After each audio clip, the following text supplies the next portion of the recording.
Hello, hello everybody. How are all of you doing today?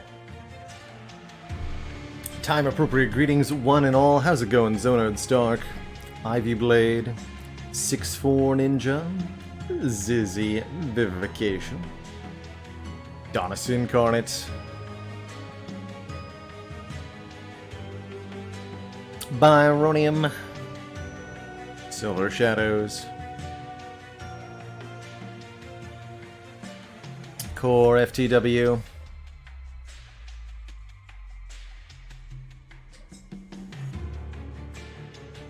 Zizzy, if you were to be paid by your employer to take time off somewhere nice, would that be a Zizzy business vacation? How's it going, Fayley? Less than 25 minutes away from the release of this game on Switch. Well, heck. That's pretty dang exciting news. Tyler MTC, speaking of exciting news, thank you for 20 months, 2 metric years of support. And great to see Sanguine Penguin hanging out here in chat today.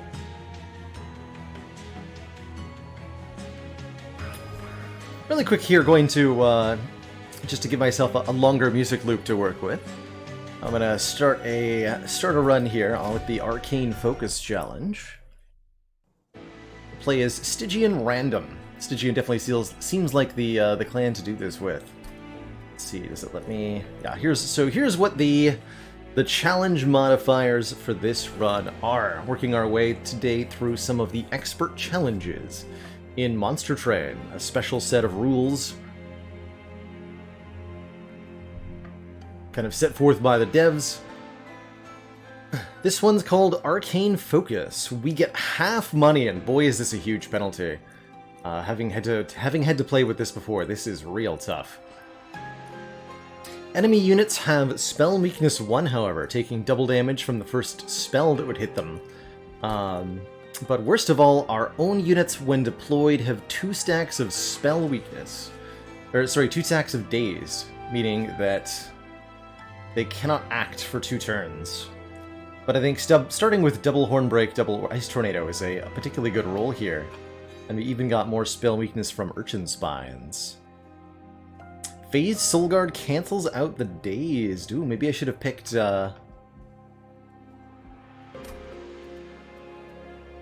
Exiled Stygian. I didn't think about which Stygian I was playing, but we'll have to see how this goes. We could get further spell weakness from Tethys, although I imagine I want Conduit Tethys. We're not offered Conduit Tethys. Fair enough.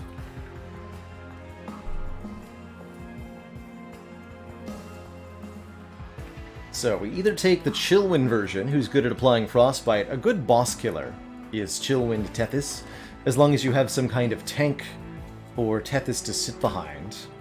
That's another way for us to deal with, speaking of tanks, rather. One way that we can deal with the Dazed is by using units that aren't affected by Dazed. For example, the Titan Sentry of the Stygian clan is all about doing Frostbite back to enemies when attacked. And I'll take the Frostbite version, by the way. And they don't need to be, they don't need to attack. As long as the unit is dazed, it cannot attack or use any action or resolve abilities, but you can still use Revenge. And we're offered a Gurg's Goad. Now that's interesting. Very, very powerful relic to start with. From our Hellhorned Frost Clan here. Giving multi-strike to demon units. Pretty powerful, although definitely not as useful with the whole dazed thing. Still, I'm gonna pick it up, I think, over the vault there. And this is, in fact, 50 gold for 10 shards, not 100 gold. Although, it feels like gold is going to be really, really in short supply. I think I will take it, especially since our starting matchup is good, just so that we can maybe afford, like, an upgrade somewhere. Let's see how the first battle goes. Let's see just how bad it feels to have 2 dazed on our units. Thinking pretty bad. Now, we always get 2 turns until the first units reach the top floor, so if we're setting up on the top floor, It's not necessarily so bad to have the 2 dazed. No reason to give them spell weakness. With 9? Oh yeah, because we gave them +4, so they are super murder machines. Just gonna throw some bodies out on the top floor here. Hey, a noob lunch? Yes, this game absolutely has some parallels with Slay the Spire. The core deck building is pretty much the same. You know, you get five cards per turn, 3 energy per turn at base, and when your draw pile is empty, you reshuffle the discard pile back into the draw pile. But rather than having a single hero with a health pool, you've got this 3-layered train that enemies are encroaching on in waves. Every turn, a new wave arrives at the bottom of the train, and each wave that's already in the train ascends 1 floor upward.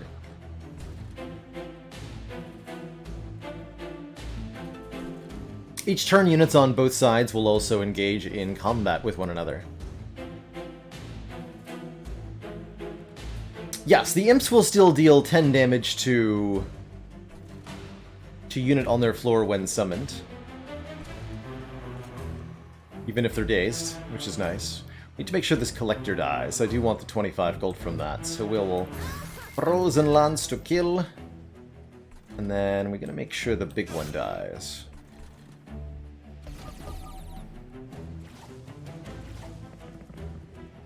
I definitely think that Monster Train is one of the best deck builders out there right now. That's for sure. Alright, so if we kill 2 of them, then our own units will be able to kill the other 2. Unfortunately, the Ice Tornado is a card that has the Permafrost trait, so you'll retain it from turn to turn. There's the boss.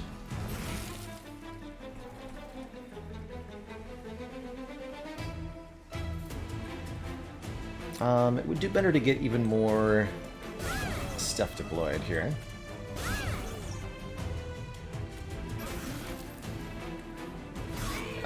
Ember Drain dies.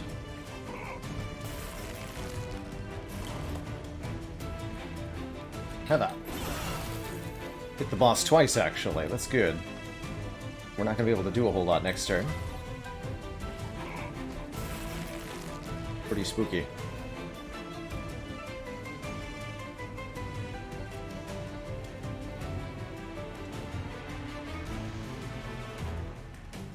Just want to kill the...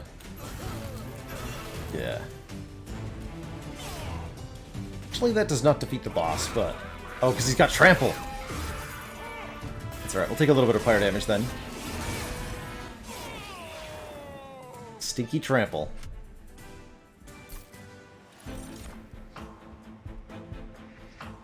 Yeah, we probably want to be grabbing more spells that do damage. Helical Crystals is nice. We could also stack more spell weakness to make the current spells do even more damage. I think they're pretty interesting. I'm gonna grab the Helical Crystals. Slay the Train, that's right, they should do. Imps are pretty useful units. They have, they make stuff happen when they're summoned, which is not affected by the dazed. Don't think we want Rage, making one unit do more damage for a lot of energy. Ritual Battle is a very hard card to afford the cost of. Let's grab one Molting Imp for the AoE damage that it offers. Oh man, and we are offered an Apex Imp, wow. Right away from the unit draft.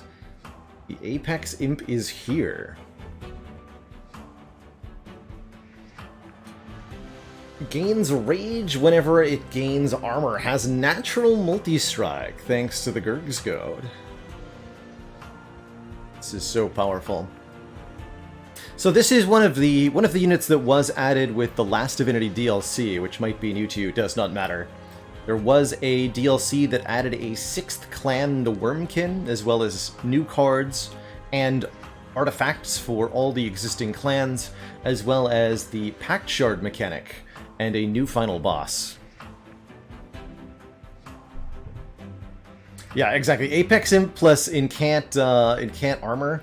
Although we still have to deal with that Dazed too. I think this is very much a unit we could build around big time.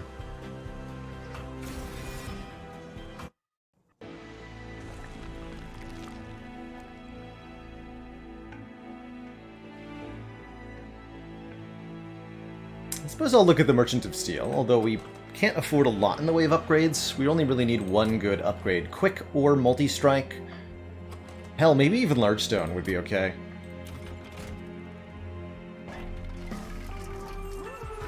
There's Incant Armor too. That we definitely want. Unit gains 2 armor whenever we play a spell on the floor. Attach that to the Apex Imp, and it'll gain 2 armor and 2 rage whenever we play a spell on the floor. Offered a Sap Totem. Now that's interesting. Avenge apply Frostbite on the Apex Imp. An interesting idea. This is one of the units I was talking about, a unit that we can deploy on the bottom floor and have it actually still do stuff immediately.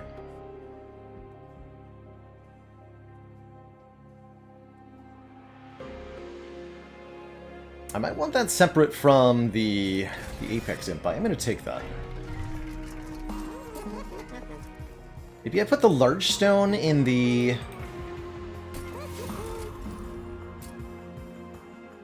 Titan Sentry. That gives it a lot of HP to work with. Yeah, I actually really like that. I can't afford a reroll with these. The half gold income is really problematic. But we'll do that. It's in the Divine Temple here. Spell Chain. Spell Chain Urchin Spines. Contemplate taking a removal for 10 shards, especially since removals will be hard to come by. In fact, I will do that. Let's get rid of one of these Frozen Lances. Removals are going to be really hard to come by in a world where we're earning half money, you know? I'll definitely take another unit draft. We're looking for a good infusion. That is, a good unit essence to instill into either of our current banner units, the Apex Imp or the Titan Sentry.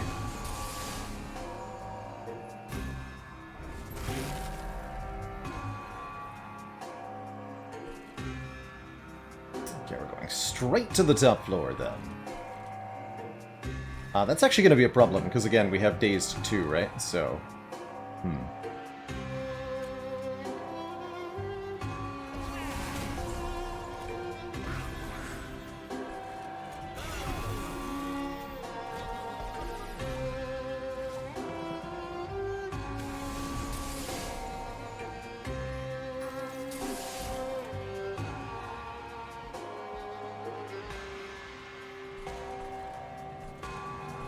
we're gonna go on the bottom. You take a lot of damage, but the Frostbite the Titan Sentry inflicts just kills off this whole wave. And I'm gonna go ahead and put down an Impling here as well to kill the Collector, giving us 25 much needed gold. These two get to the top, and we will take 2 pyre damage, but that's worth it, I think, to get the 25 gold here.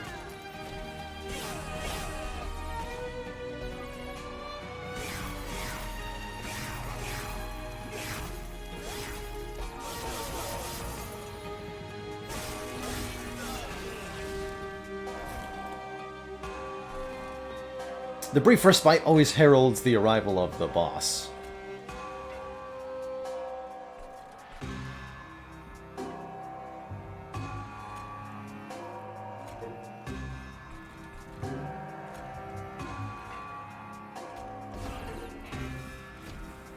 Guess I could have just played up top for a little bit of incant there.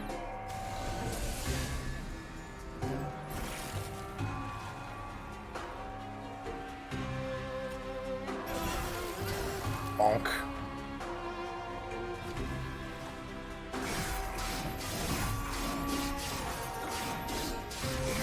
Big Shark actually has some pretty decent combat potential in and of itself.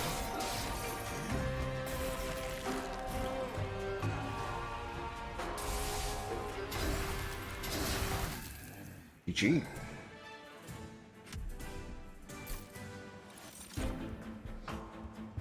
Chance at plus magic power. Crypt Builders could be pretty decent with double damage, although I have no way to discard them to activate this offering keyword. The Mollusk Mages are an interesting option if you wanted to scale up our spell damage that way, but I'm not sure that I care enough to take one of those. Now, March of Shields I quite like as a way to apply armor to the Apex Imp. We definitely want to be taking armor sources, so either the Welder Helper or the March of Shields is pretty good. Actually, Welder Helper is a reasonable infusion for the Apex Imp, right?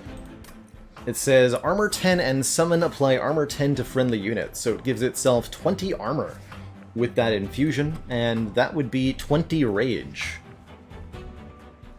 which is 40 damage. So that'd be instantly turning this Apex Imp into a 50x2. There are definitely better infusions. For example, we'd prefer the armor 30 infusion of the Steelworker, I think it's called?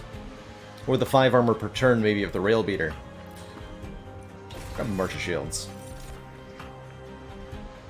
Speaking of, there's the Rail Beater. Armor 30. Exactly what I had in mind.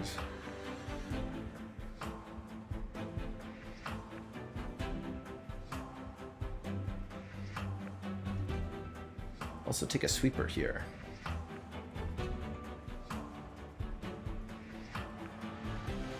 Siren of the Sea has a nice infusion for +1/+1 on incant. But I think just getting the armor front-loaded is probably a really good thing. That gives the Apex Imp immediate damage, which they're going to need once the days wear off. Take the Rail Beater here.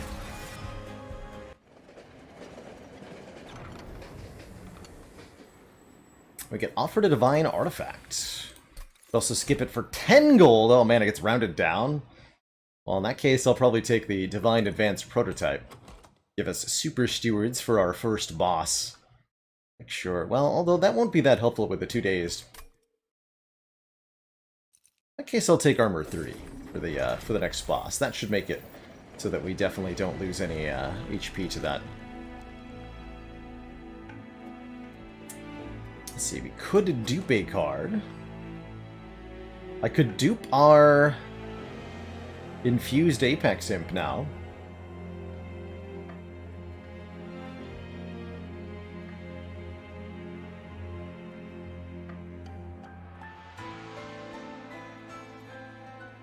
And that would be okay.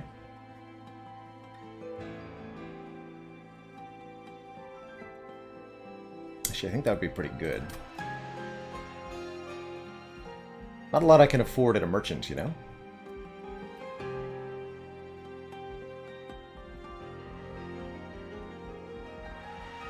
Okay, yeah. Let's take a look-see here.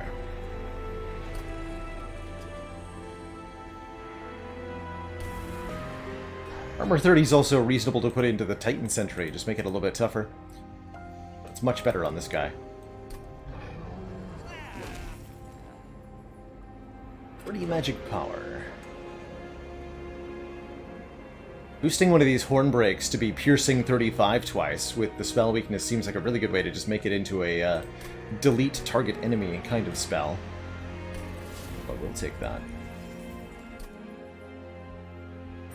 You have. That's also a decent duplication target, is that horn break. Wait, Hef is here.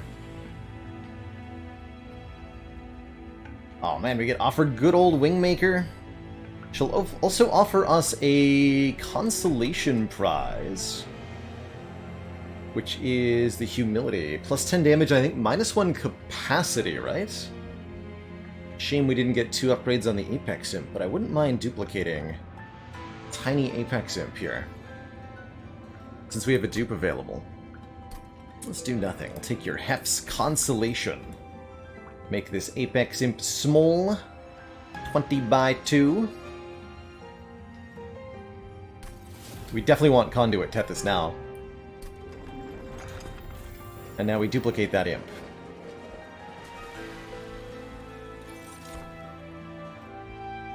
Cute. And we'll continue to duplicate that, maybe making 2 or 3 or 4 or 5. 28 copies. Approximately.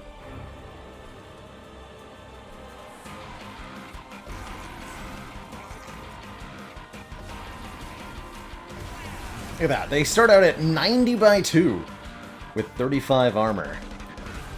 That's pretty spicy.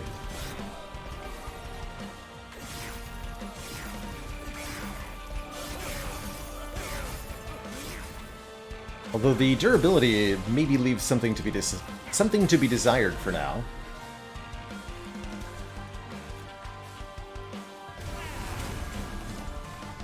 We'll figure it out, I'm sure.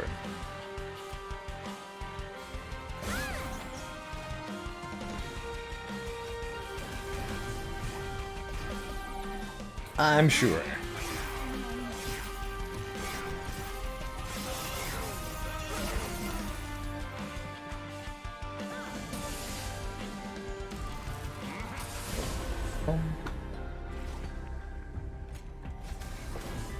Have some rage, sir.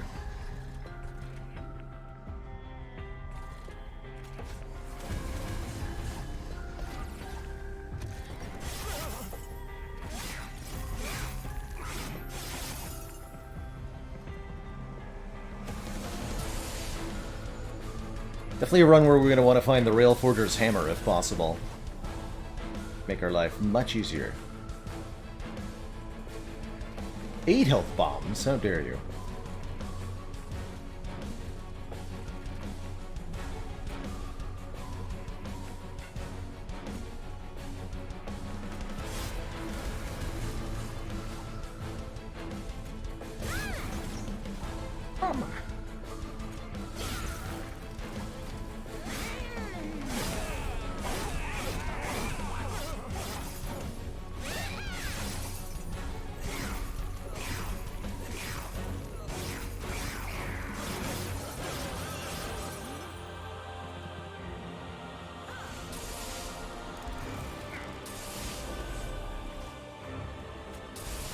Have some more spell weakness. Uh-oh. You dare kill my Tethys. How dare you?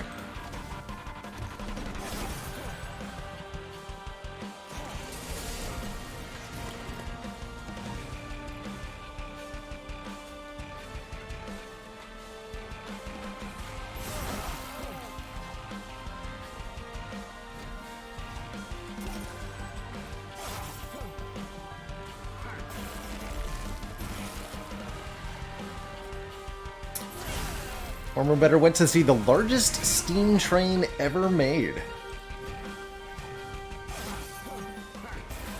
was like a steamy encounter.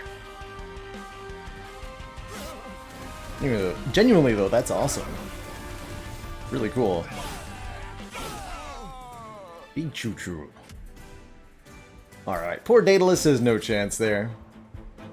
Doubles the amount of rage on friendly units, plural. This could double the rage on all of our Apex Imps on one floor. That's a big deal, offensively. Adding more multi-strike also not bad, but I think the Last Stand will be better. Exiled for Nothing, thank you so much for that Prime sub. Welcome to the Cozy Council.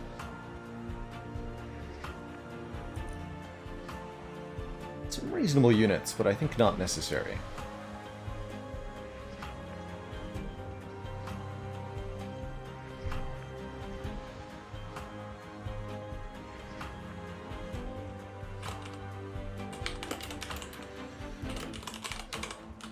I'll put that on the title, why not? Yeah.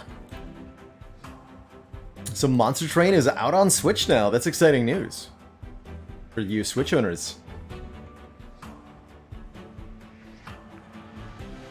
Poor Alpha Fiend. Alpha Fiend has a couple of ways. Their infusion in particular is really good. That strike plus 5 damage is crazy powerful when infused into certain other units. For maximum fun, I highly recommend you infuse Alpha Fiend into an Eel Gorgon and see what happens.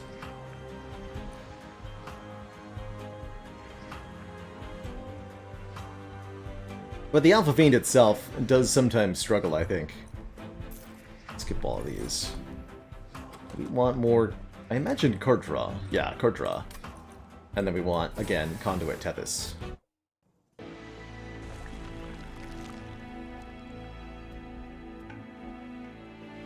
Barely enough for a multi-strike upgrade. I can't even upgrade these Apex Imps anymore, because I did something.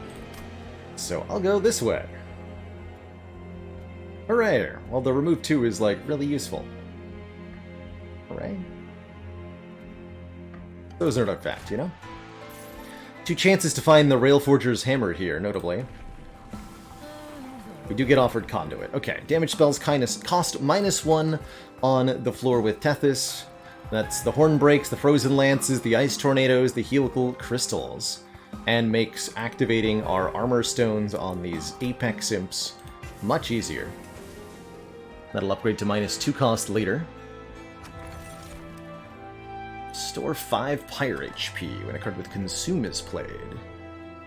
Would be moderately useful. We could also take Chance for Silence. Deactivating the triggered abilities of certain enemies, which can definitely be useful. I'll take the Pyre HP of the Refracting Lenses. Ooh, Cuddlebeard. More stacks of Frostbite each time it is applied would make our Titan Sentry much stronger. Frostbite 5 instead of Frostbite 3 every time they get hit. Also very much like the Forever Flame here. -2 cost on units, we have a lot of them. 2 Apex Imps for now. These 5 Implings and the Imp. The Titan Sentry. This is a lot of energy saved. I'll take the energy generation.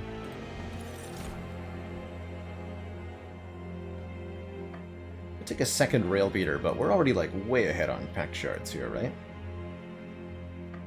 Yeah, Krogzar. I could always still put another upgrade into the Titan Sentry. That's right. I'd rather do that. Alright. Restore all health when they move up a floor. I think our Apex Imps can handle that, but this is going to be tricky.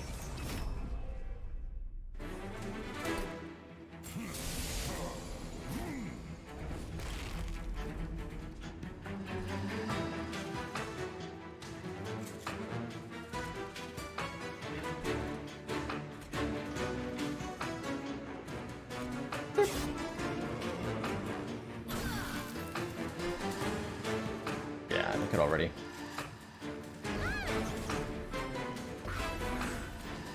First artifact is Gurg's Goad, giving multi-strike for free to all of our demons, notably these Apex Imps, which have free multi-strike.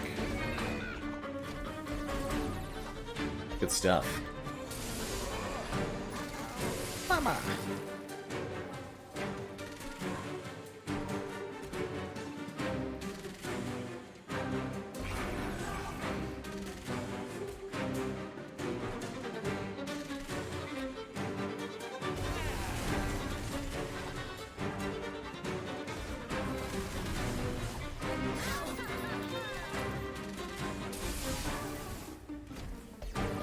Kill him with Ice Tornado next turn.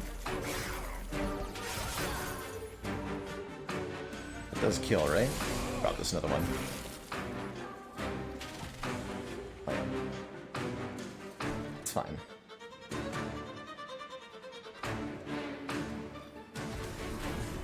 Actually, this is more than enough damage to pick off these 180 hit point nerds.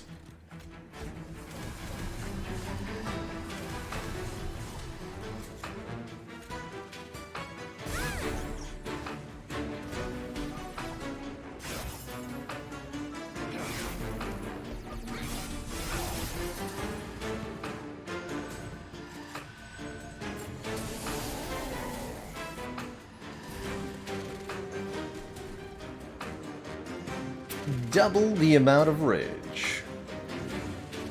Don't mind if I do, actually.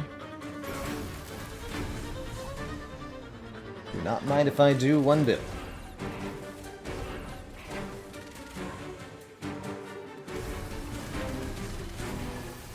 Spicy.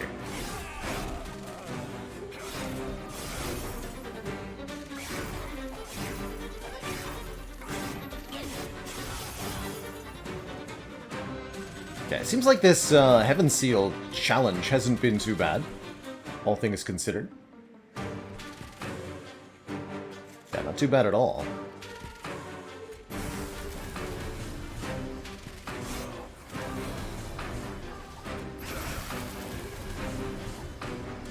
Here. Distract.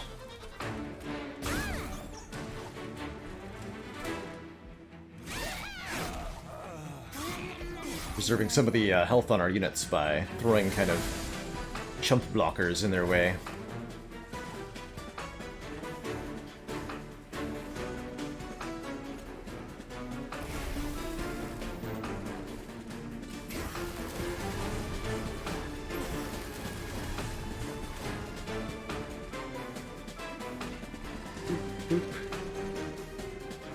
A jump blocker.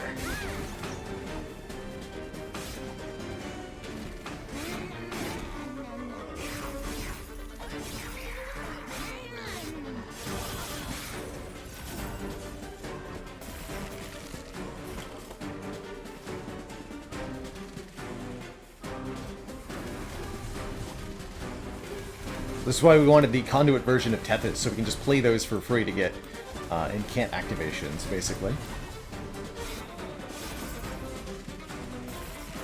And the boss is super duper dead, because we do way too much damage. GG.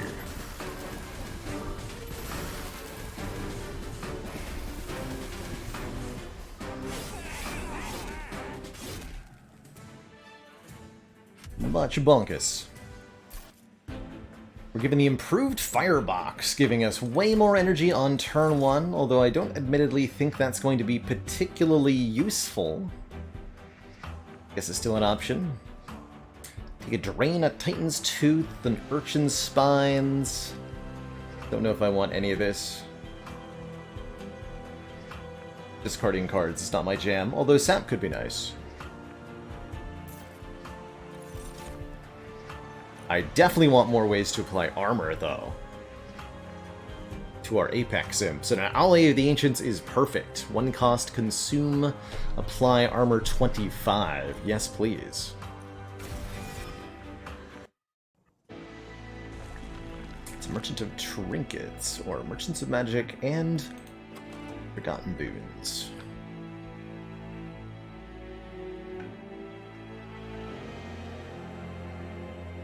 There's something I can put Holdover on, but Retain on Last Stand would be nice.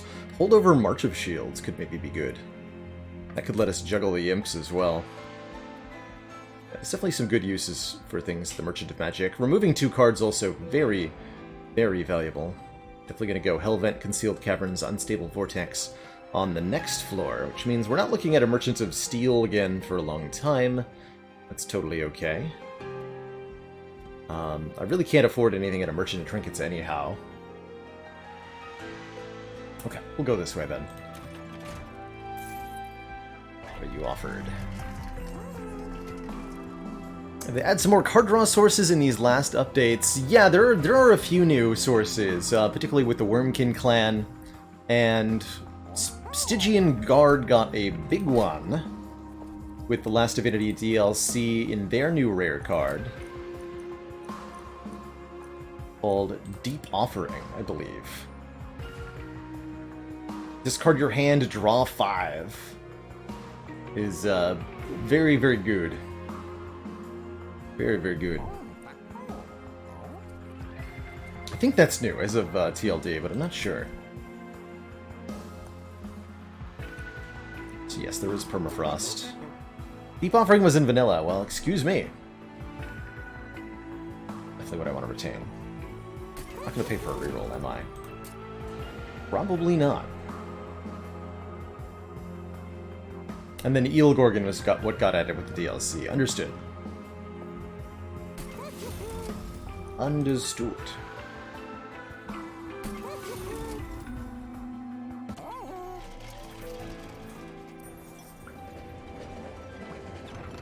Really should, I think, check the event before the... Ooh. That's a unit with +20/+20, add Purge, meaning it permanently removes itself from the deck upon being played. We can basically use this as a 1-card Purge. Let's get rid of one of these Train Stewards.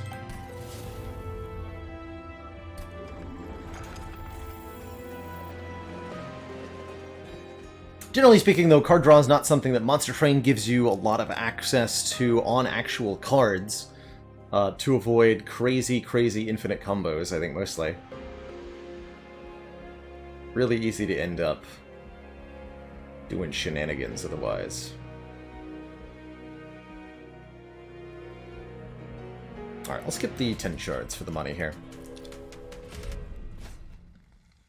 Aha, the Crystal Cloak. That means we'll need to get lots of armor. Fortunately, Alloy of the Ancients is here to chip in.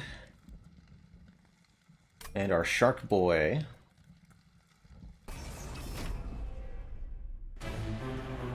can also chip in. Just ignore their stupid nonsense. Oh, the Shark Boy's hard to keep alive when we've got 25 damage enemies making a fuss, you know?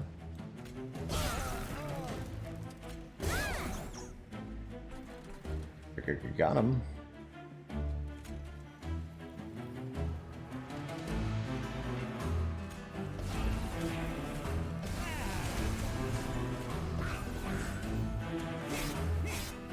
Let those eat our pyre. We'll take. We'll get healing from the refracting lenses anyhow.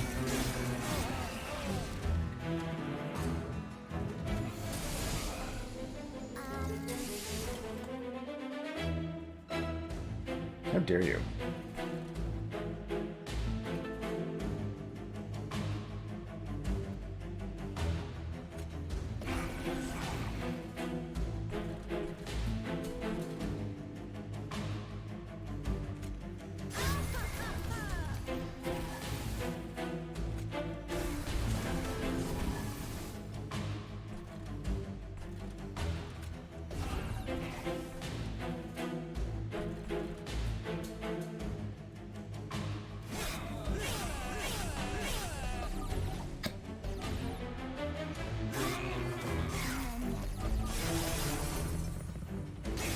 Take 14 fire damage for this trial. Not bad though.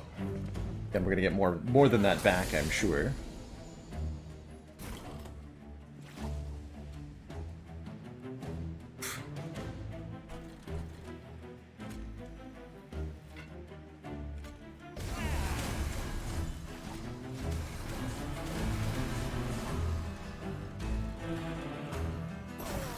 Here's the Purge Steward.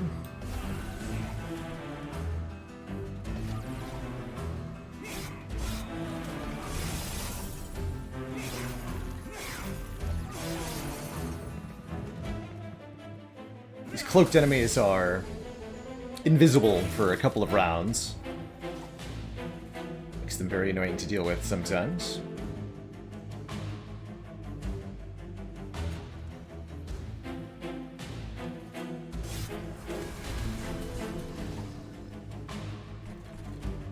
I would like to keep you alive.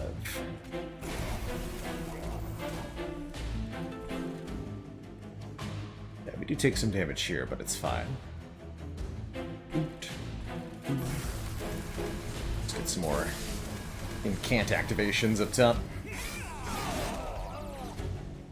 Murder everything.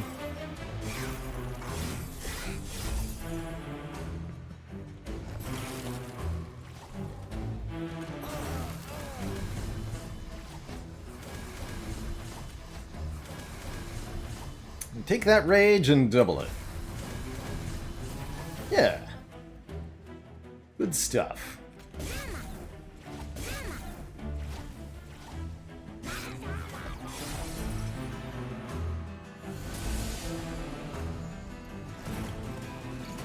We just need to make sure we can live this nonsense well enough.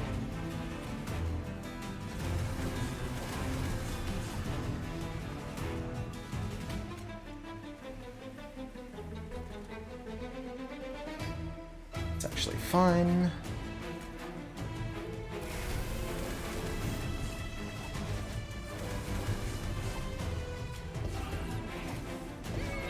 We'll burn a few stealth turns on the boss.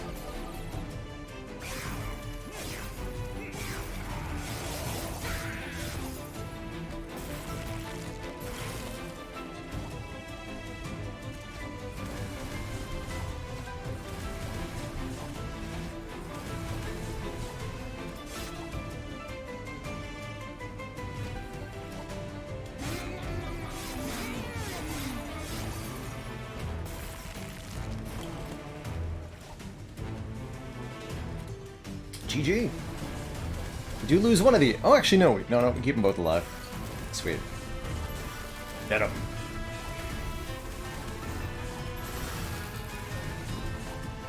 GG.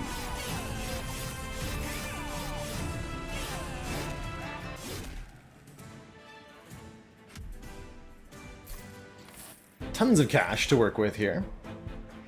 Another way to apply silence, we could also daze one to enemy units, preventing them from attacking for a turn, is very useful. I like Frenzied Swarm quite a bit as a spell. Such a useful defensive option. Grab this one. Daze is quite potent. Another armor-applying spell in Flame. It's not exactly great, but it's one of the options here.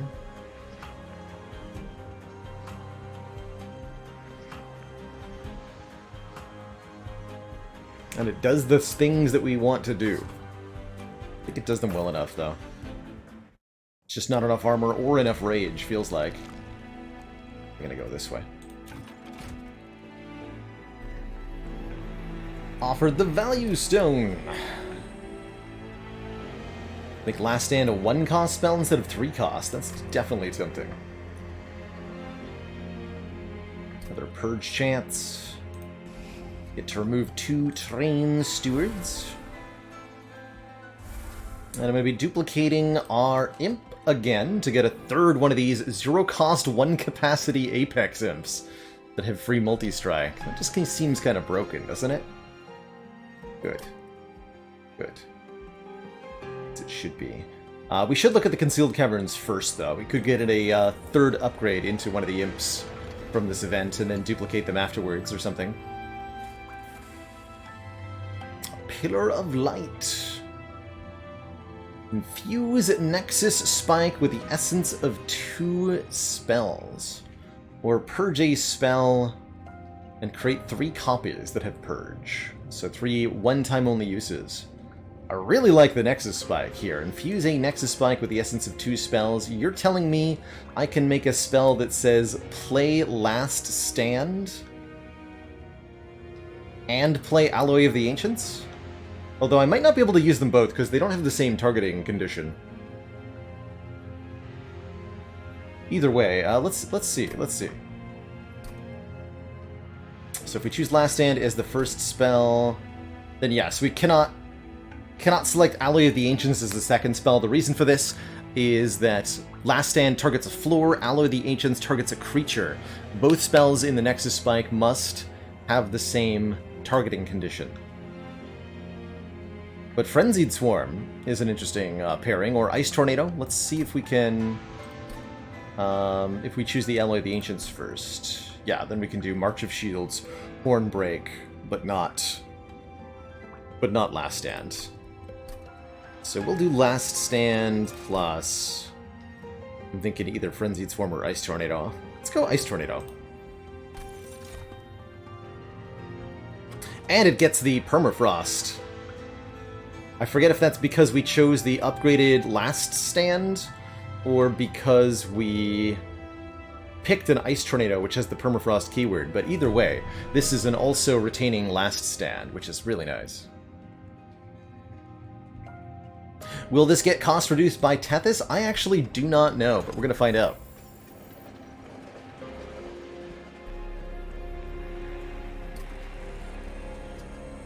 That's a half-decent duplication, by the way.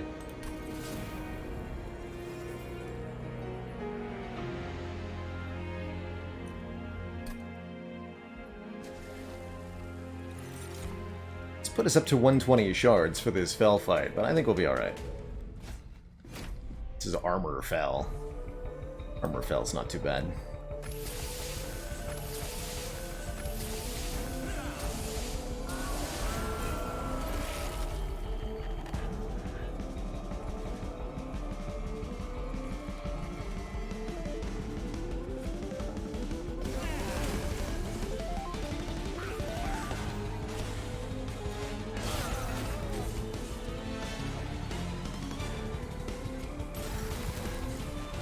Bonk against the spell shield a bunch of times.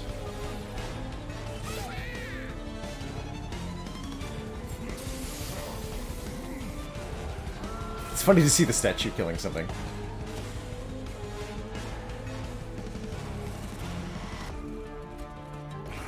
You have fun down there.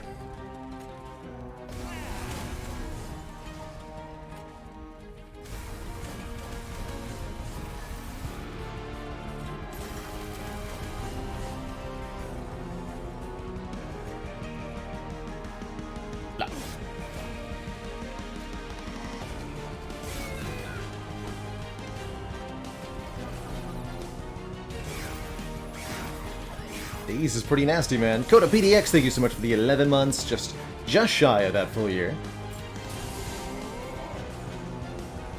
Here's to many more.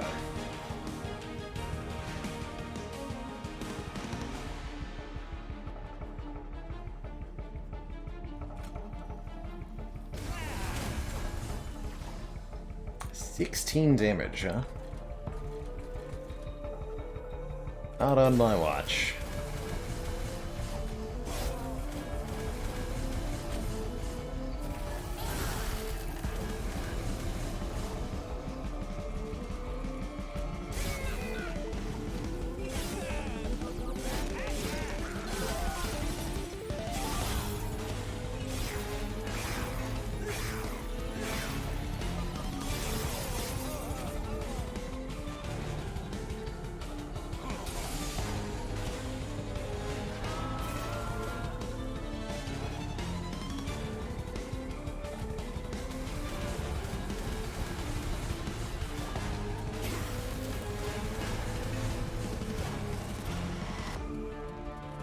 More.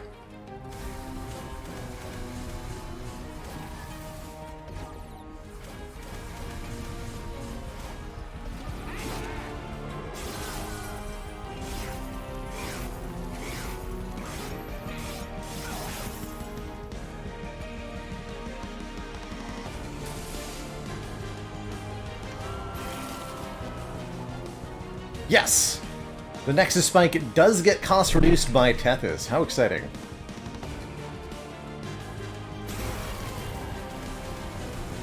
Spicy.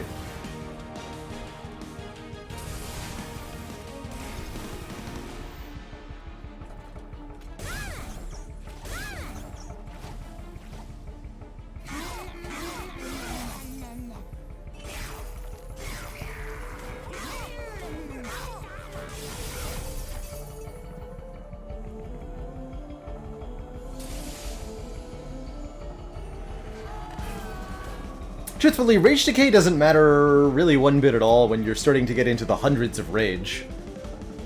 We'd prefer anything that makes our Rage more powerful. The Resonant Shard would be a really huge find, or anything that gives us more armor are the big ones.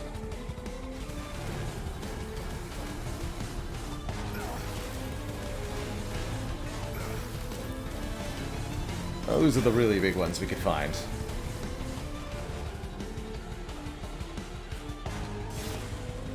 Snipe that man.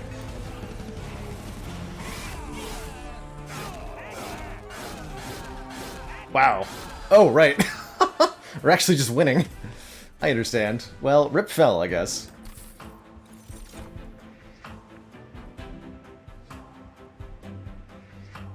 Ooh, Siren Song could be a nice way to help out against Last Divinity, ascending enemy units on the floor and applying Dazed 3.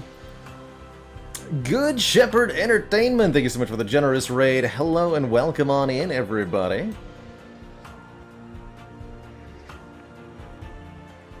So good to have you. We're working our way through some expert challenges here in Monster Train. Currently playing the Arcane Focus Challenge. And we're doing it with imps. Specifically the Apex Imp. Taking real advantage of their Rage on armor, despite the fact that we're getting Dazed 2 on all of our units when we summon them.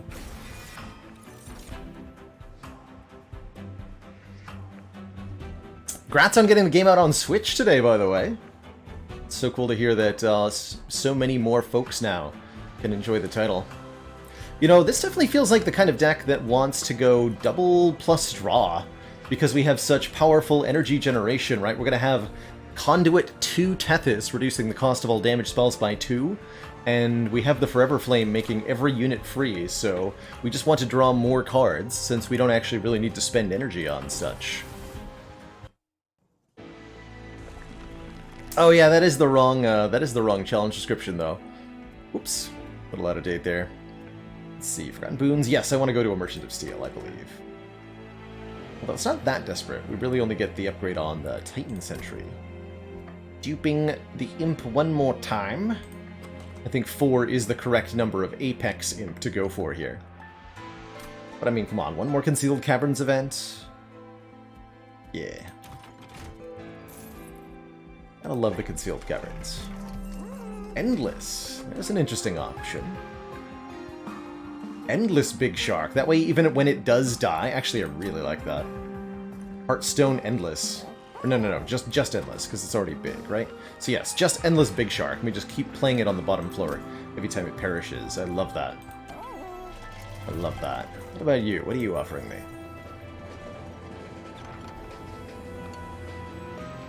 The Historian. Which clan's tome do you take? Silence Tome. Trample Tome. Oh, I didn't realize Wormcan Etchings counted as the tome. Turn 5 consumed spells to the top of the draw pile, meaning we could continue to double our rage even more by getting back Last Stand and the Nexus Spike. It's kind of fun, actually. Yeah, I'm gonna do that. That sounds fun. Excellent! Good luck, Hellborn. Good luck. And there's the Railhammer. We're hoping we would see this gain plus 4 stacks of armor each time it is applied to friendly units. That is by and above the best thing we could find, because it means these Apex Imps gain 6 armor on Incant, not 2, and that means 6 rage on Incant. Very, very good. And now we also want double Incant. That's right, we can go sillier from here. We can definitely go sillier from here. Conduit 2, please.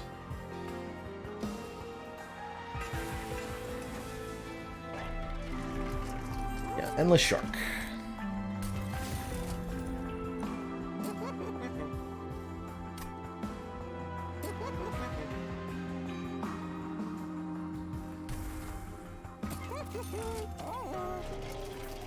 And then we want to be able to buy at least 1 trinket at this store.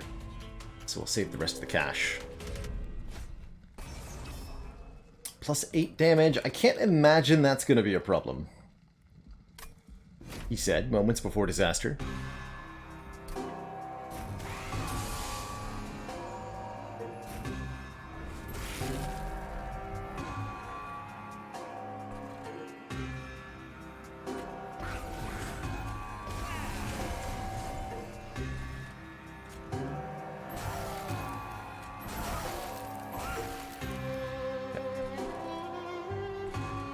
Matter. I'd like to hold on to this. I guess we can play this for the Armor Rage 6.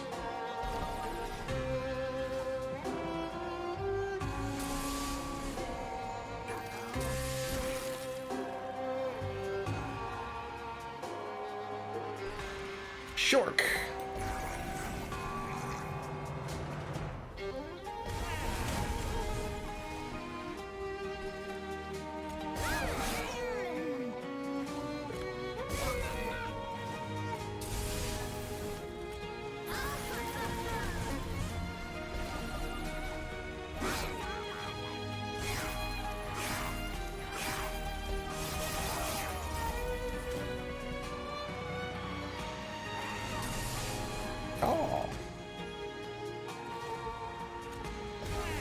Imp number 3.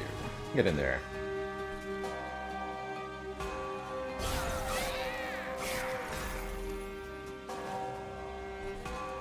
Everybody dead. Alright, how about we do some enragening, yeah?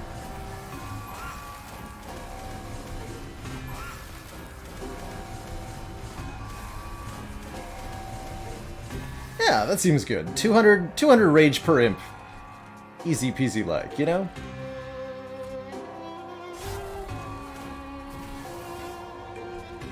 Easy peasy like.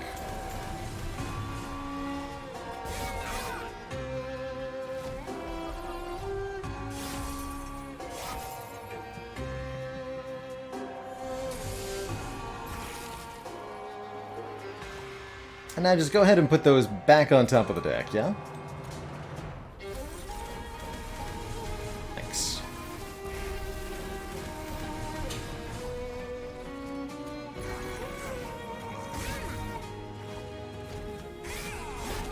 $500 damage.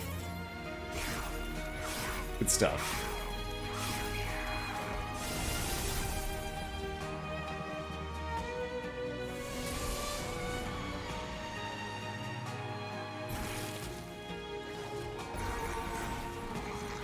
Have fun.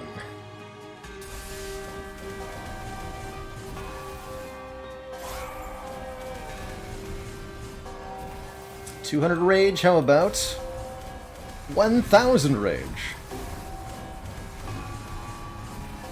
Yeah, those are good numbers. I like those numbers.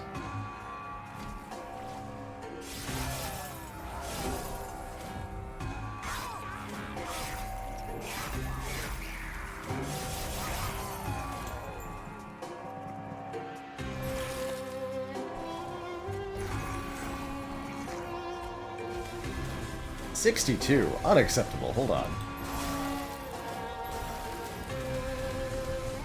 It's a bit better.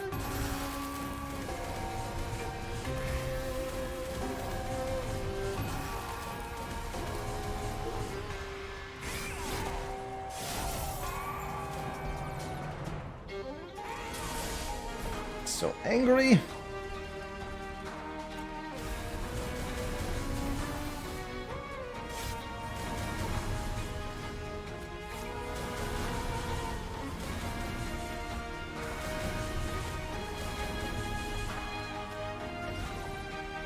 I don't know if that actually did anything. Since... yeah, they just like burn a turn for no actual purpose. Well, good work. Good work.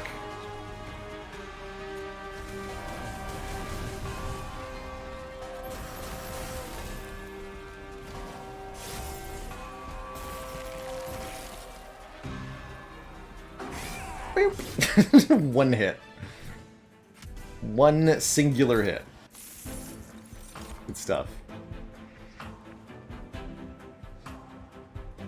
Apply throws into a random card. Probably not particularly useful. Feel like we need any of that.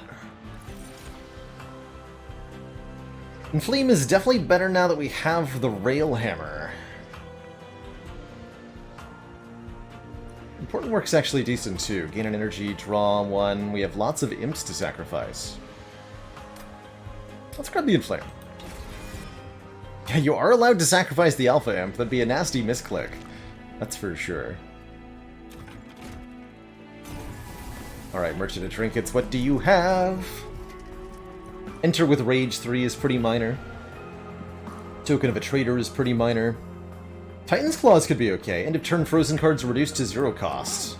That makes the Ice Tornadoes completely free. Or we could conserve energy between turns with the Unbroken Horn here. Did not get offered Founding Seal for double incant or anything like that. Sadly. Oh, Holdover and Flame. Interesting.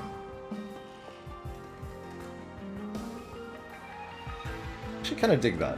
Although I'm probably better with Holdover Frenzied Swarm. To really, to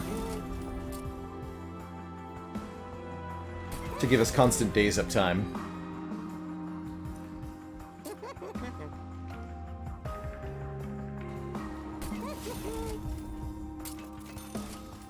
Ah, there's the Eternal Stone. I was wondering.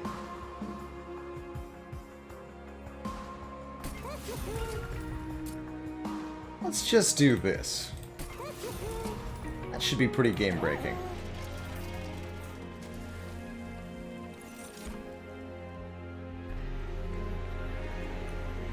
Spell chain.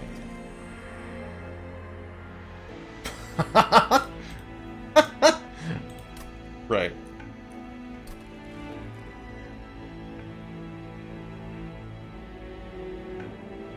Infinite Rage.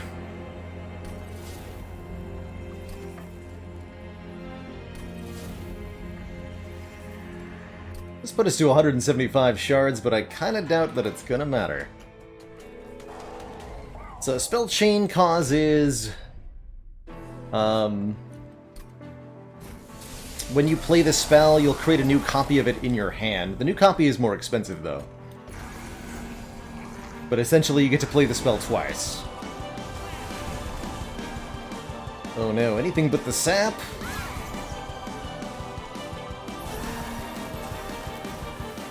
Anything but that. This is not a stealth version of Seraph. Oh boy. It's gonna be bad news for him.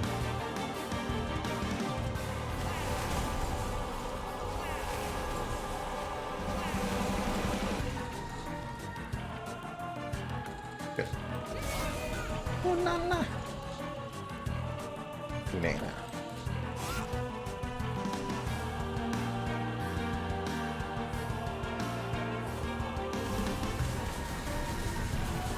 Alright, shenanigans next turn, I believe.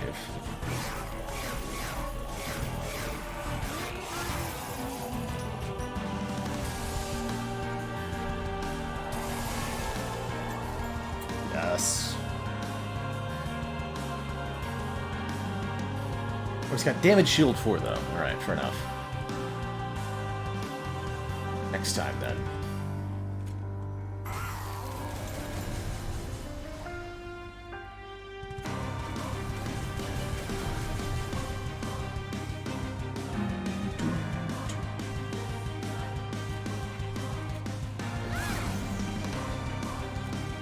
Here to kill off the new ones.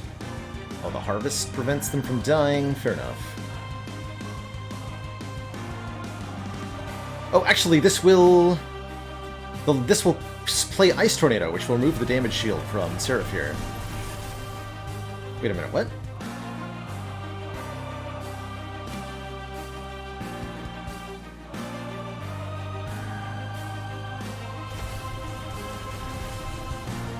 Oh, right, does not affect bosses. That's right, that's right.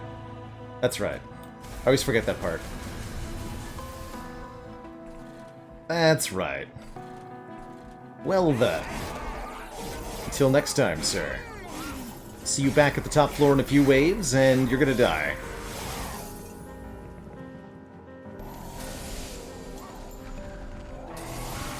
They made it not affect bosses, I suspect, because it was a little too good otherwise. Hey, Chrono.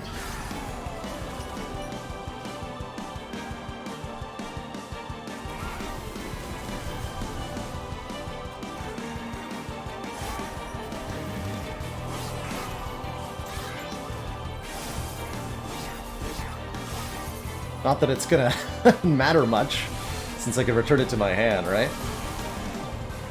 Just gonna go ahead and,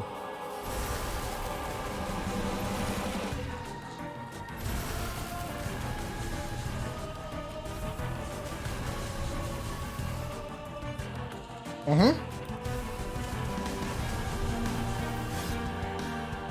14,000?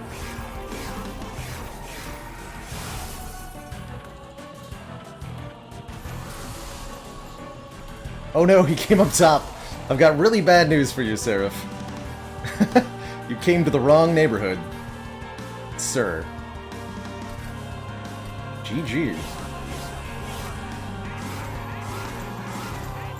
Boop. Got him. Got him.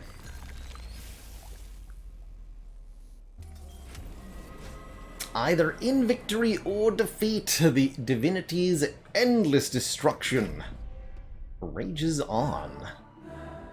Last Divinity is on all 3 floors simultaneously, with each floor having a slightly different property to it. Top floor notably gets Sweep, which means that Tethys will immediately die if we try to deploy up top. It means we're probably not going to deploy up top, just as fair warning to, I guess, ourselves. Bottom seems like a poor choice also, though. So maybe I'll go triple Apex Imp in the middle? That should be plenty, quite frankly.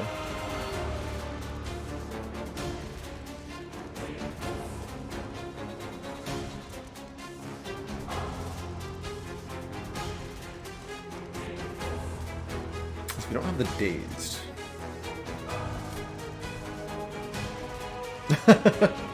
Yeah, poor Tethys. Not enough to survive one turn, but that's alright. We'll just not be on the top.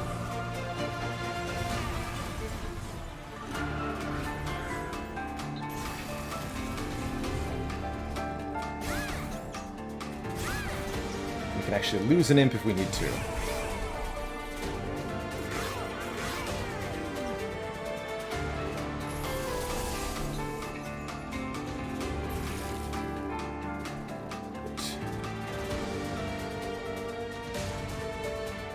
Dare I say, perfect. I guess one of them goes up top. And I'll just play the Siren Song there. Daze the top floor version.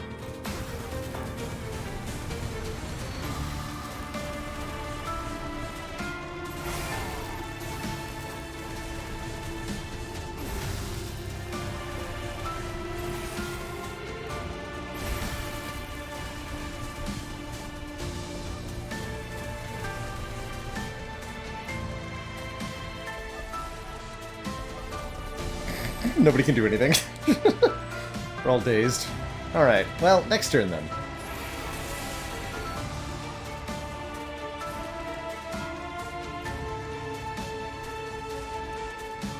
Always good old next turn.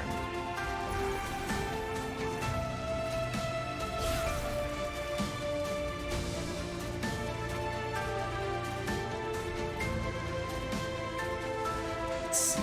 You need to die. Though I was dazing that floor anyway.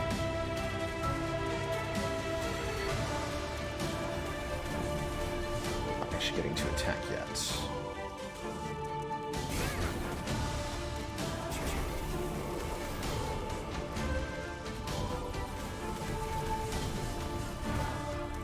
Get him.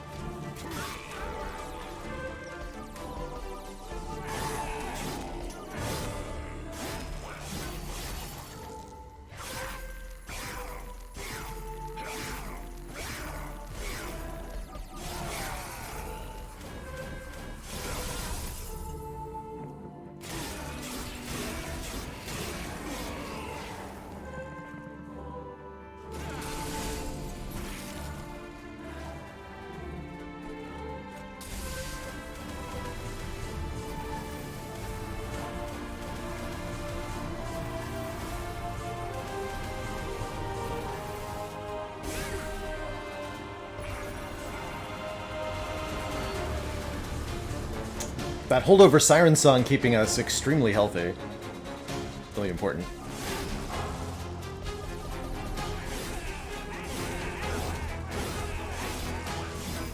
Probably win next round. From the looks of it. It's a shame we only got to get to hundreds of rage. Did not actually manage to draw the Wormkin etchings. Oh well. Call that a GG.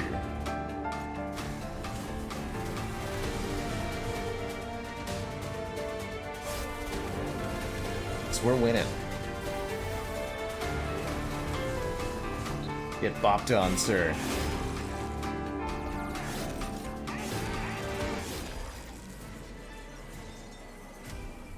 GG. Apex Imp crushes it. Once again. Apex Imp with Gurg's Goat in particular was super busted. Good stuff.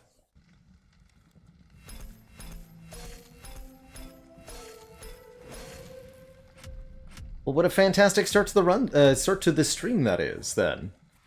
Get another Divine Challenge crossed off the list. Sorry, another Divine Victory Expert Challenge crossed off the list. What's gonna be next?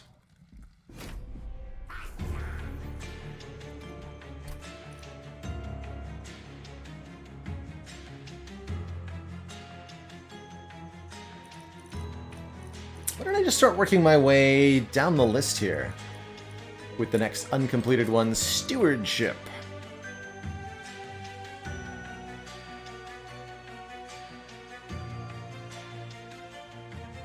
We get 2 additional train stewards and the advanced prototype, giving all stewards +5/+5, 2 damage shield and multi-strike, but we earn half money. It's pretty tough. I think I'll do this one on random for extra funsies.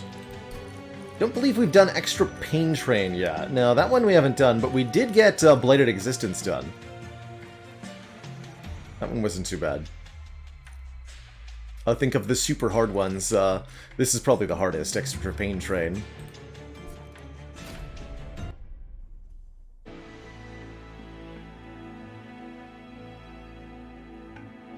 We got Wormkin Umbra. Interesting. 2 Echo Infusions. To apply more HP, Mind Collapses, which can pick off backline enemies. Our starting cards are Fracture, which apply the Reap status effect, and Spine Chief, who I think is actually a really good pairing for these Super Stewards. If we can get the stat-boosting version of the Spine Chief. Yes. Friendly units have +5 damage per echo on the floor, says the Corruptor version. And I think that's perfect, because we have natural multi-strikers that will pair well with them. Only one can fit on the same floor as the Spine Chief at the moment, but hopefully we can figure out a way to fix that. Purple Check meets Beat Divinity with the challenge, that is right. Ooh, Hell's Banners or Serrated Mandibles. Oh, we've got Shade Splitters. Hell's Banners is such a good energy generator for the Umbra, because morsels are units. So if you play 2 morsels, you get 3 energy. Really, really good. Serrated Mandibles is kind of interesting, too. It's been a while since I've tried using the Mandibles. I think the Banners has got to be better. Ooh.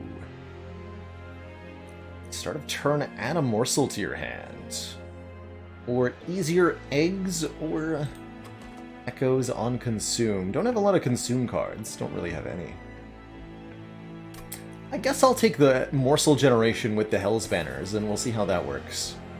The Abandoned Antumbra. This looks like it'll be a good, good deck for a Morsel Maid, maybe.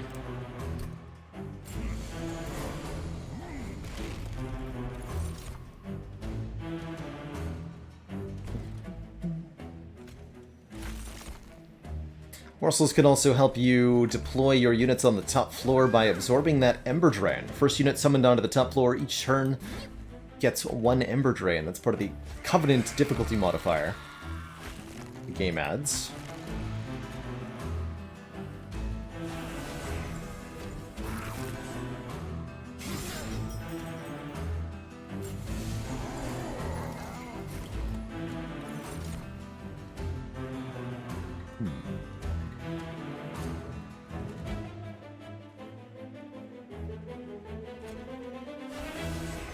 Double choo-choo, lads.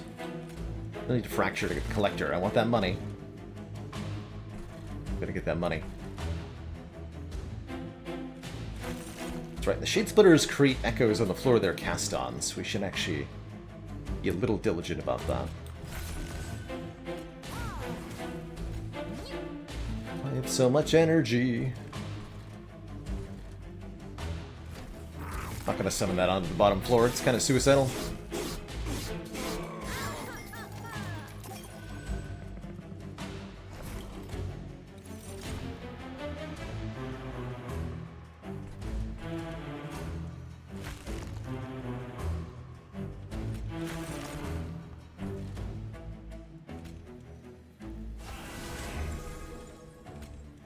Nope. Reduce the reap damage.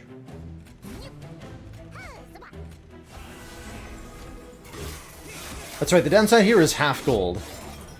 Not too bad. All things considered.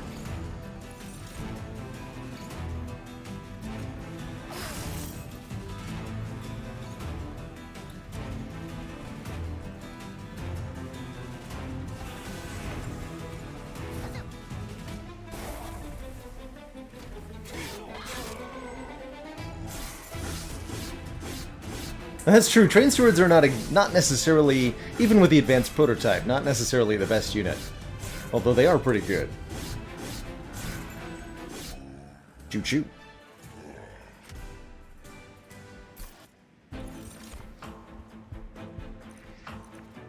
Infused Hostingkin's pretty sweet.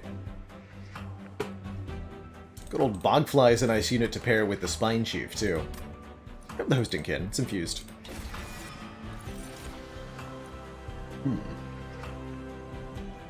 Or cells. How do I not have a Divine Stamp on Antumbra Assault? Excuse me? Alright, I'll take one just for that.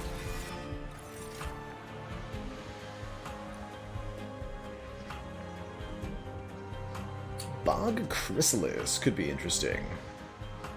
An egg to go with our Spine Chief.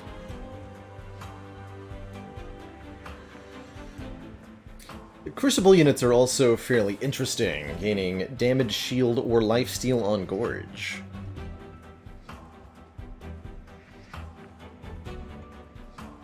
Lifesteal used to be a lot better than it is now, I think.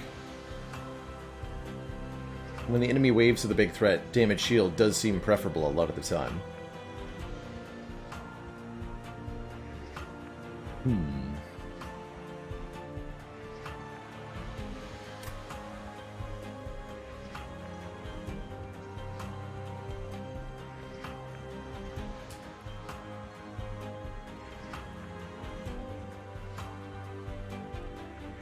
It's also really nice infusion. 5 damage shield can be quite nice.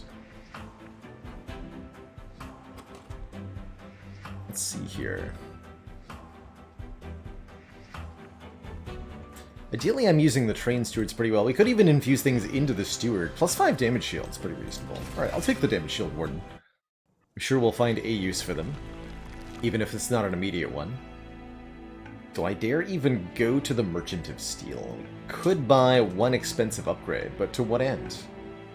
To what end? I guess I do want to look at a Wormkin unit.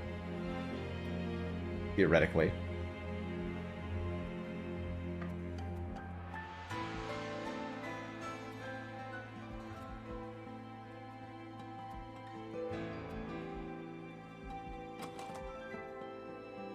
Don't really want holdover on anything? No. Okay. Yeah, we're offered Endless. Kinhost Carapace.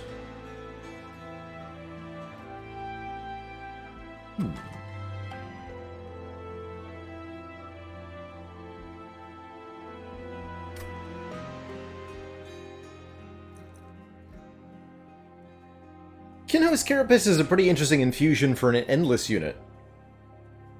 As every time we resummon them, they'll gain... Excuse me. Every time we resummon them, they'll gain another +10/+10. Problem is losing the unit in the first place, especially if it's something like a Train Steward with damage shield.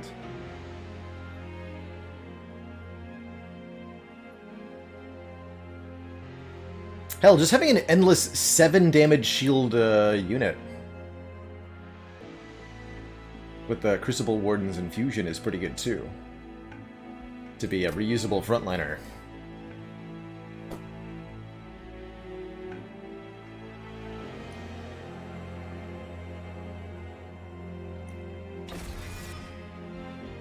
Grab this Kinhost Carapace.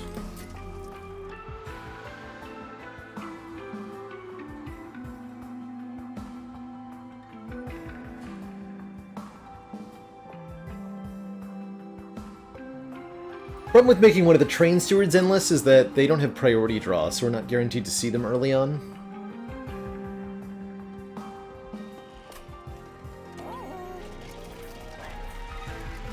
When's our first temple? Next floor. Okay, so we'll get the Umbra Banner. Urzel's Horde? Question mark?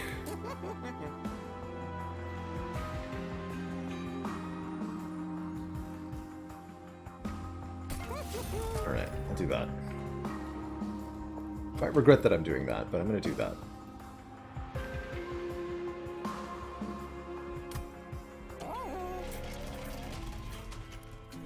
Not going to buy either of the stat upgrade stones, although I could have afforded one of them.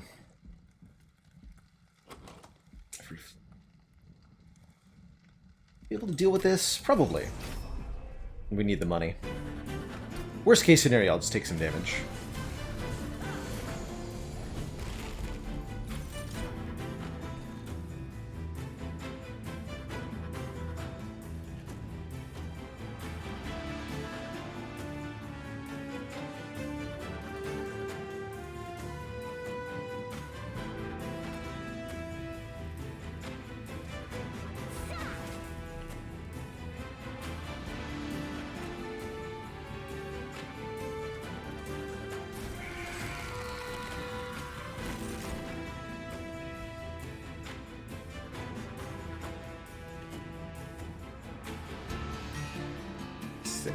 It saves me 5. Yeah, better too. Better defeat it. And it'll actually get a kill too, right? That's right.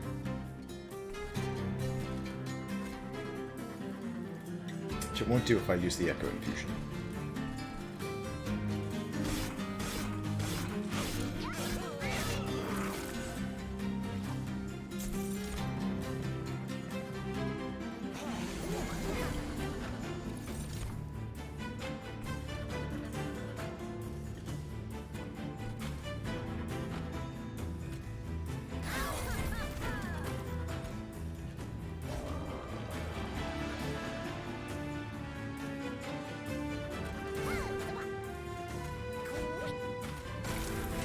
That, make sure you die. Buff up here. More morsels than I can shake your stick at. Note that we haven't drawn any train stewards yet.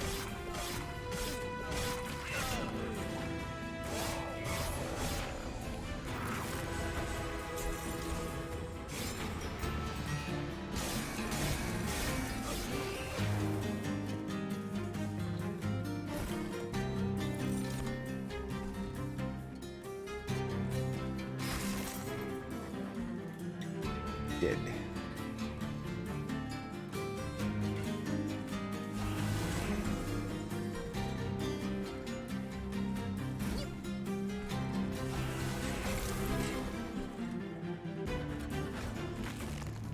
(30/2) thanks to the buffing power of the prince there. Chief, rather.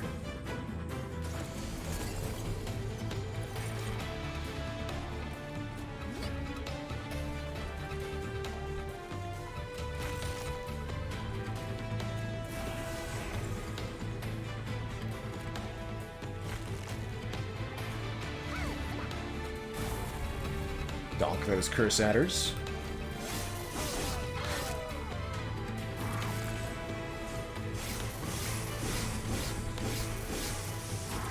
Poor damage shield.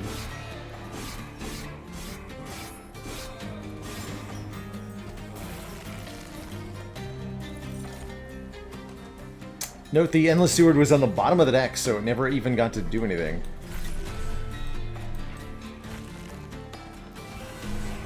Unfortunate reality we're in. I feel as though we'll be taking at least one capacity upgrade.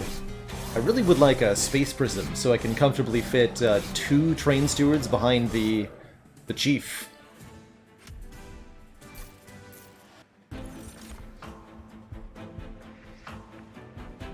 But in absence of that, I guess another Infused Hosting Kin is fine, too. This is probably too many morsels. Certainly don't have room for all the morsels I'm trying to summon anyway. But morsel miners with their +6/+6 are pretty nice. We'll say no thanks.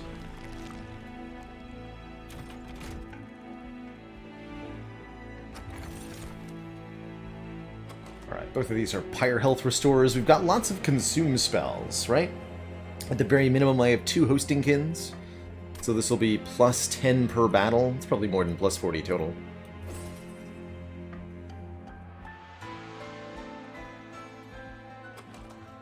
Go caverns before or after infusing.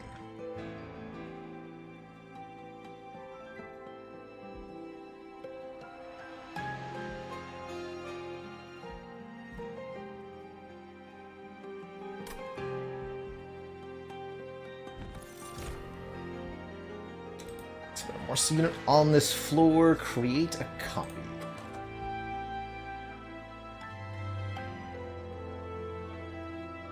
That morsel made deck not win?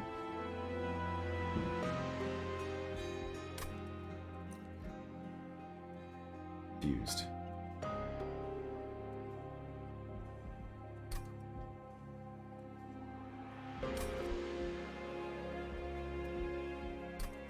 Let's see. Another Divine Temple is up next.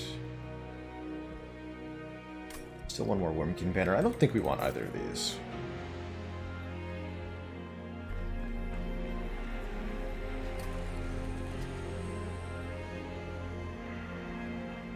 Alright, I gotta try this.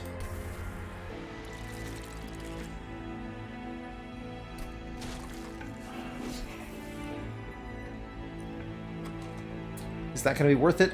No idea.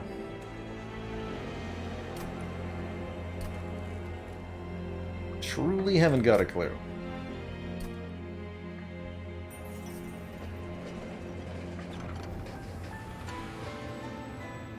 Ah, good old Wingmaker. There is a plus 30 spell power upgrade in the temple. And that can give us the plus capacity that I want. Yes, yes, perfect. Perfect. Or, wait, we can also get the capacity reduction that we just did. On, again, the Steward, I would imagine.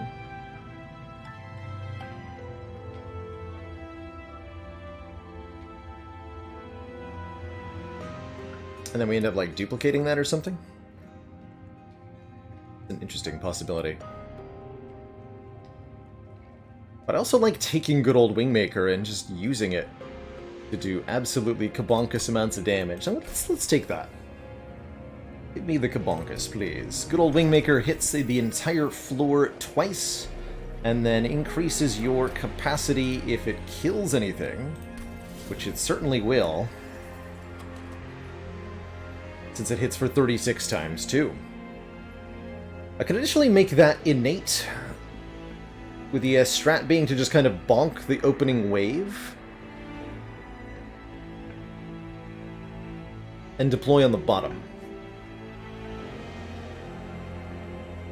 Don't know if that actually works, but it's a thought.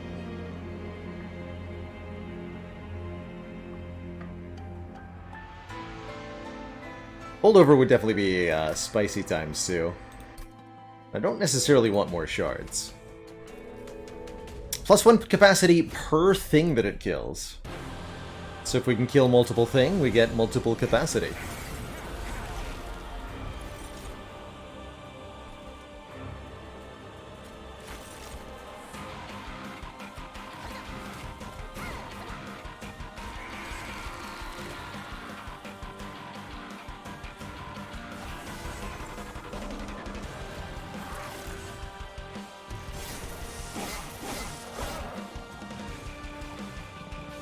He's got 2 thorns at this many shards. How rude.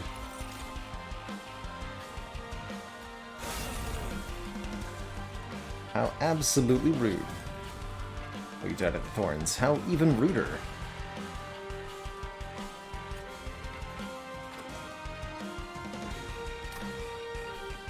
Gosh.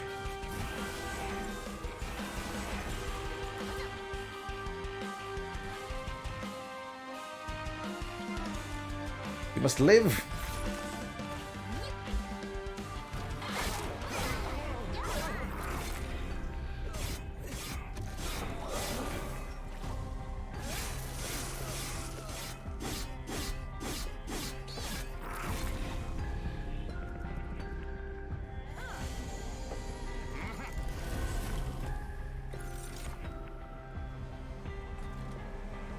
Okay, so we'll use it up top, scoring 2 kills. That's plus 2 capacity up top.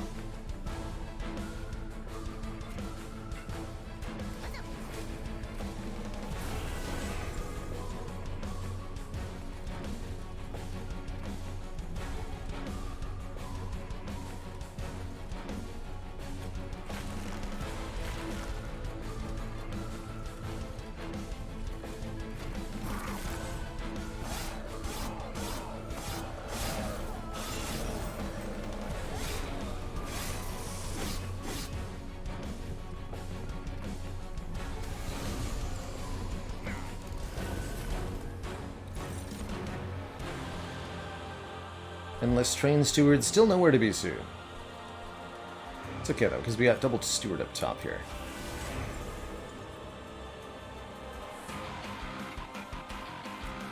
Just need some echoes up here. We got actual damage.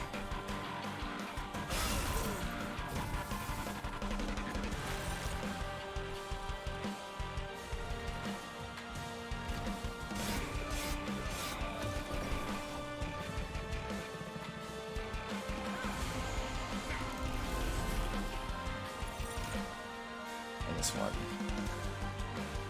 Okay, that's really good looking.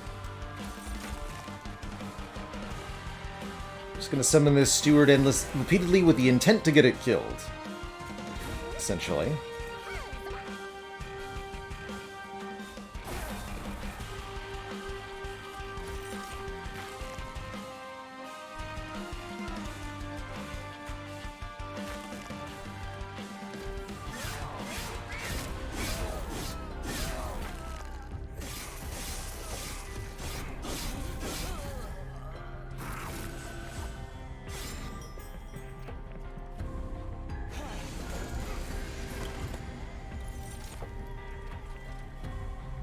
Please come back to me next turn.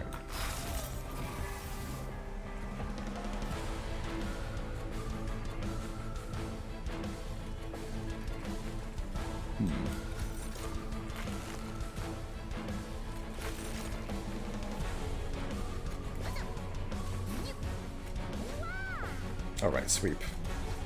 Just all die.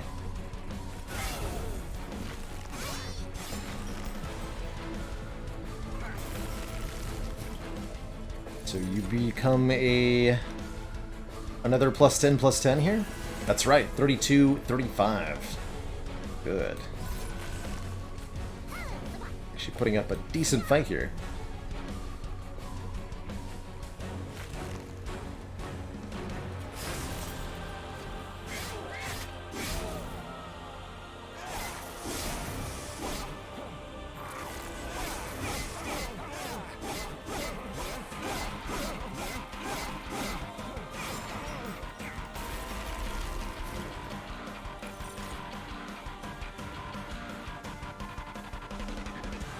GG.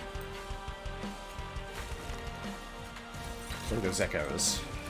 Every infused card generates an echo when played, and those fuel the abilities of our stuff. Notably, our Spine Chief makes everything way stronger per echo we have. Good old Furnace Tap. Also, an infused Eternal Kinstone gives us a lot more echoes to play with. But man, Furnace Tap. Apply multi-strike 1 to one big unit. Maybe not that useful. If we don't have a way to negate the downside, it's pretty nasty. I'll take the infused card, actually. Oh man. Late but not too late, we're offered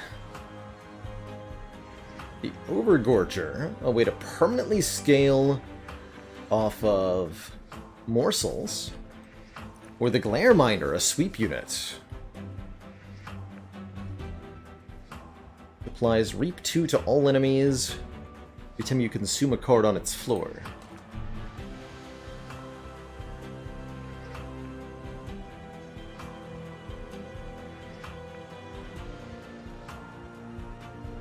So happy to hear that, Matt Warbuckle. Keep on keeping on. Glad the stream provides a cozy, calm place for you. That's what I'm here to be.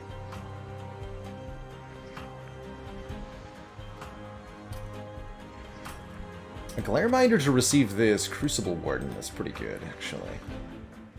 Really do like sweep. What is Glareminder holding? It looks like a, some kind of etching stone that they're holding in their hands. Looking at the other Wormkin cards. You'll see a lot of kind of glowy stone-like objects in their card art. So something like the Broken Memories Or the Wormkin etchings in particular. With the purple with green and green, is that what you're holding? No, you've got like sashes over it. What are you holding?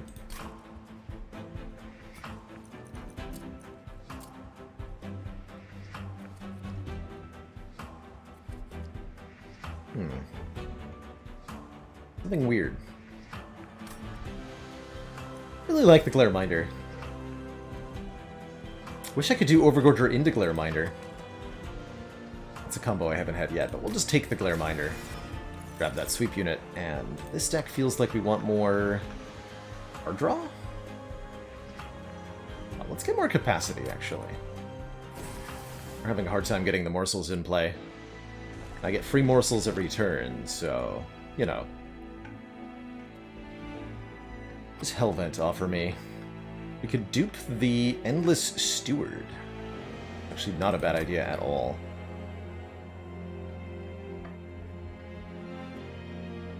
Kind of have to go to a Merchant of Steel eventually, right?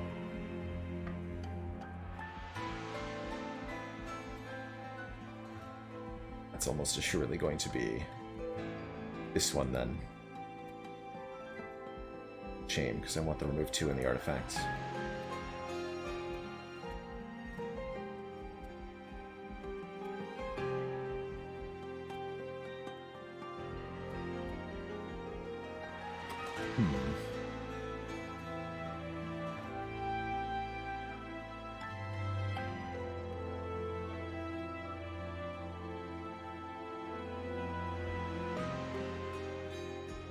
Very interesting. Bashananas, thank you so much for the 13 months and that tier 1 sub. Much love. So things that I would do. Maybe good old Wingmaker. Or again, the Endless Steward.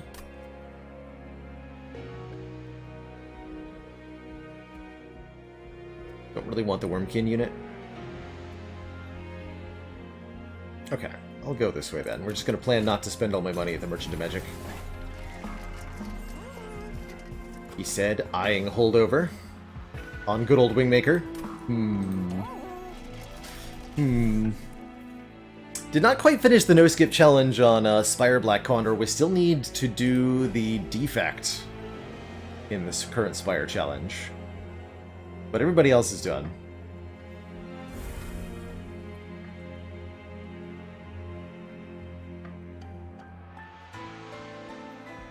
Get rid of one of the unupgraded train stewards.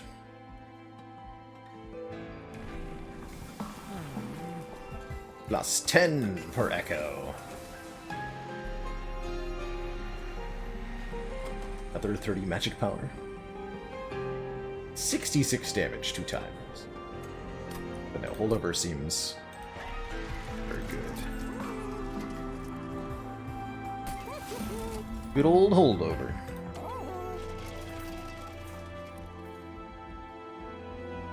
So hard to afford anything at that Merchant of Steel.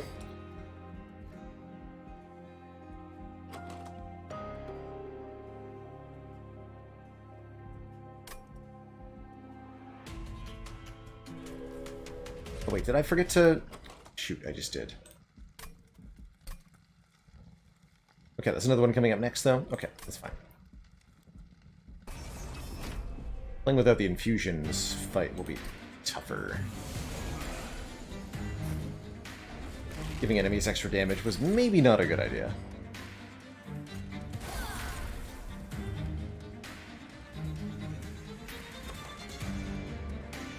This will work just fine.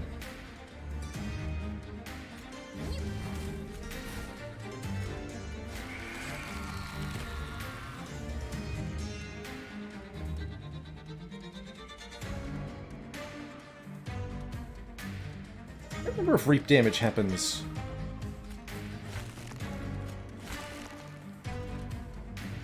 before or after morsels are devoured.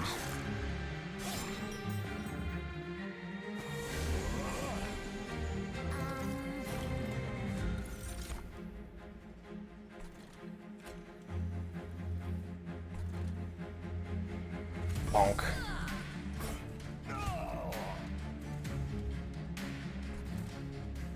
Bonk.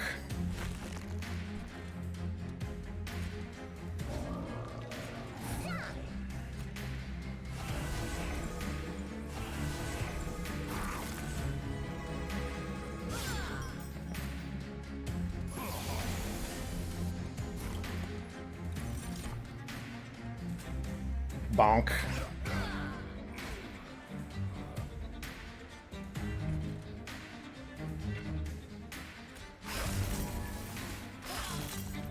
Okay, I think we're doing fine from the looks of it.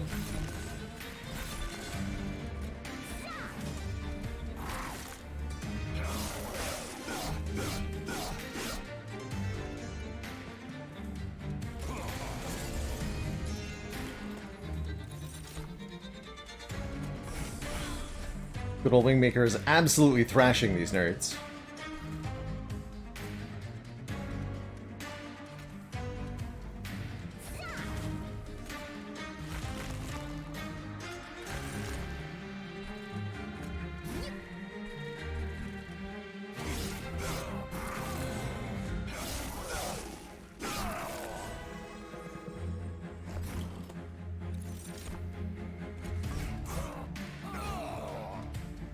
Wow.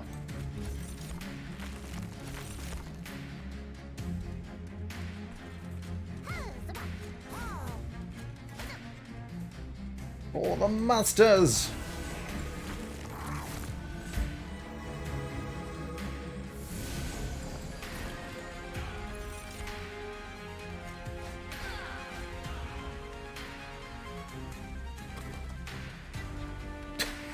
That's kind of sad that that keeps happening. Come on.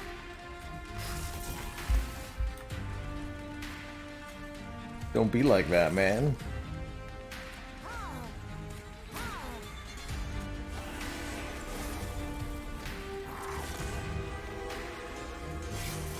Is it possible to get hold over the hammer? Yes, we have it. That's why we've been drawing the hammer every turn.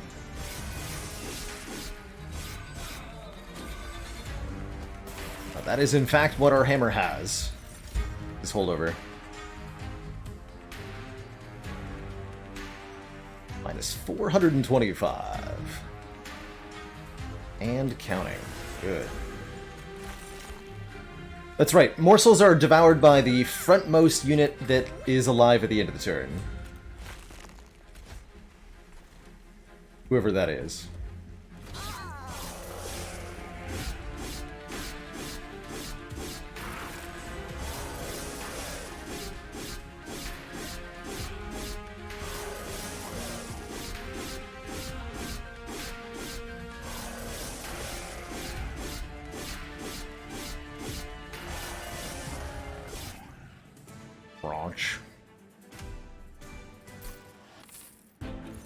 Right, but morsels can't devour other morsels, that's right.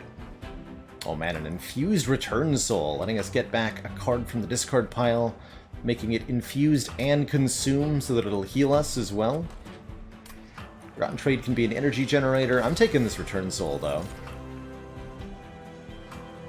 Still miss the Emberforge. Feast can let us eat morsels immediately. That's also pretty useful. Good enough morsel generation, that's reasonable.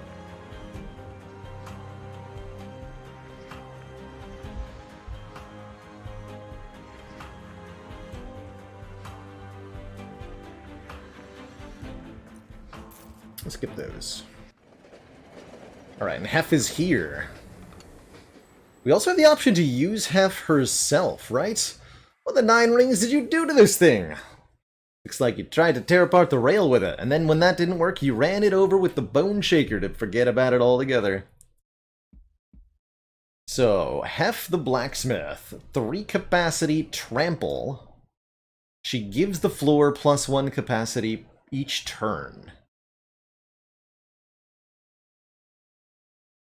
Titan Spawn is her unit type.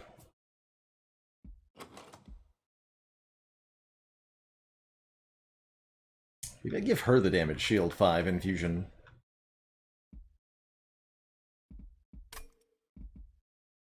Sure, you can come along.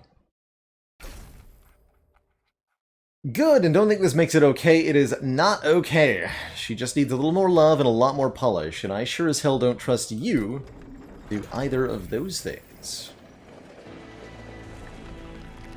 That's fair. As well you shouldn't, lady. I hate that I have to pass up remove 2 artifact, but we need our Merchant of Steel here. Our chance at multi-strike might give Hef multi-strike.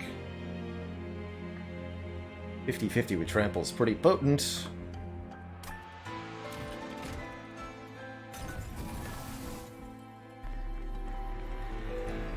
To cost intrinsic and sacrifice. You have multi-strike. Beautiful. Put that on half. 50 times 2. Well, I can put more damage shield on the...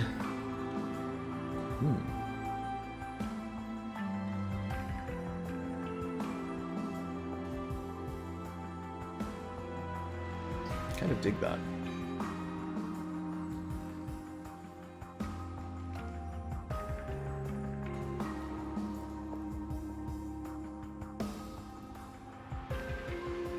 Yeah, okay. I'm gonna make a super glare minder, I guess. Although we could give damage shield 5 to Hef, and Hef will by and large be in the back. Boost your stats.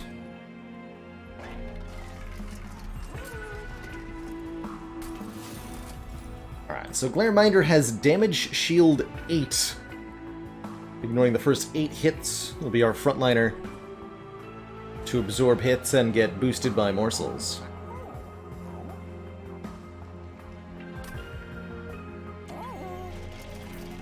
Could give it additional HP. I guess I might as well. I'm not going to go to another Merchant of Steel for a long time.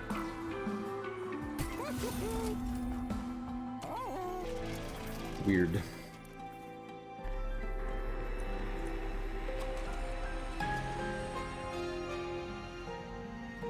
Don't want any of these to be intrinsic or -2 cost. Okay. We go into Ring 5. Multi-strike, huh? Ooh, that is kind of spooky.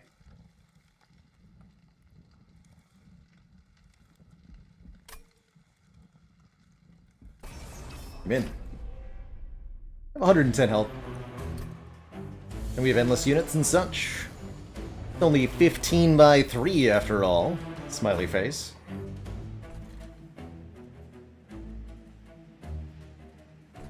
As if I deploy like so, I'll be able to bat Hef into the... That's fine. Question mark. We put you here, maybe. Try that.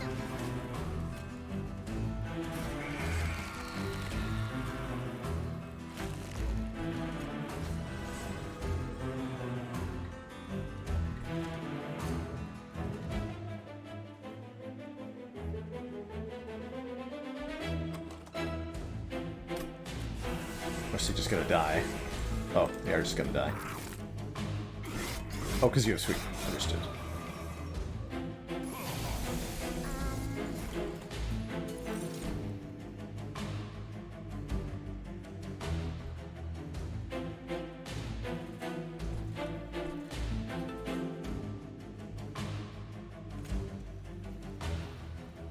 This looks right. Or up here?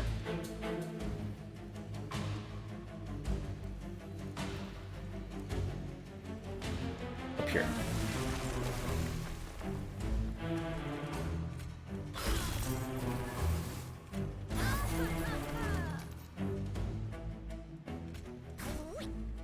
Sweet.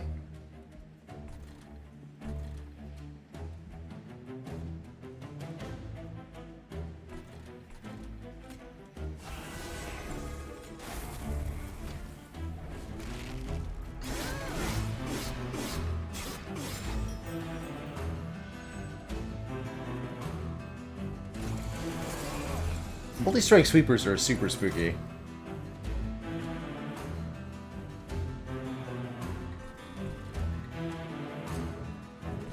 Not expecting that particular problem.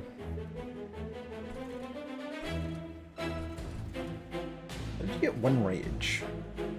Ah. See how. Well, then I understand.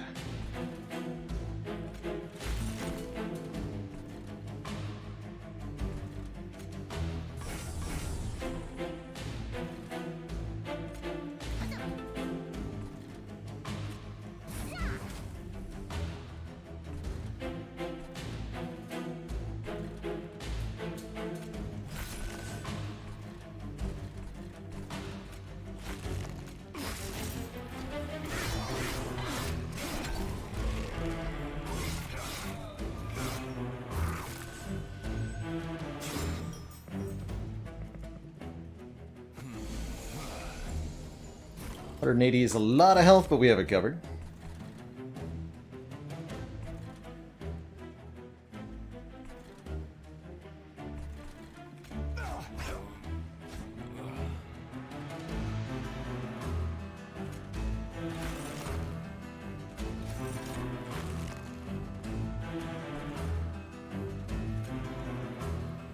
Not feed the sweeper.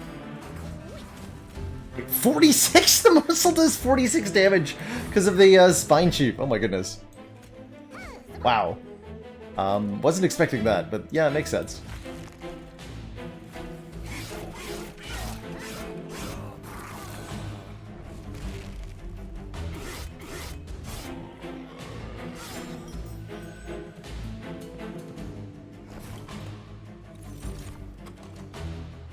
This has not been in the top...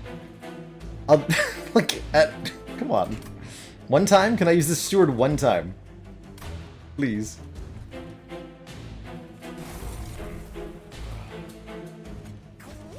That's all I ask.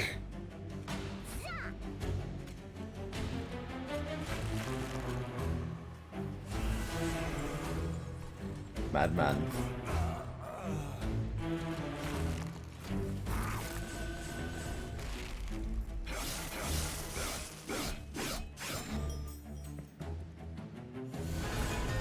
Oh yeah, you. You're a real problem. I don't have that much HP to work with.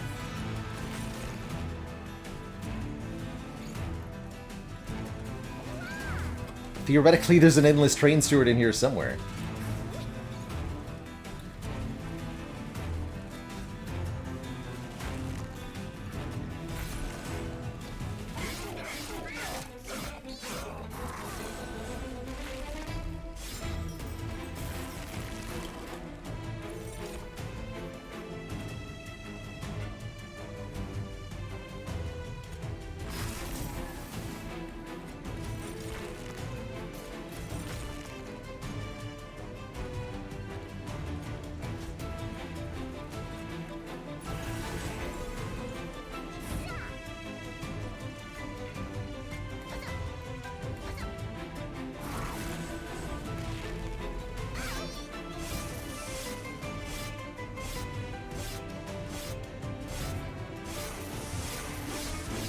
Okay, no more stealth.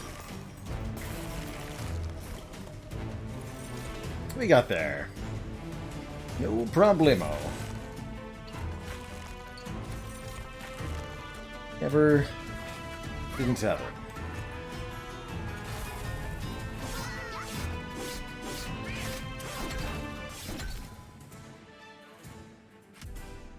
Get him, Hef. All that for the Mask of Penumbra. When you play your first morsel unit, each turn draw one. That's a massive advantage here. It's one draw every turn, since we generate morsel every turn with the Abandoned Antumbra. So totally worth the risk, and we didn't even take any pyre damage after all. Elite Nanas, thank you so much for the year and a half. 18 months of support. Great question. The Reap keyword. Reap is a damage over time status, kind of similar to Frostbite. But Reap does not decay. Instead, Reap does damage each turn equal to the number of Reap stacks multiplied by the number of charged echoes on the floor. So if the enemy has 4 stacks of Reap and you have 3 echoes on the floor, they'll take 12 damage at the end of the turn.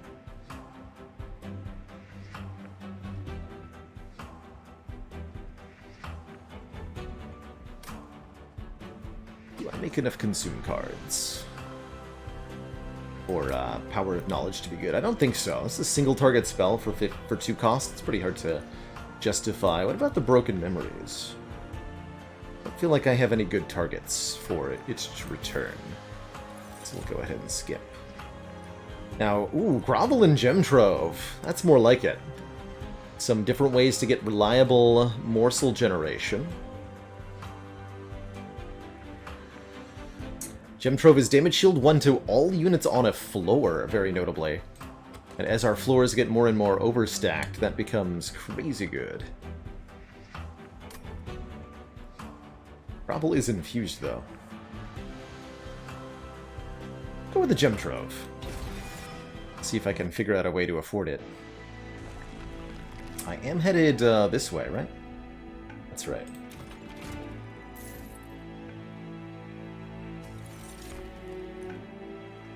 Sort of battle summon a morsel miner on each floor. More attack for the Spine Chief is not so useful with this progression path, since his base attack is so low. Free magic power really doesn't do anything. We'll take that summoned morsel miner at the start of each floor. Does reduce our initial capacity, which can be a bit of a problem. I am offered holdover for this gem trove, although I don't think I want it.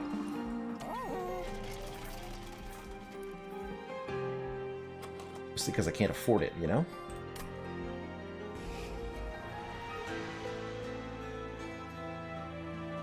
These fractures are quickly becoming, not very useful cards.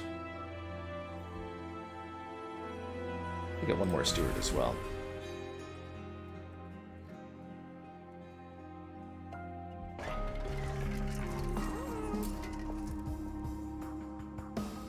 It's a reasonable 10 magic power upgrade.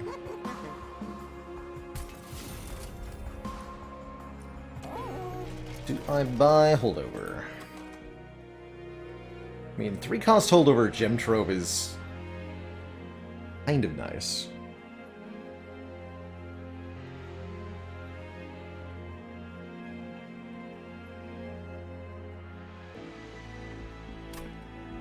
Next floor I go, Unstable Vortex Helvet, Pyramid. I'd rather dupe the 1-cost gem trove. Yeah, we also have the banner drawing every turn. No. Okay, I'm just gonna save our cash, question mark? Question mark. Remove a card, question mark? These mind collapses are pretty bad too now. One of these.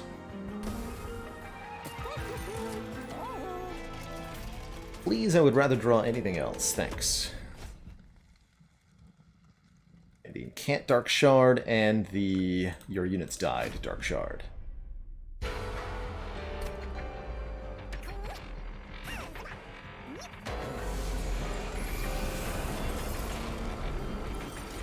So, Arcus Darkness Incarnate puts us into a twisted game of Simon Says, where we're not allowed to play spells, summon units, or have units die, depending on which kind of Dark Shard is in play, on which floor.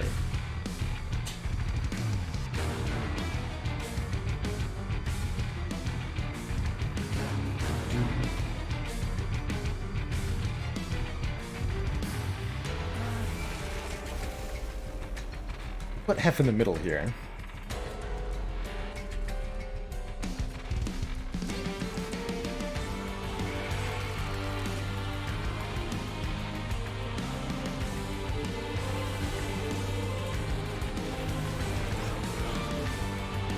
Maximum bonking. Didn't get anything for this Echo Infusion. Might want to remove one of those Echo Infusions as well.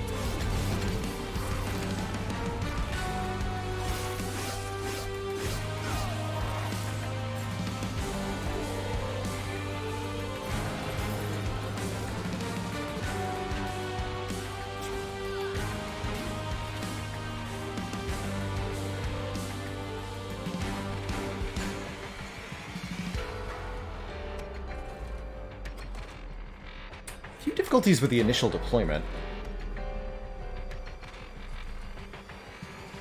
Mildly annoying.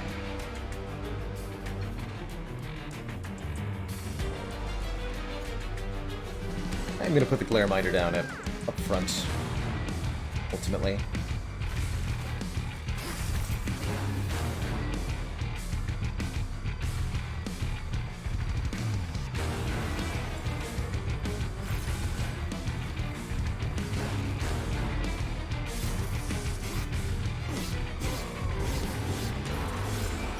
Yeah, Spicy Noodle Bucket. This came from... Hef joined us as a result of one of the Concealed Caverns events.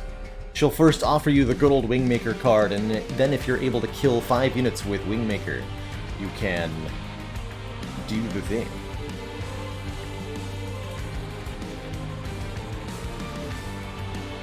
Sweep! How dare you. At least we found our Endless Steward.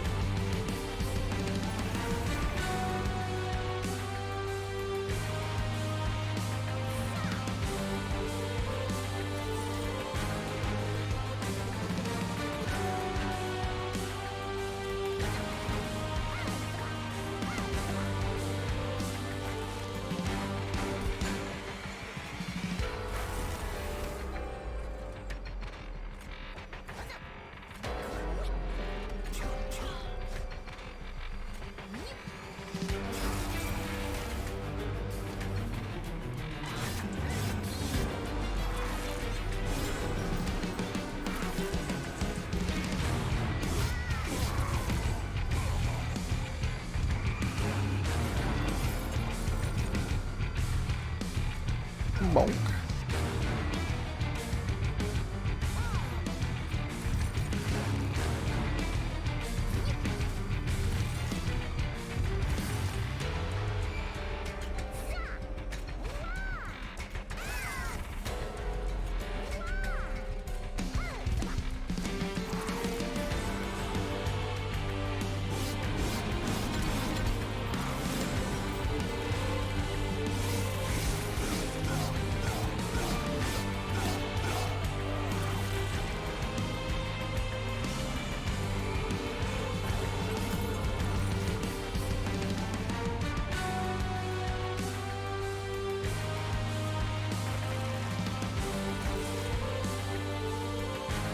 Sweeper will make it very difficult to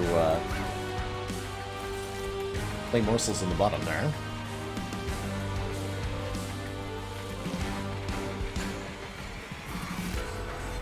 So far this build seems to be working pretty well though. Although I'd appreciate it if I could get all my units on the same floor a little bit more easily.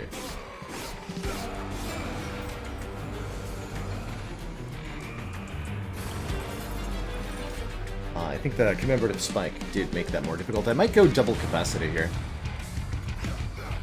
Much as we have an excess of it.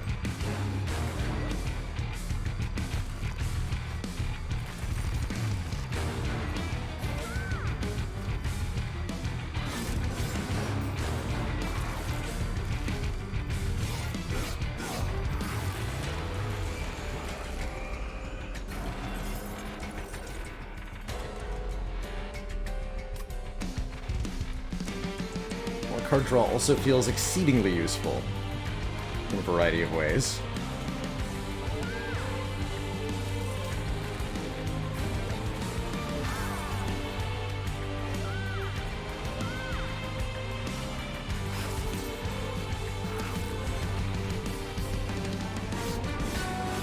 Doesn't feel like I need the energy though.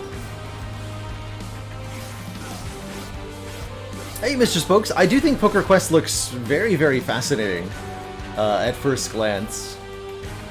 Definitely a game I'm going to wait a little bit later into its development cycle before I try playing personally. But it was definitely a very cool game to take a first look at. Glad Teak was streaming it.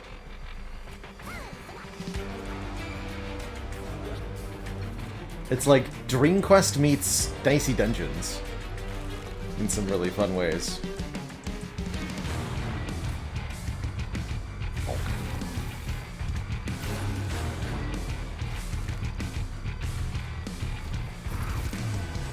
Alright, which floor is actually equipped to stop the boss? I'm gonna split up a little bit here.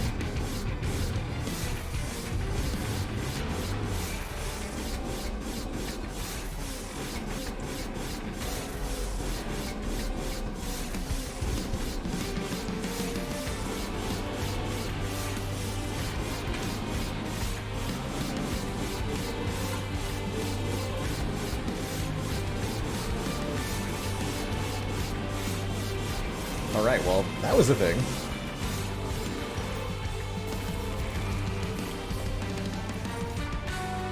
What what this weird ghost image that affects the bosses sometimes actually is. Oh, that's right, you're endless now, so we can, like, count on you to actually do things.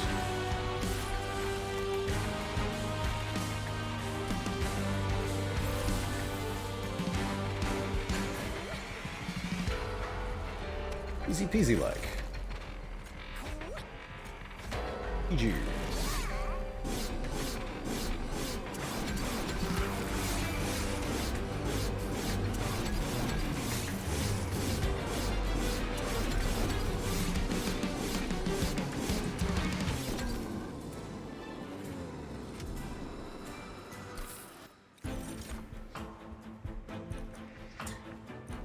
Trigger feeding on a morsel unit 2x times. Well, we always have a morsel. So that seems pretty good.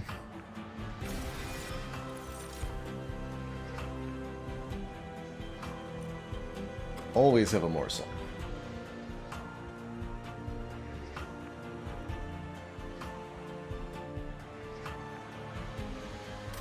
Take the plus draw, ultimately. Although I thought about additional capacity. Is this? The child eventually grew tired of judgment and bored of this realm. Does this give you hope?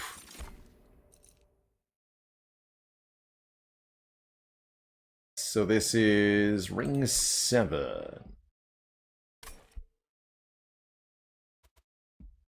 Damage shield 4 to the force unit summoned each turn sounds pretty good. We only get 10 gold for skipping. I'll take the 4 damage shield. That's gotta be good for one combat. And thank you, Coil Twitchbot, for those 100 bits. And those constant cheers. Very much appreciated. Let's see here.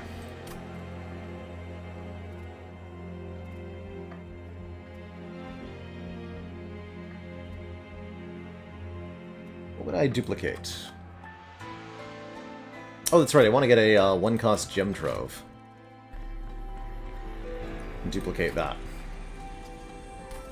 Obviously. Professor Problem, thank you so much for the Prime sub. Welcome to the Cozy Sub Club.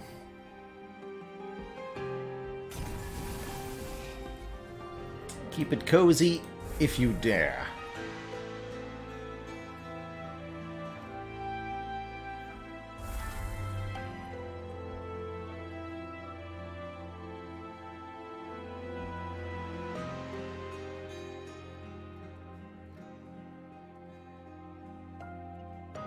If you dare. Okay, we'll go up to the highest rank of Corruptor, Spine Chief 2, plus 20 attack per charged echo on the floor. One rank of Infector could be better for endless combats, maybe.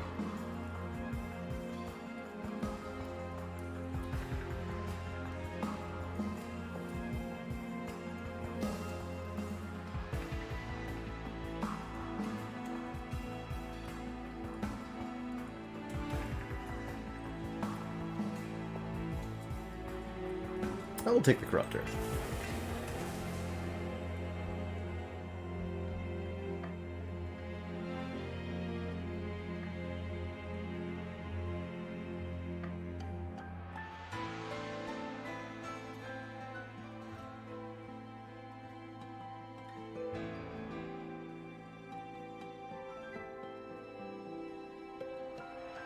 And Friozen, a dad joke for the audience.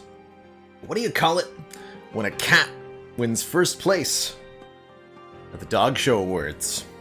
A cat has trophy.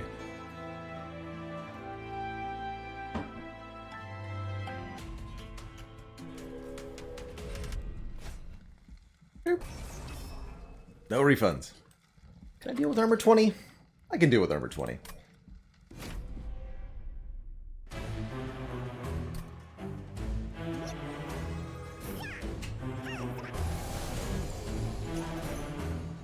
All these multi-strike enchanters. These are weird. We got turn 1 Shroud Spike. Oh, the luck. So wait. Wait. You're telling me?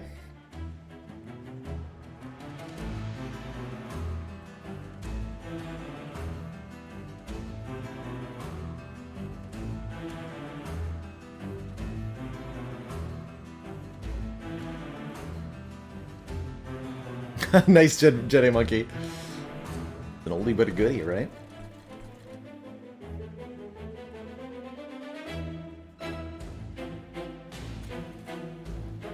I think I'm going to set up on the bottom here, although these stealthy boys are going to give me problems.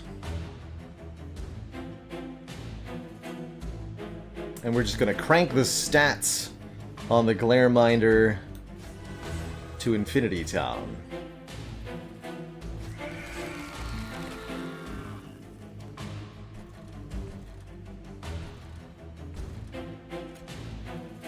That would get Ember Drained.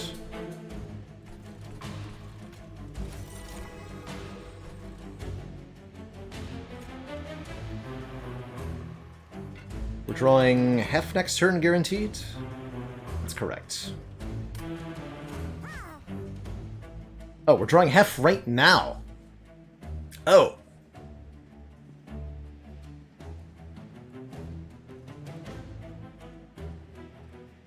Oh, I see.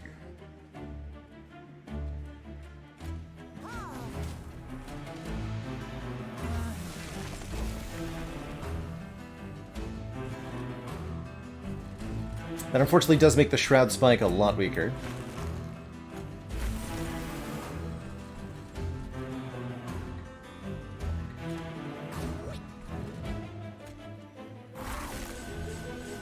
Still plus 24. Plus 24. Pretty good. Yeah, we'll do massive damage to everybody on the floor. Thanks to that. And even reap damage to the stealthed guy.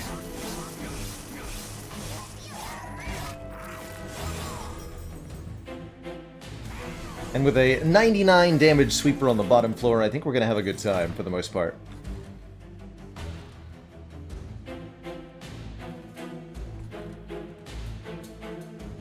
You know?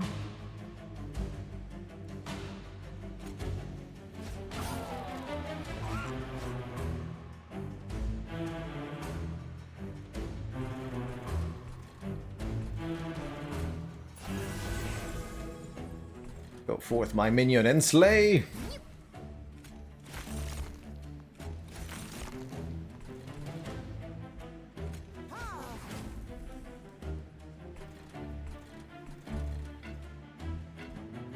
Right.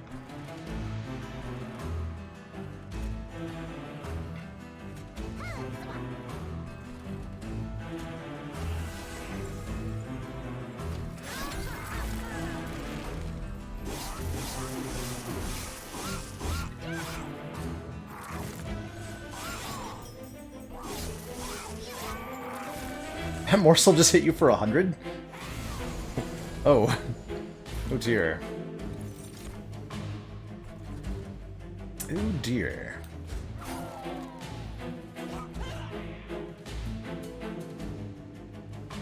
Rip.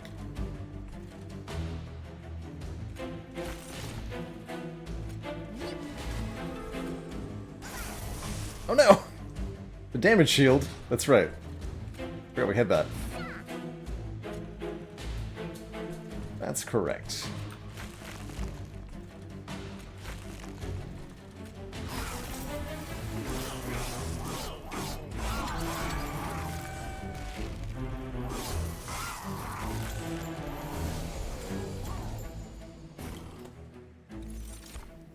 Beep.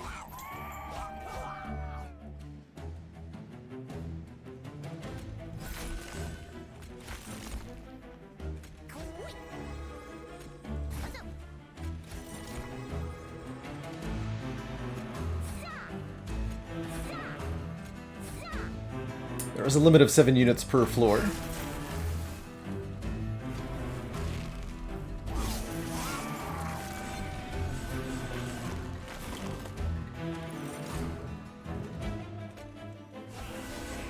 Slap a 90 by 2 in there.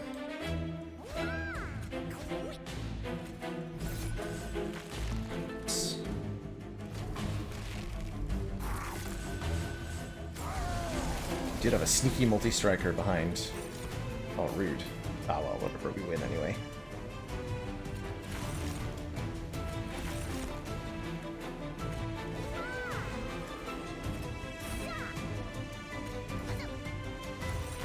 GG.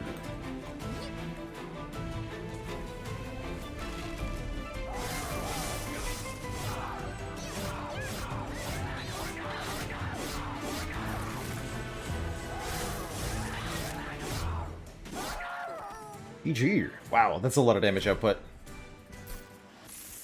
This deck feels like it's in a very good place. Ambient Charge has some instant draw, which can be quite nice.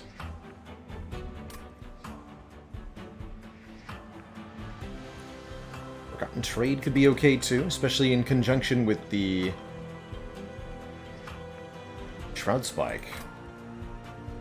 I think I'll skip them all. Ooh, Furnace Tap, though. Or Feast to instantly activate Eating. Take a Furnace Tap, letting us apply 1 stack of multi-strike to something. And duplicate plus remove 2 sounds grand. I would not mind another Gem Trove here. 1 bit. Quickly look at the upgrades. Permafrost lets us retain a card. Permafrost on Furnace Tap. That's a big deal, because the downside of Furnace Tap is huge. Permafrost on Shroud Spike. Also a pretty good option here.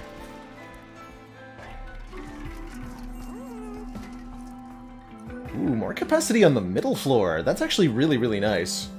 Because against the last Divinity boss, the top floor has sweep, and I think we would have a real challenge against that. So being able to set up more easily in the middle sounds genuinely very good. Mind Horde could be nice too. Here's what I'm gonna do.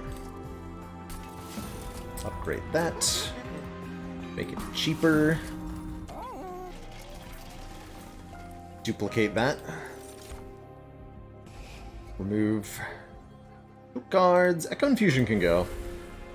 We're really not using it. Keeping the Entumber Assault just for the Divine Stamp. I'll lose one of these Shade Splitters, I guess.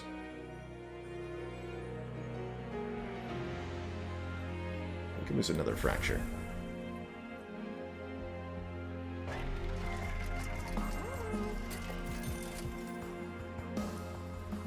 And then I could take 10 more shards for 1 more card remove. Deal.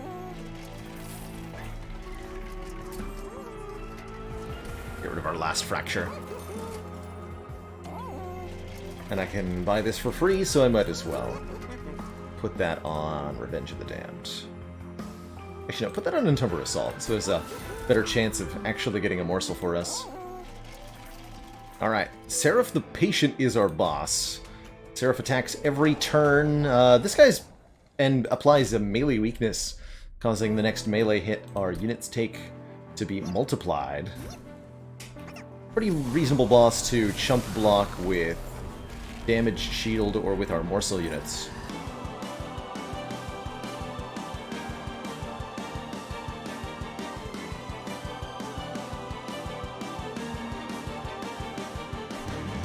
I think we get to do the full setup here. Let's try something.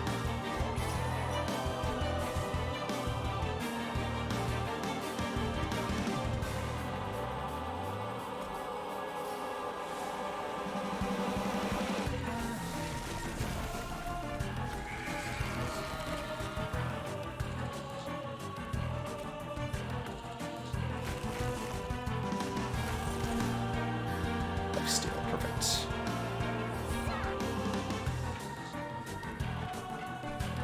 Tasty one here.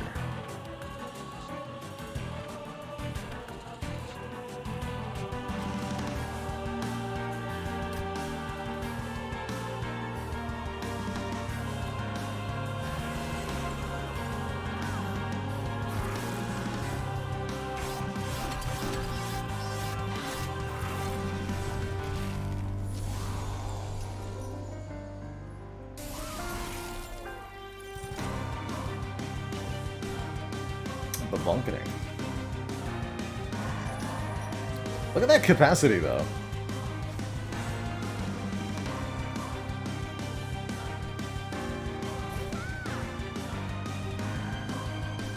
Look at it. So what benefit do the morsel miners give? They give +6/+6. 6 health, 6 damage to the unit that eats them.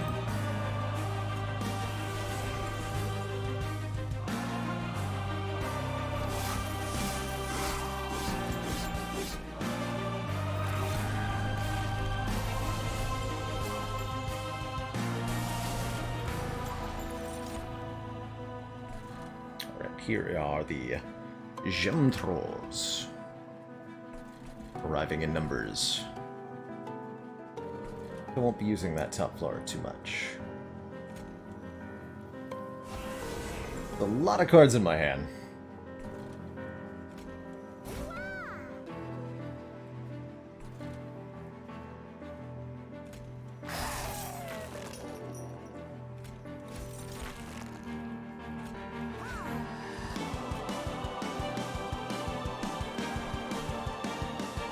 This way.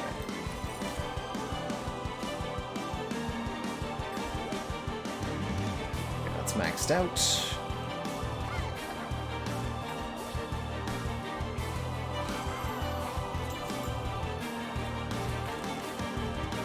Let's get rid of this one.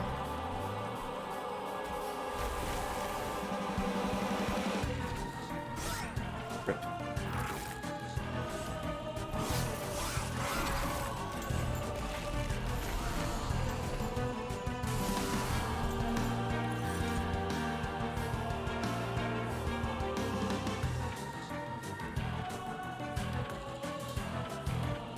8 times.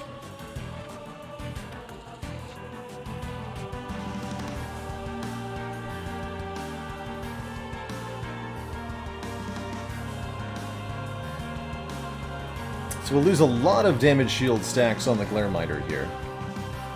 I'm gonna sneak the Kinhost Steward in front there.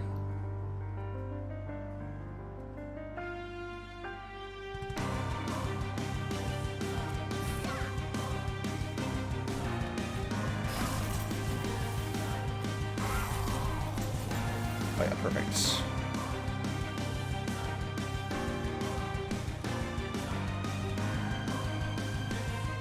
Let's do this. I guess like this.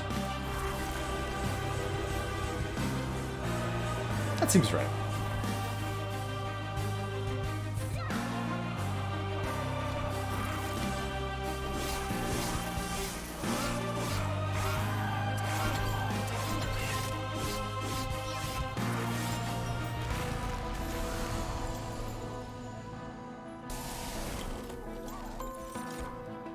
Endless Train Steward, you heard me.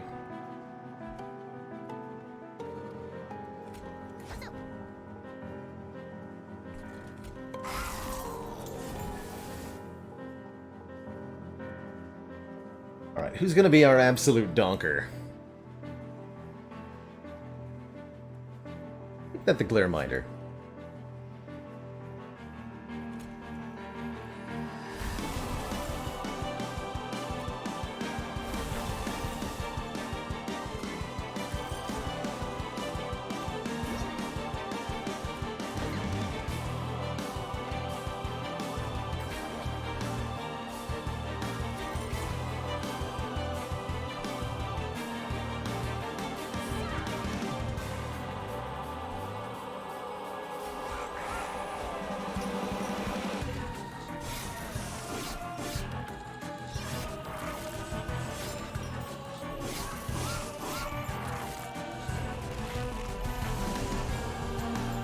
Yes, come here, fool.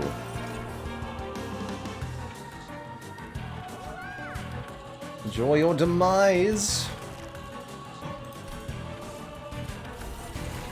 Actually able to generate energy too? Hilarious.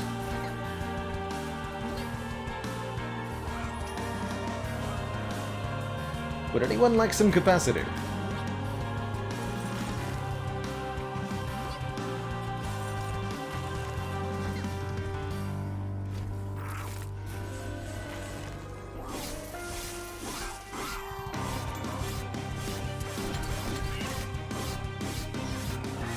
Get him, morsels.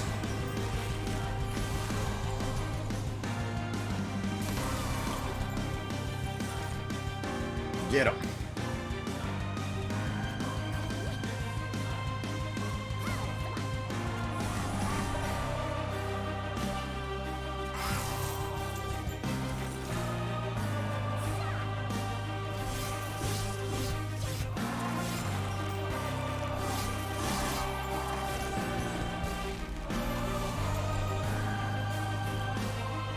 GG.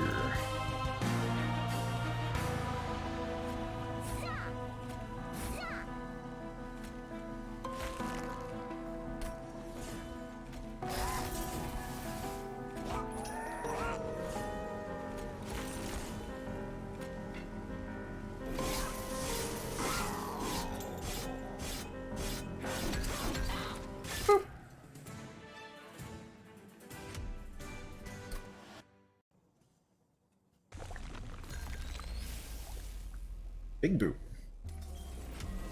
Alright, we're on to the final one. Either in victory or defeat, the divinity's endless destruction boops onward. Took the Mind Jacks partially for this fight. Oh, is that why we're having so much energy on turn 1? I didn't realize that the commemorative spike was activating the Hell's Banners on turn 1. That's why we start with 6 energy. Oh, that's funny. Oh, we got Shroud Spike turn 1? Yes, yes. Okay. Okay, so do we just Glareminder, Spine Chief on the middle? I think so. I think so.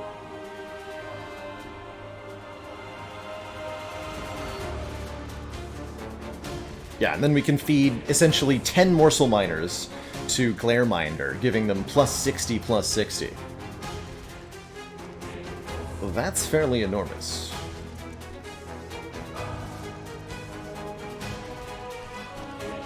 Interesting that this Morsel Miner doesn't get Ember Drain from the Covenant modifier, even though they count towards the Hell's Banners.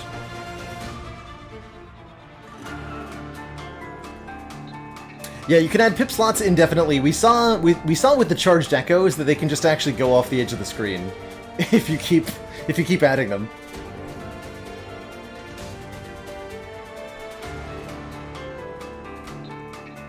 Really like Glareminder.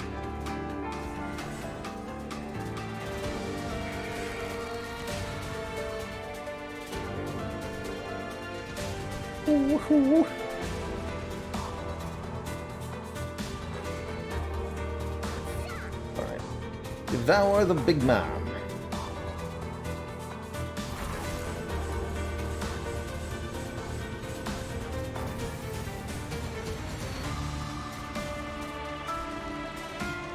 Good show.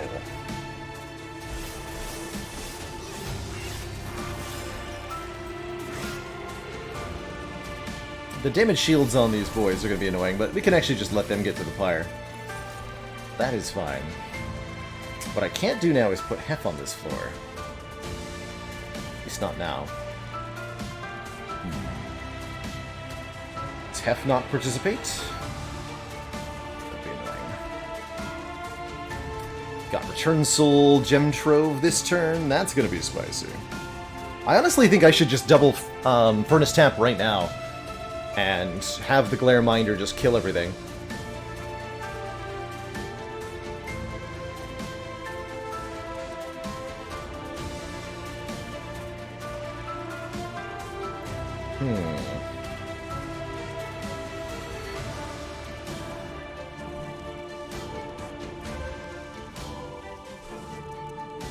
Stinky Spell Shield. Alright, I think that's what I'm gonna do. I think I'm gonna tap into the power of the furnace. And we're just gonna have Glareminder go ham with his turn.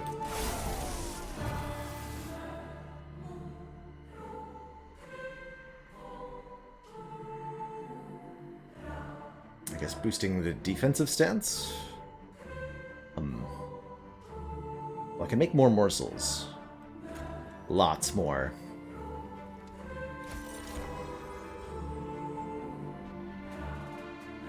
Pretty uncommon or rare. And tempers are uncommons. Noted.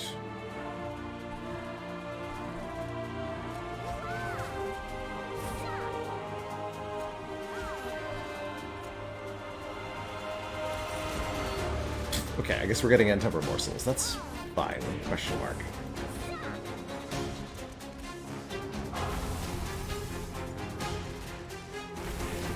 Yeah, that's 8 stacks of Ember Drain, which is definitely going to be awkward AF.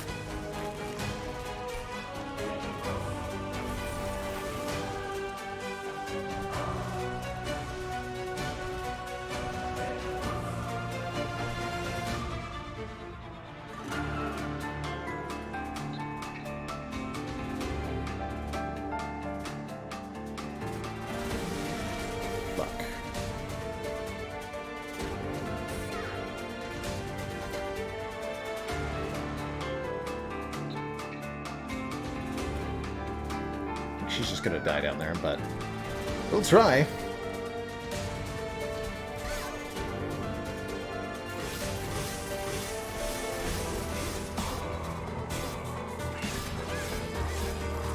As long as we can keep Glareminder alive, that 176 times 3 sweep is just gonna kill everything, every single wave.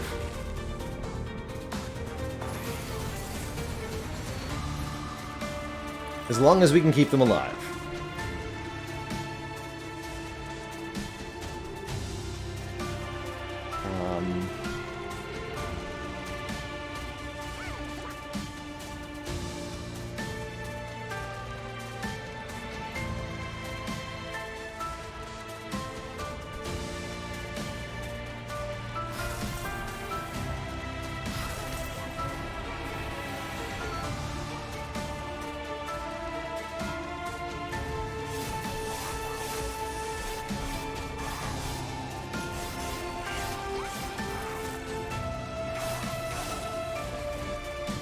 Though.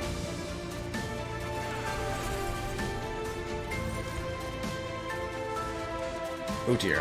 Have I done it wrong? I've done it wrong.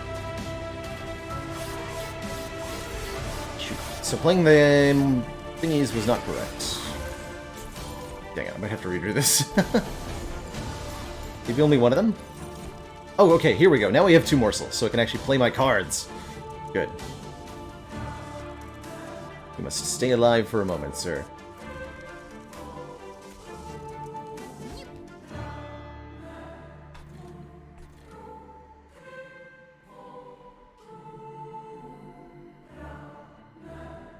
Ten by 2. How do I keep you alive?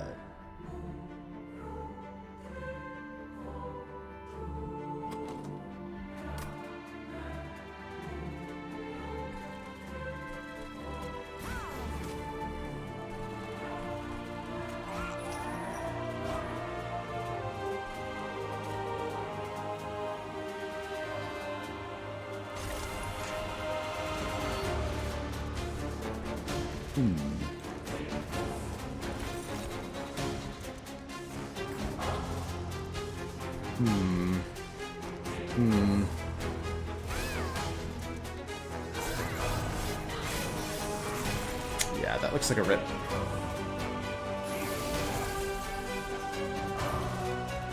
That worked before, but didn't work this time. Because I didn't draw the return soul, is that why? Interesting. But yeah, this gets to the pirate and kills us. Because we were able to allow our sweeper to die. I don't want to redo this challenge, so I'm going to resume. And we're going to not play both furnace taps.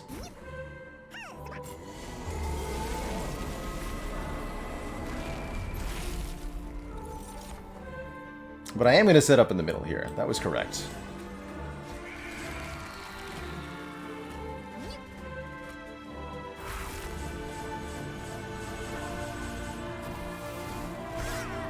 And I think I'm still supposed to play one of them.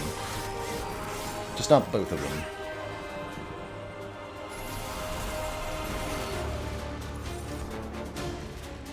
Yeah, let myself get tricked.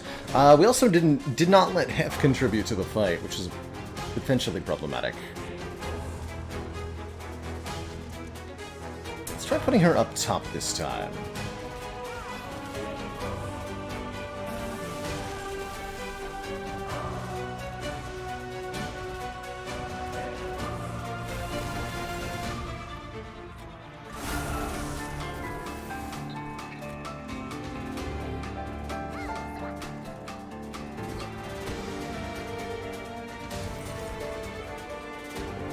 want lifesteal on Hef.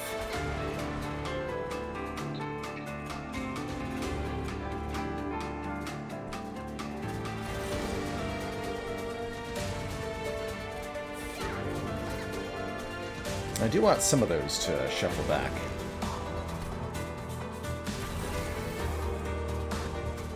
There we go. The damage shield's on you.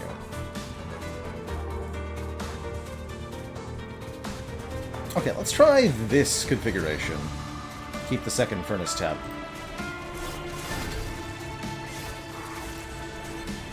Kind of tricky to predict how things will work out sometimes.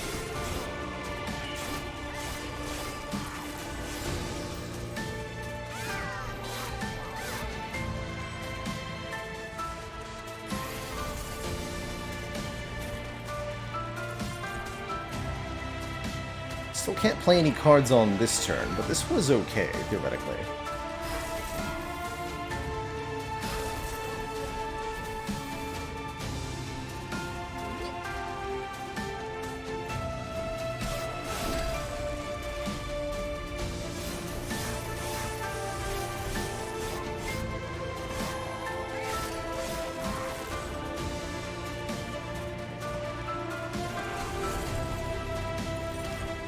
There we go, okay. Now I can play the Shade Splitter, and we can actually play this hand.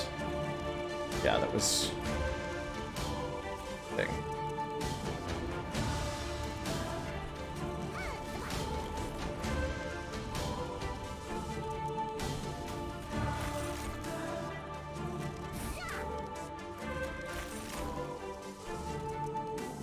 Worst case scenario, I can throw a Train Steward down to block. Go ahead and do.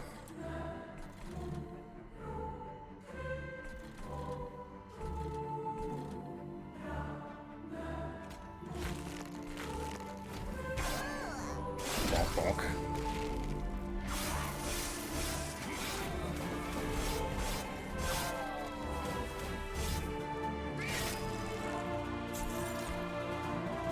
Okay.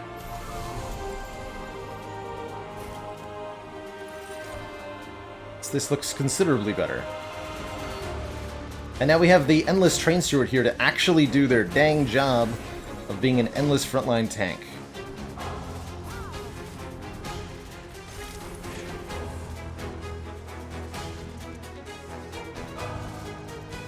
Good for them.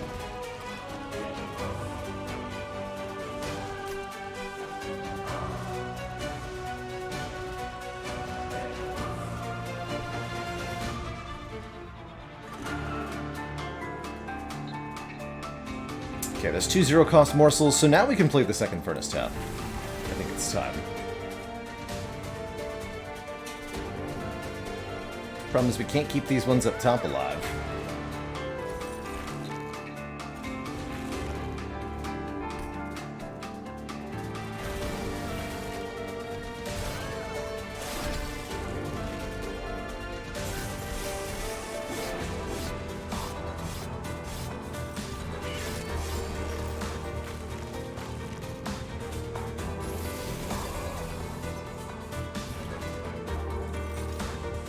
Yes, so we can play both of these, and then I can play the Gem Trove and that good old Wingmaker, very importantly.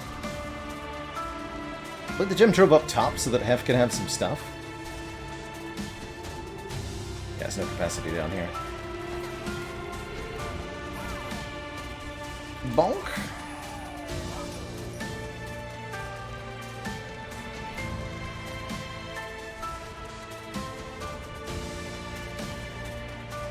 Ooh, Spell Shield, huh?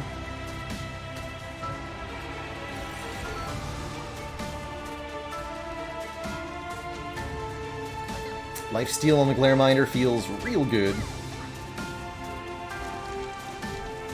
Alright, I think we found the route that wins.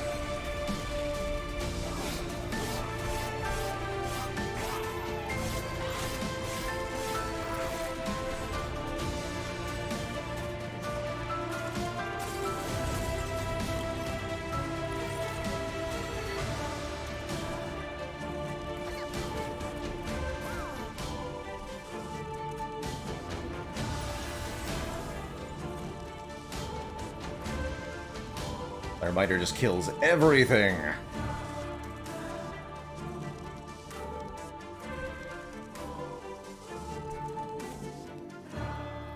Actually, doesn't even matter.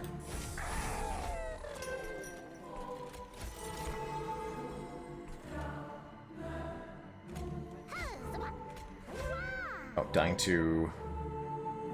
Well, dying to something.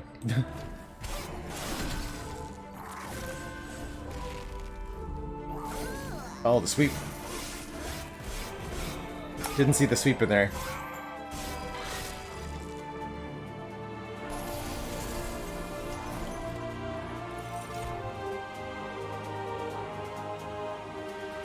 Okay, by and large, unable to play on this turn.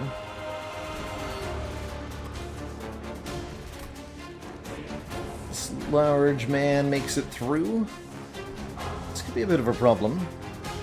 It's not actually that much damage. Only one wave remains. Divinity's almost dead anyway. I think this is fine.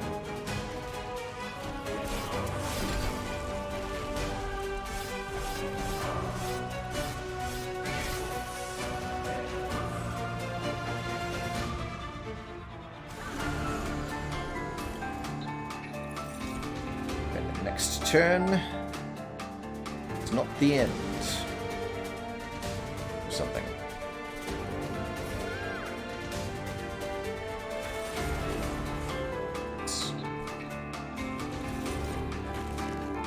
Actually doesn't die, but the pyre will beat this man.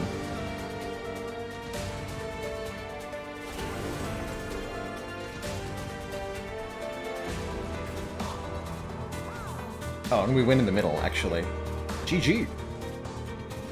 GG. Take one lonely damage.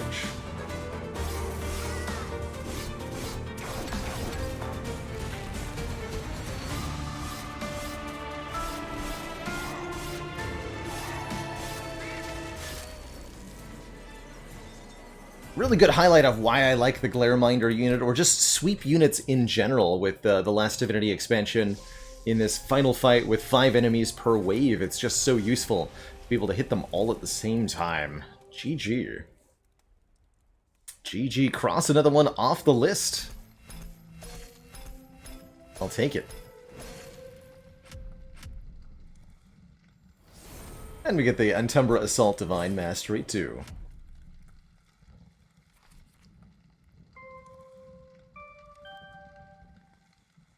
Beautiful. Beautiful. GG. GG. I guess you could say Pomadrone, that run was a clean sweep. Got him.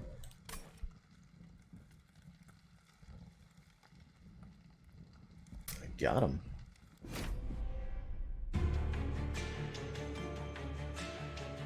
Alright, I think I'm going to do one more Monster Train. I'm really enjoying these expert challenges here. And if we continue to go down the list, we get a really fun one, the True Champion. Yes, perfect. Instead of our champion, we start with Dante the Deceptive.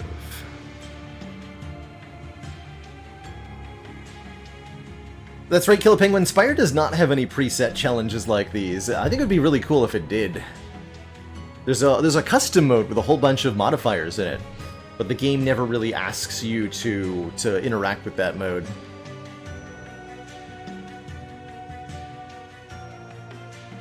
We have not finished all the challenges, one truly. We're currently trying to get a Divine Victory with all of them. All the ones with a purple check mark have Divine Victory. And there are some that we don't have a victory on at all, such as the Homework Challenge, Brains over Brawn, and War is Hell. But everything else we've at least won with one-time normal-like. Dante's Comedy. Let's see. For an added challenge, I think we should try to get a clan combo we haven't won with, so... Melting Hellhorns, Melting Umbra, Umbra Melting, or Umbra Awoken.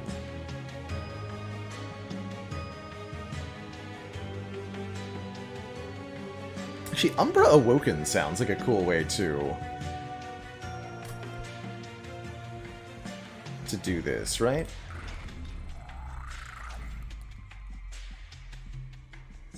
Let's try Umbra with Exiled Awoken for True Champion.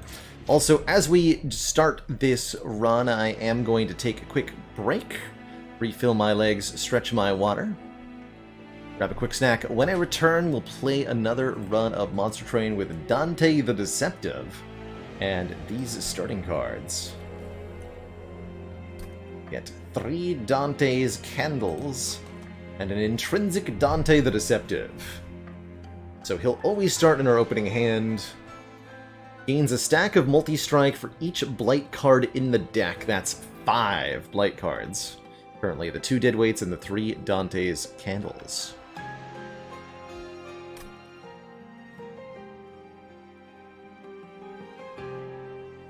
Trans woman's favorite chocolate Hershey's is my guess.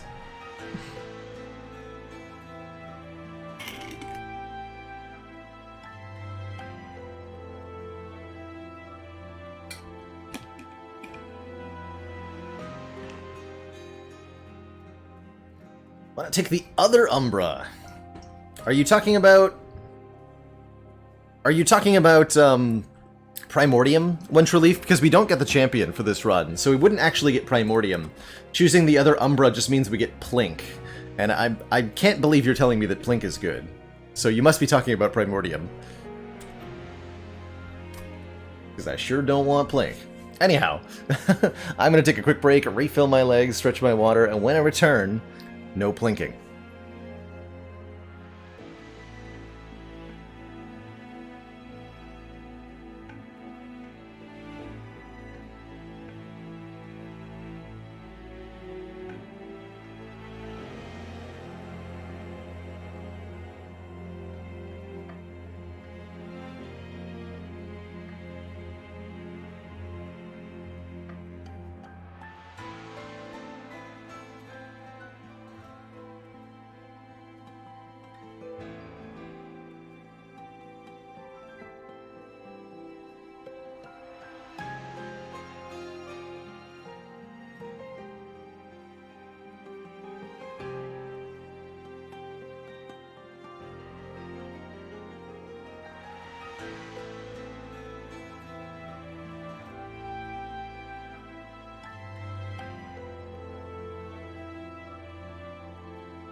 Alright, everybody, we are back.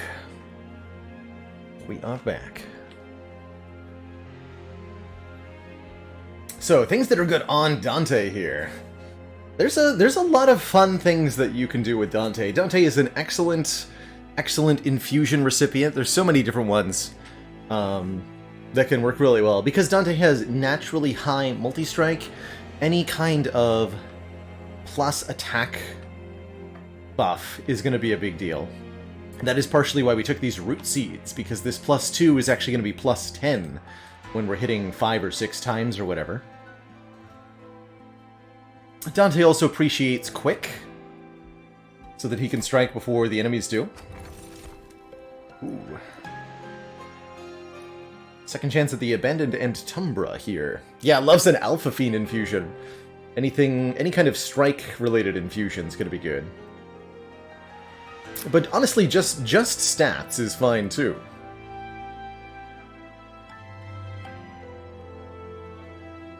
Hey, let's take the Faulty Loader here, giving us a turn to set up. First wave dazed sounds nice. This Dante could be fragile initially. Melee weakness is not so helpful. Well, that's okay. Spikes 3. Okay, I think we can tackle that because of these regens that we have. Depending on how many units spawn in, of course. Okay, not too many. We also have to contend with, of course, the Dante's Candles, which will do damage to our pyre if we don't deal with them.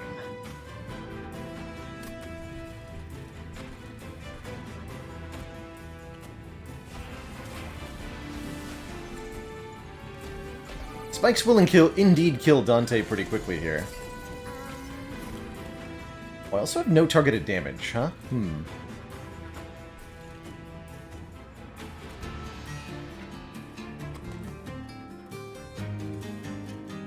Oh, this is worse than I thought. We actually just died to the first enemy? Yes. Oh. Oh no. I've severely underestimated this.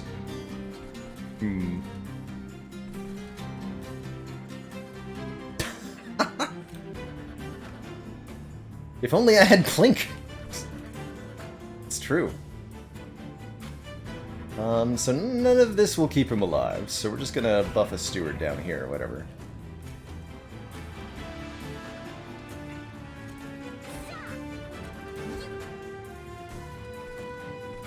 Not gonna worry about it. It's gonna be fine.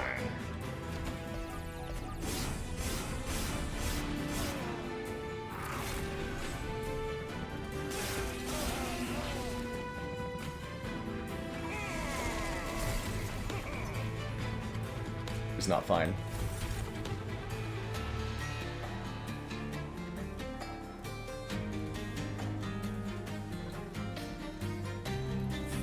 I do this. Ooh, that was an improvement. Not nearly enough, though.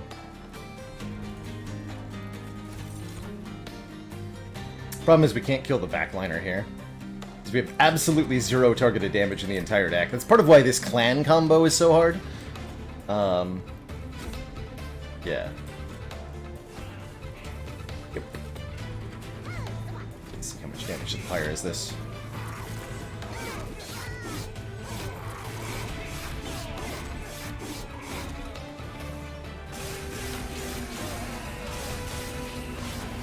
One.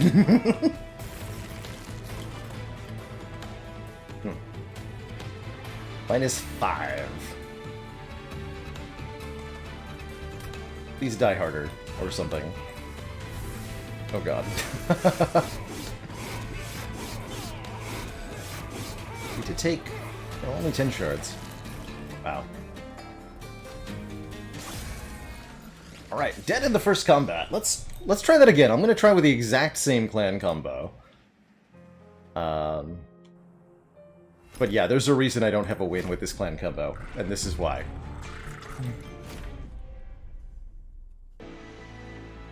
Okay, the Vine Grasps can at least, like, kill something. Ooh, start of each turn add a Sting spell to hand. Morsel Miner is also pretty good for the Dante thing. +6. Alright, we'll take the Spike. Should maybe not take the initial shards either. But we'll see. Really just need to get to Ring 2 so that we can upgrade Dante. If we can upgrade Dante, I'm sure we can live.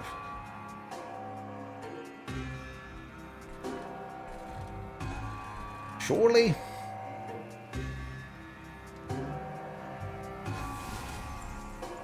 Allow the candle to do the thing also. Sometimes we're just gonna have to sacrifice that to get started.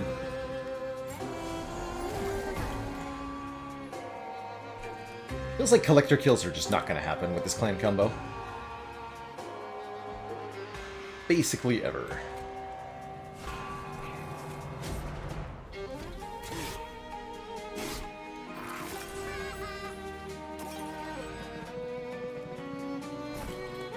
But there we go. Now we've got a 20/6 Dante. So all is well?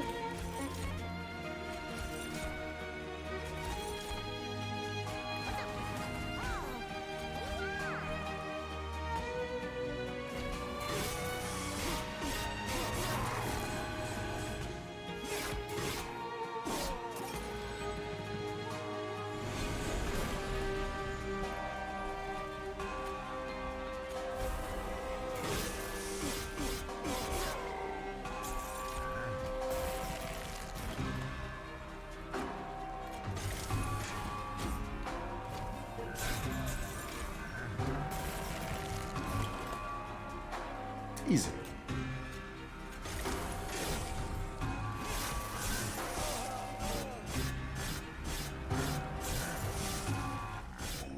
There we go.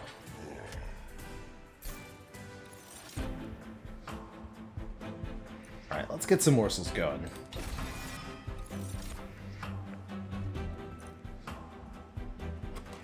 One more Vine Grasp? Question mark? Question mark.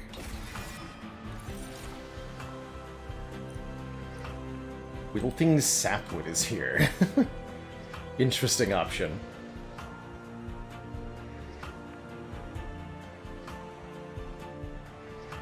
It's a strange unit. Gaining us energy when damaged. Don't have any healing for the Awoken Hollow. Don't really need a sweeper. Not with Dante.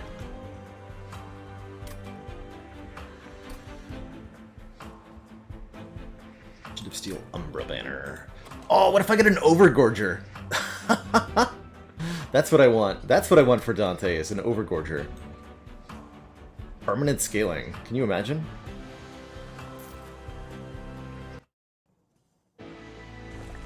Can you imagine? Alright, Quick is also, like, real good here. Where's the Large Stone? Big stats. Pretty acceptable. Big stats damage shield feels like a really good way to Dante. What about you? Okay, not an Overgorger, but Resolve +6/+6 is very, very tempting. Could also just go for the +10/+10 damage shield 5 of the Crucible Warden to create a damage shield 8 Dante. No worry about early deaths then.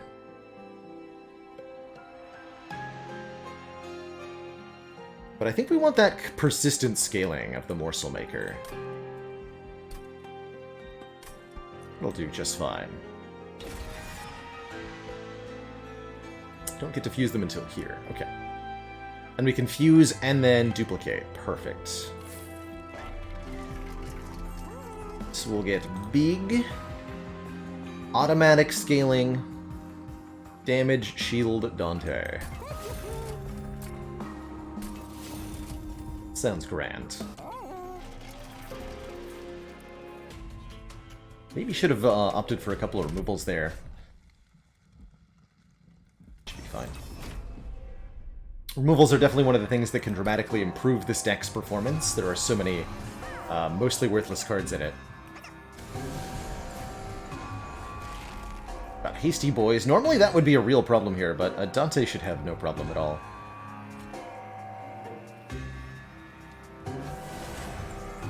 Dante will simply kill everything.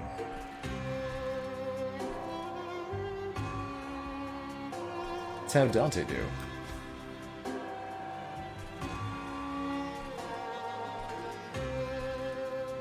Although I think one of these units, actually, the Conduit Infiltrator, will go straight to the Pyre here. There's a limit of 7 units per floor. That's both for friendlies and for enemies. And if the enemies attempt to exceed the floor capacity here, then excess will go up to the next available floor, that being the Pyre room.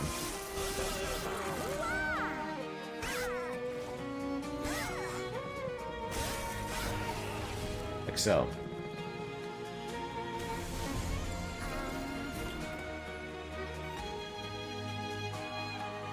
Not too bad, and we can actually kill the Collector for once. So I'll take the opportunity to do so. Bit painful, though.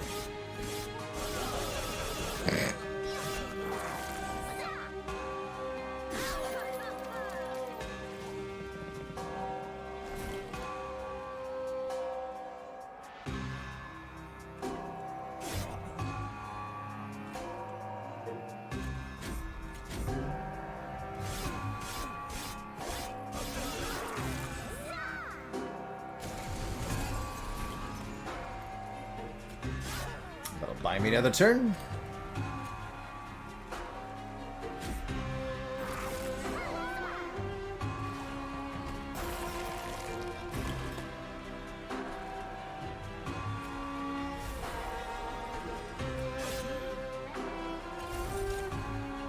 Beat him. Oh wait, they all die to the thorns. That's fine too.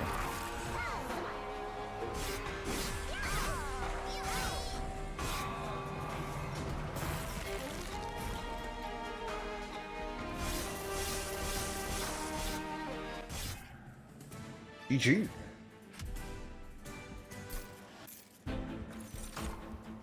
Definitely going to take another Prismal Dust. Damage Shield is a very good way. Immortal Trade, I think, not that useful with... or Lifesteal in general, not that useful with the sheer number of attacks Dante does. Morsel Master is indeed the infusion plan here. Yeah, and I think we just go over here. And life should be pretty easy from here, too. We, of course, look at the Concealed Caverns first.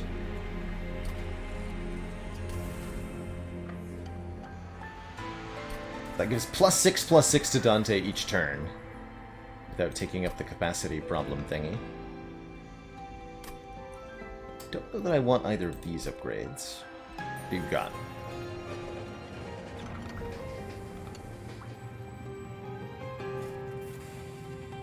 Purge a card, gain a card. Good, a purge. Lots of cards we would like to purge here.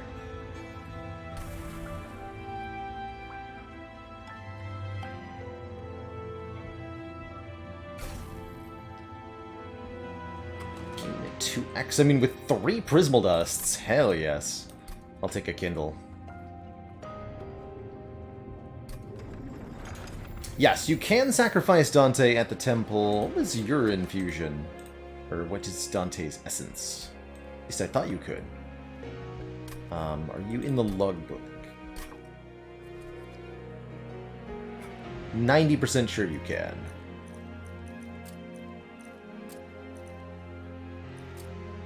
That's right. Multi-strike 1 and adds a Dante's Candle to your hand when you summon. Is his essence.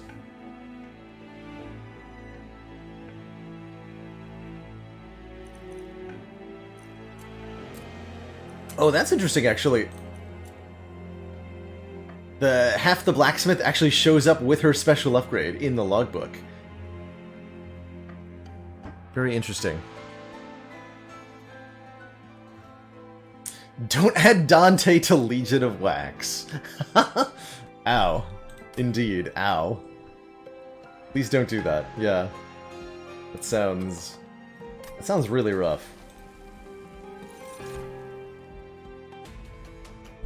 So the real kicker here is that this duplicated Dante shares the intrinsic keyword.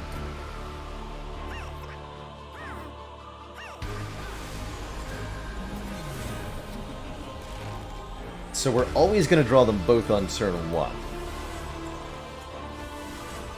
Oh, did that wrong order. Really does not matter, though.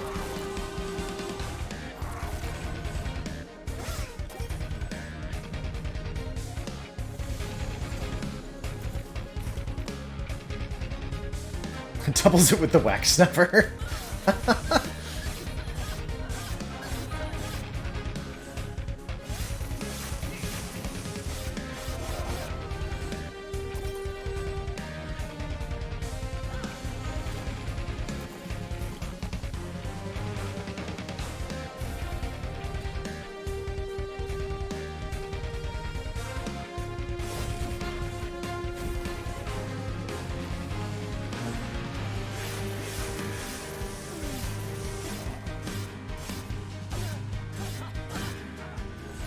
Just a scratch.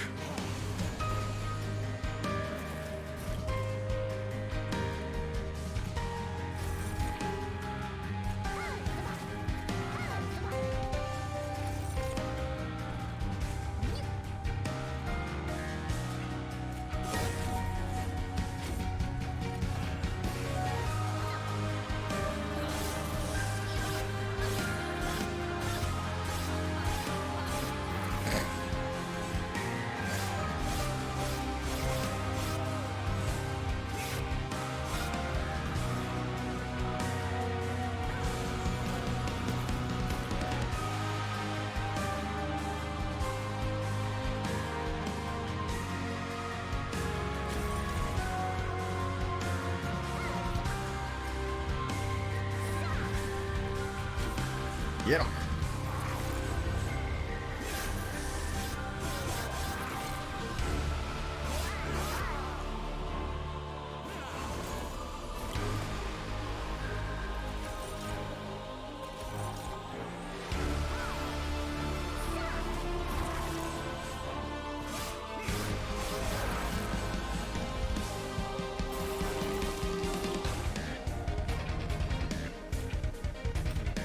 GG.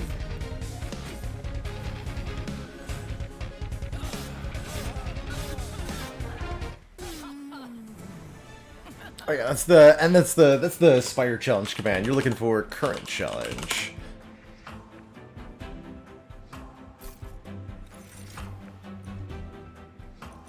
Not a very good card, Furnace Tap. Although Wretch and Shroud Spike look very powerful, letting us return eaten units that would include the 2 Morsel Miners. So this always makes 2 Morsel Miners. That's pretty good.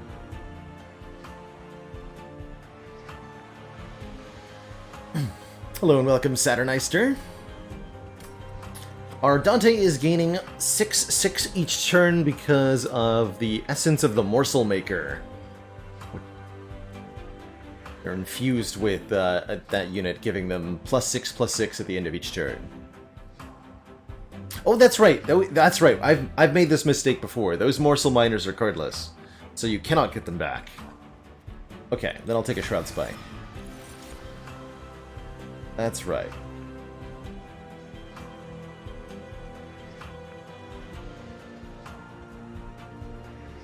I don't think I want any of this.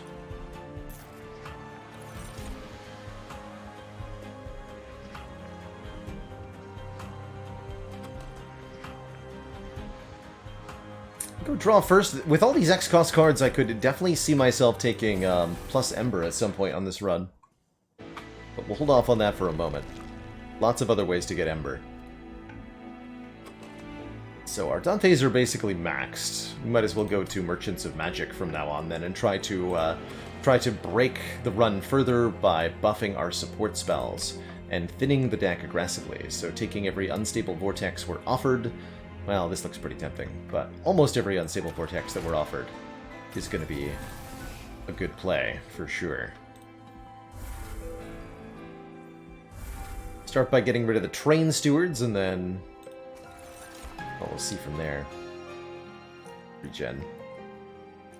Regen as a strategy seems so weak in TLD.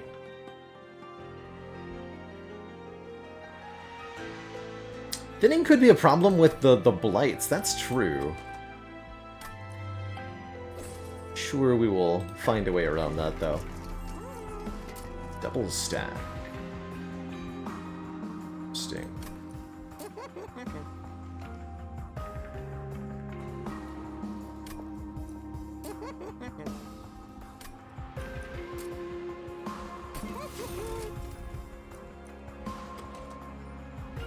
We'll double stack one of these prismal dusts.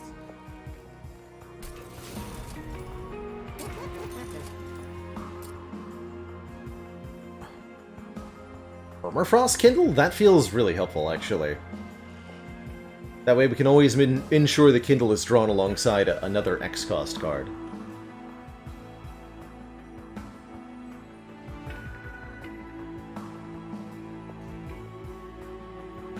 Permafrost on Shroud Spike, also pretty useful.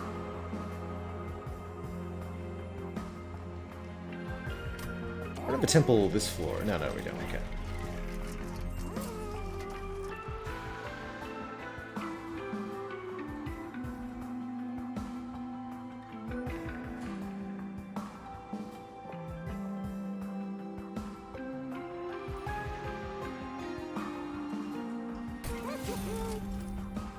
Put on the spike instead.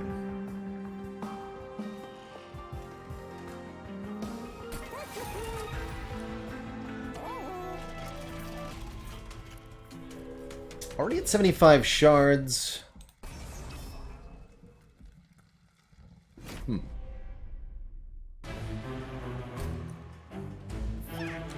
Multi-strike's a little spooky here, but I love random artifacts, so I'm a sucker for that. Dang it. Could've put the frost on Kindle.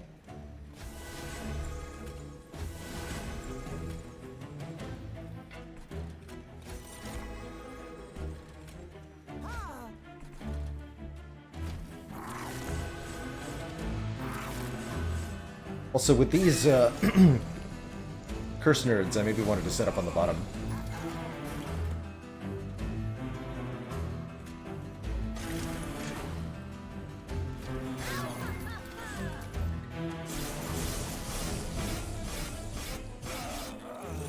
Oh god! The sap! The multi-strike sap! Oh, that's so rude. Ew. How dare you? How dare you? 7 sap, wow.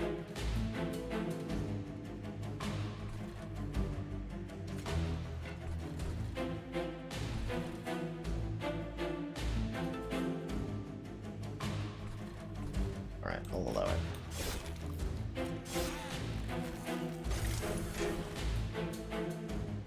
In by 3.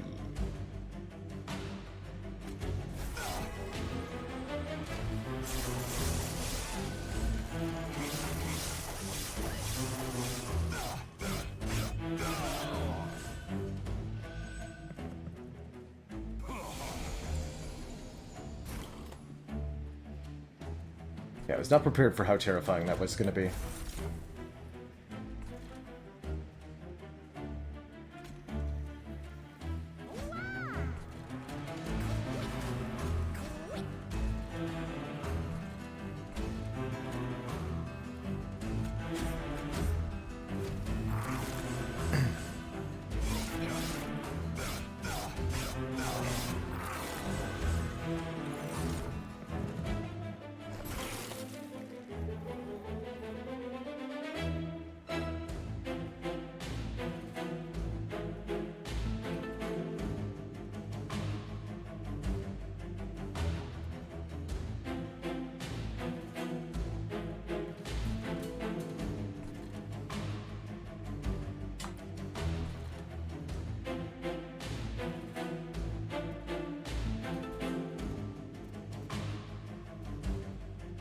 Where did I get so much health?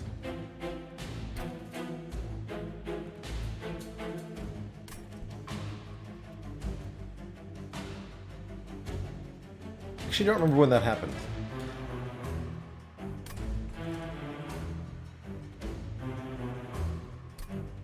When did that happen? Well, that's convenient anyway, having 106 here. Trying to figure out if I'm taking any intentional damage to play more energy worth of stuff this turn.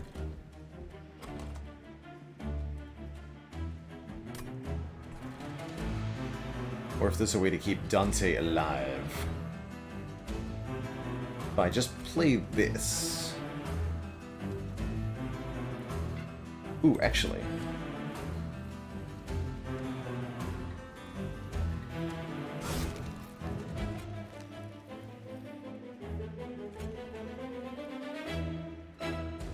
Take 3.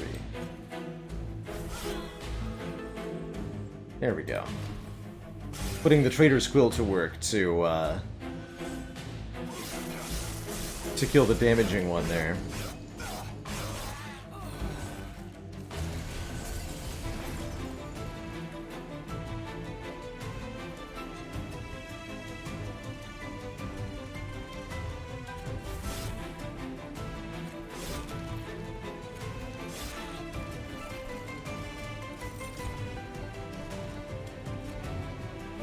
Works for me.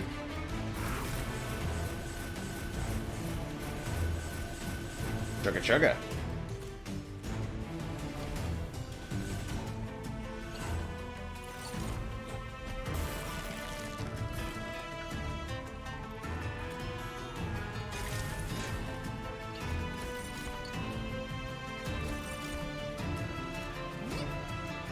Almost.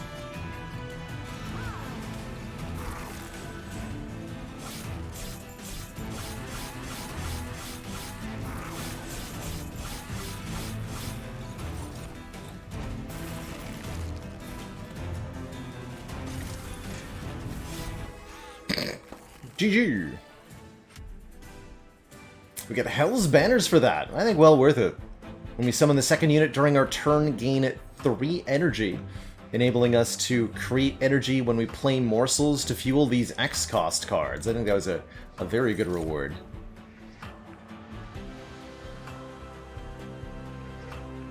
More ways to generate morsels with Cannibalize. Damage, Shield, Rage, and Ember Drain 3 is a bit wonky, though. I think we're good.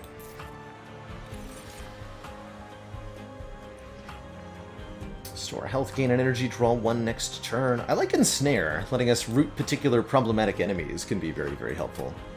That's basically a free card. 0 cost and draws 1 additional on the next turn. And I did think that I wanted to go this way for the artifact and the, I assume, third Dante, but a second Kindle is pretty tempting too.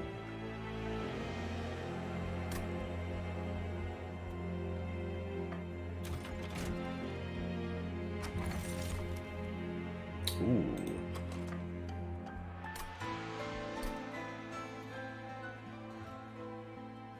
I am going Unstable Vortex Merchant of Steel next. I am.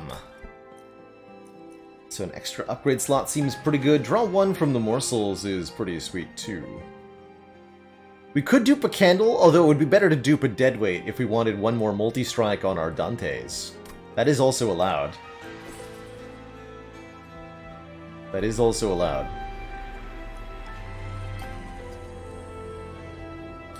Spell Chain Kindle. I think I will take Spell Chain Kindle. Maybe I dupe that. Seems like a fun card to dupe.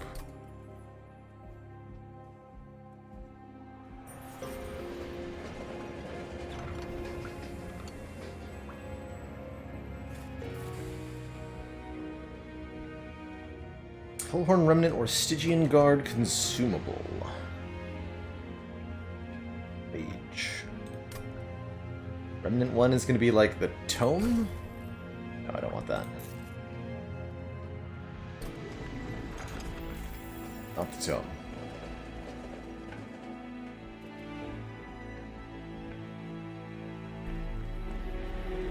Would I like to purge a spell here? Purging a Shade Splitter is fine, I guess. So I want some morsels, you know? Anyway, let's go double kindle, actually, with the spell chain. It seems potent. Especially with our bonus draw. Plus 6 should be pretty irrelevant, especially if we line up even a single kindle draw here.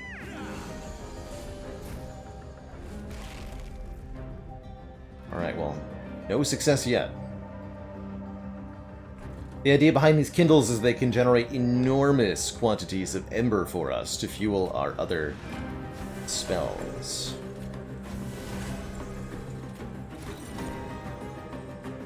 Or damage shield. Sounds good.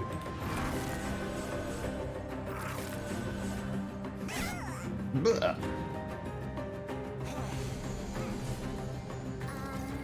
That's right, the Morsel Miners trigger the Hell's Banners on turn 1. That is correct. Stay where you are.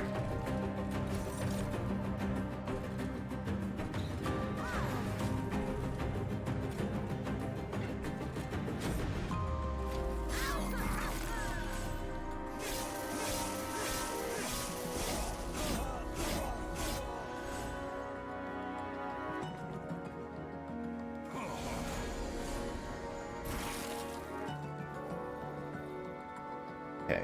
Oh yeah, and this will work with the... Oh my, okay, perfect. Good.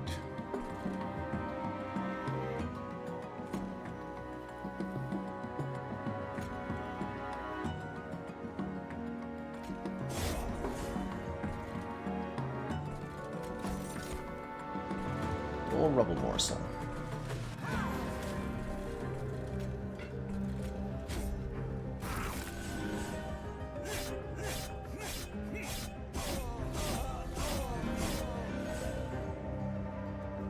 Yeah, this could be difficult to keep alive. Let's see what the Shroud Spike can do this turn. Or what the Prismal Dust can do this turn. So... how do I want to play this?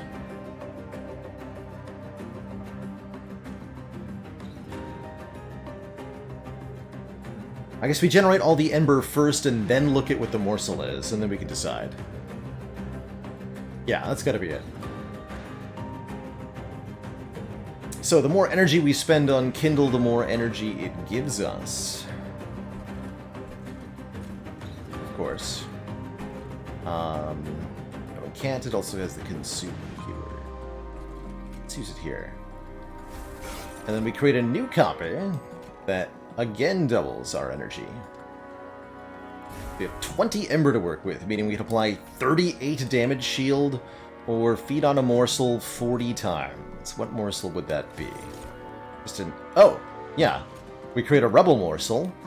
We eat the Rebel morsel 38 times, which doubles my energy again, because the Rebel morsel gives you energy.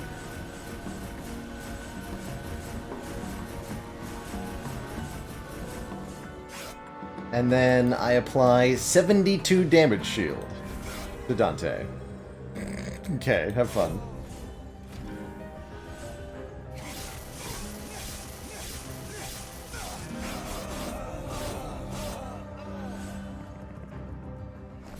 Got him. And we have 2 of those Kindles, by the way.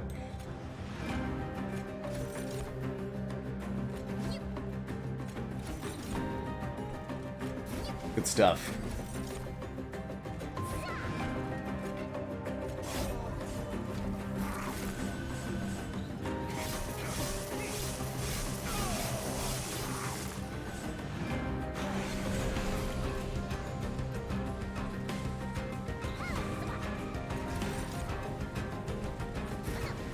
More.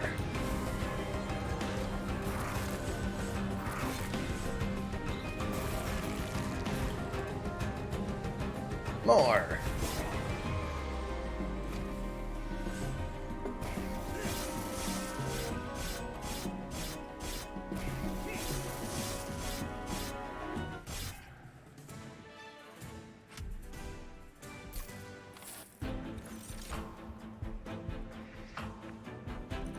Is this the perfect run for an Ember Forge? Question mark. We do want more Ember every turn.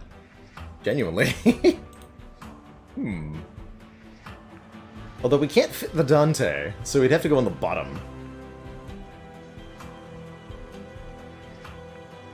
Ember Cache is also genuinely useful, creating the excavated embers, which also generate Ember.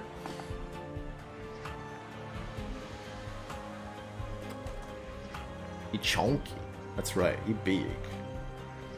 He's not gonna stay alive on the bottom though. That's the thing, right? I guess we could set up bottom middle and put the Ember Forge on top though. Let's consider that as a possibility. I think a second ensnare is also potentially helpful here. Right, it's so hard to make Ember Forge happen. But not impossible. Not impossible. Quick. Endless. What if he was an endless Ember Forge? I mean, I guess it could work, right? We can start our Dante out with even more damage shields. We can just stack 2 of these.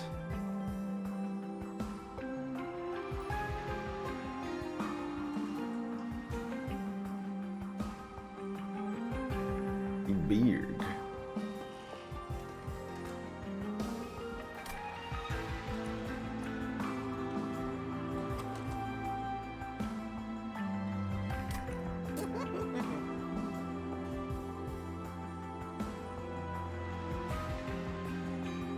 Let's actually put all that on the Ember Forge. Look at my big beefy boy. Bigger? Bigger Dante? I mean, one goes up, one goes middle, one doesn't go middle. Although the morsel thing is real, right? Actually don't really want to give more. No, I don't need that. I guess we'll just use these basic upgrades. Kind of sad, but not that sad.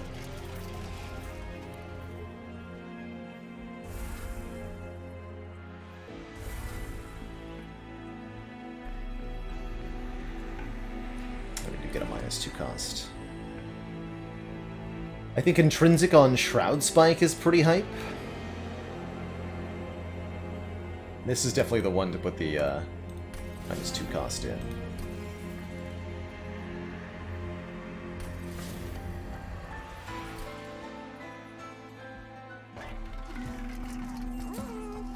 A couple other cards removed.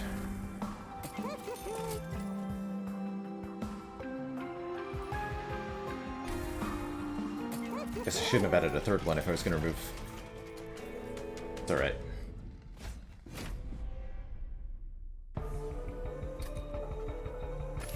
Show me turn 1, the Ember card.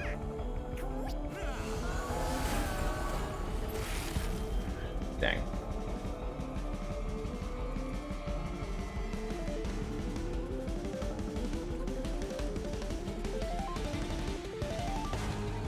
We could just Shroud Spike, Morsel Miner turn 1. Let's do this.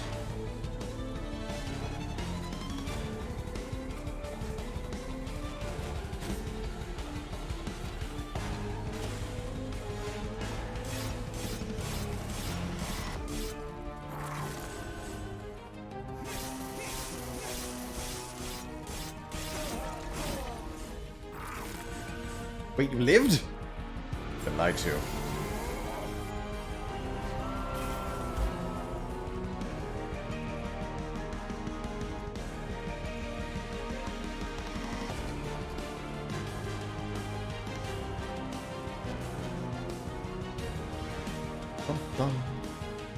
Okay, ordering here is exceedingly important. We want to get the energy from Hell's Banners, then multiply that by as much as possible, and then eat a morsel 1,000,000 times. Depending on the morsel we generate, we might even be able to, and I'm not even kidding here, win this turn.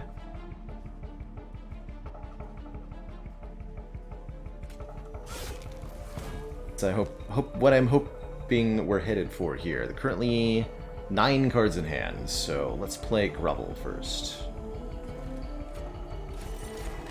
Okay, yes, and we get a +6 Magma Morsel. I'm not going to do better than that. I think.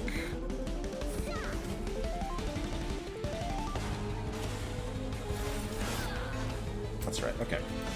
Got Magma Morsel there, now we're at 5 energy. But wait, now we're at 12 energy. 26 energy. 52 energy. 99, and that's the cap. Dear Dante, please eat this morsel 198 times. Have fun.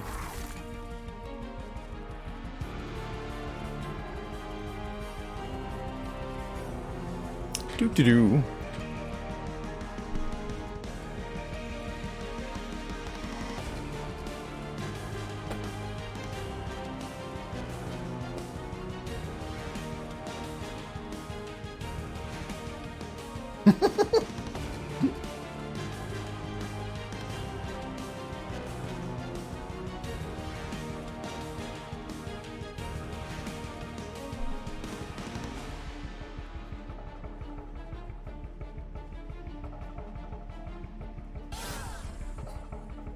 1,194 times 6.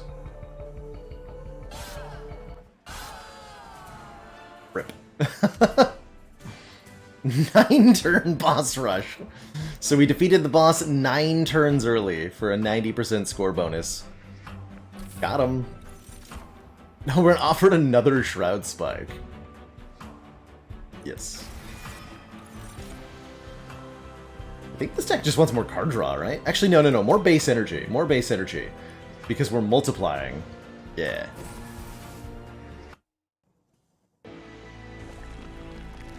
So 1 more energy to start with is, well, it goes a long way.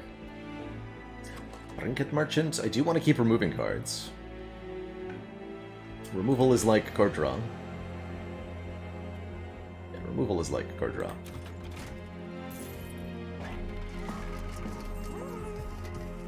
Somebody asked, how do you decide when you're going to take more shards? That one's a little difficult to kind of explain. Generally speaking, you're taking shards when you're hoping that the power that you gain is going to help you more than the empowered enemies hurts you, since shards make your enemies stronger, but the stuff you get from shards makes you stronger. I don't actually have any Gorge abilities. Guess I'll take the Iron Drop Cage.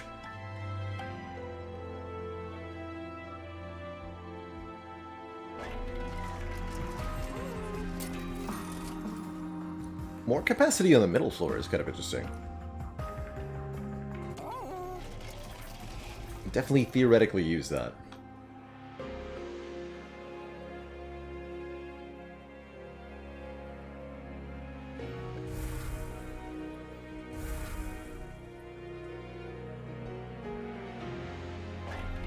I'll take the Mind Jacks.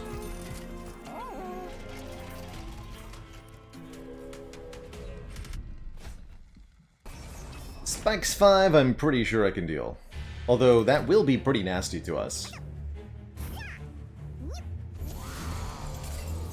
Like, it's not exactly easy, right? And these enemies have tremendous damage output. But at the same time... So here's an example of where we absolutely cannot set up on bottom, because it's instant death. So let's ensnare these two for the moment. Buy myself some time. Good luck to you, Dantes. Could eat that 8 times. That's nice, but it's not good enough. We can do way better than that, of course. As we just saw.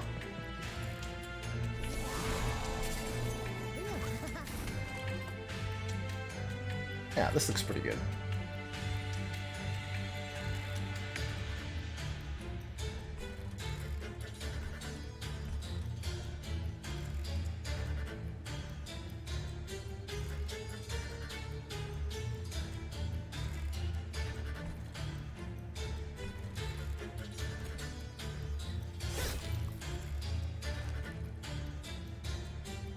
Could be, though, indeed.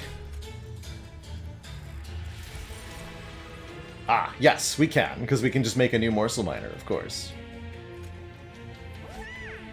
Obviously.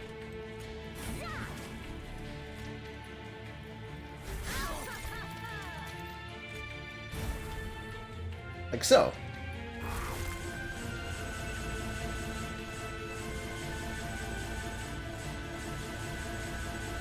Not quite as spectacular as our previous one, but I think we'll find that 350 health is probably fine. Easy. Good luck, nerds. Nerd birds. Oh yeah, we have the endless damage shield Emberforge specifically so that we can just like plop them down. Who gives a heck? Also, I want to damage shield many times.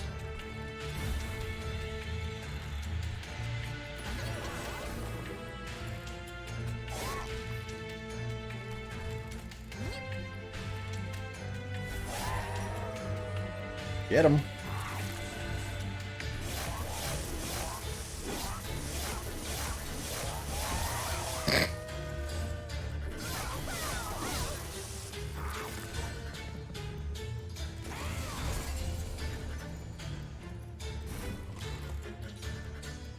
Oh. Well, this is a hand.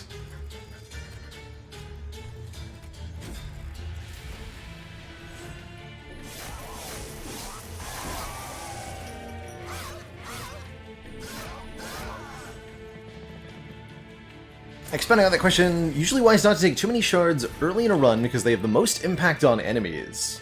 Later in a run, your deck is more refined and you're more likely to be able to handle those stronger enemies. That is true, I think, in a lot of ways. It is definitely true.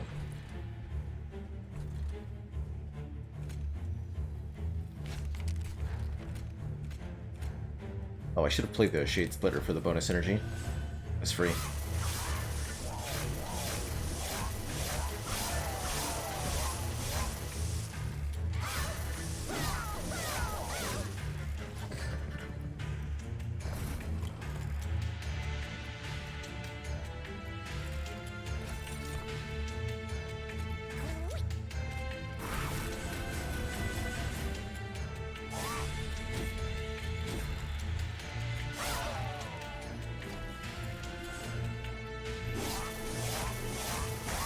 Oh, we actually managed to use all 30 damage shield that we made. It's pretty good.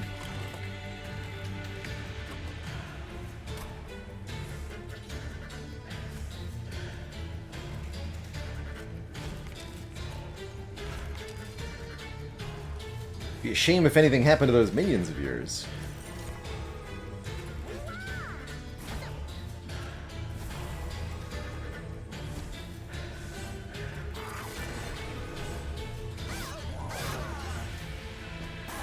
So, if their minions are rooted, they can't advance with the boss, and they go kaput. GG, Mr. Boss Man, GG.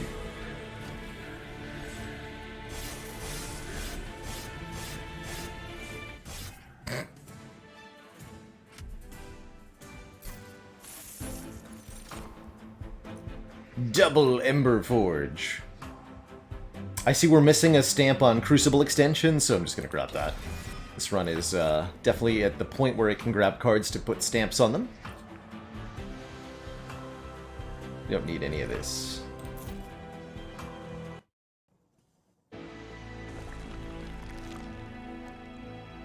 Might even be able to take 115 shards before the first boss and still win. You mean before the first major boss, before Daedalus? Yes. Yeah, you can definitely, with the right start, make that happen. For surezies. You're telling me I can get a third copy of Kindle? I would really like that, actually. Please. Hold over Kindle. I can't put holder on Kindle, of course. It's not eligible, they said.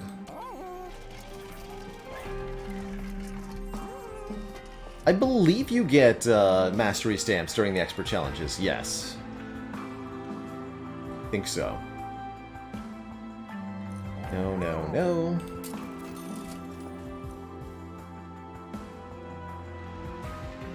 Volatile gauge. Interesting. Makes the Dante's random cost. Just being able to draw the... Like, X-cost cards are unaffected by volatile gauge. This deck is mostly X-cost cards. So I'm thinking this might be just 3 free draw each turn. It's also going to make our candles random cost. That is actually something we can just ignore at this point because of our Pyre health. So it's not a real problem beyond score. Although we'll also draw them more often. That sounds really annoying. But man, would some serious card draw benefit us massively here.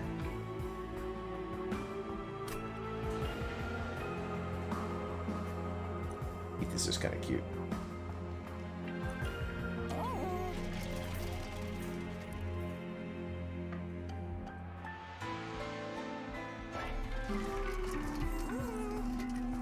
Can I get to 200 shards just for funsies' sake? Probably not, right? But I am going to dupe Kindle one more time.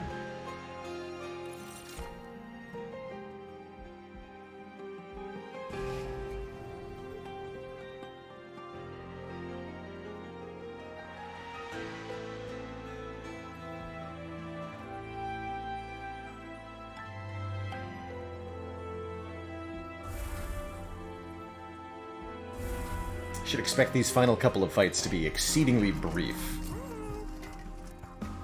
Yeah, we can hold over that grovel, I guess.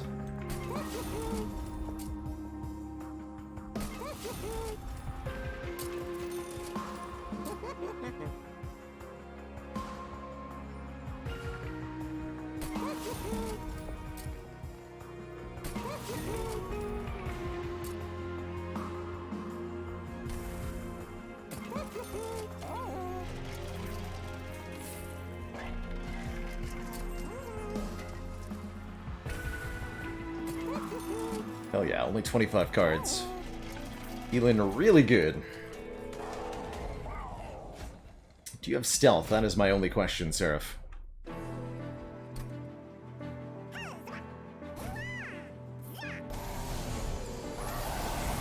He does. Alright, we have to actually fight this fight, unfortunately.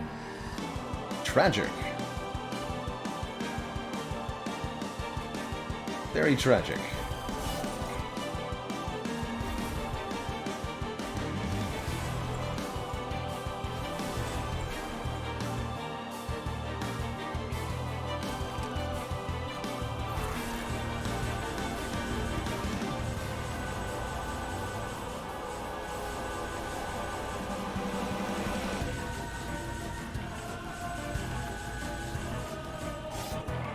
Seems alright.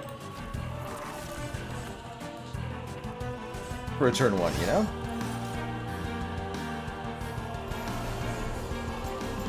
Oh, I think I was actually supposed to set him up on the bottom to do that, so that we could put Emberforge up top now. Instead we'll do Emberforge on the bottom. That's wrong, but acceptable. I have no morsels to duplicate here. Interesting.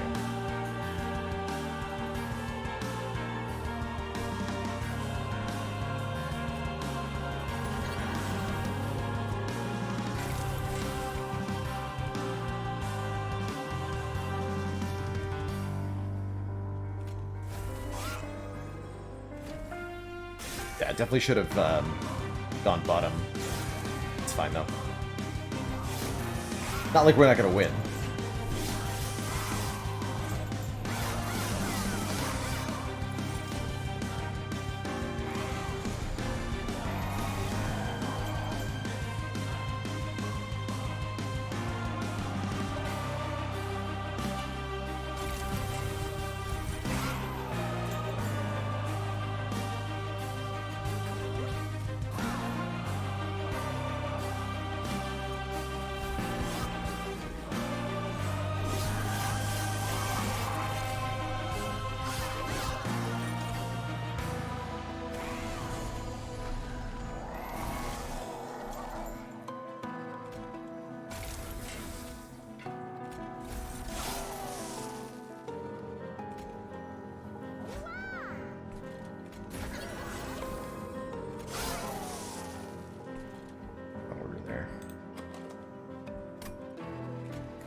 understand.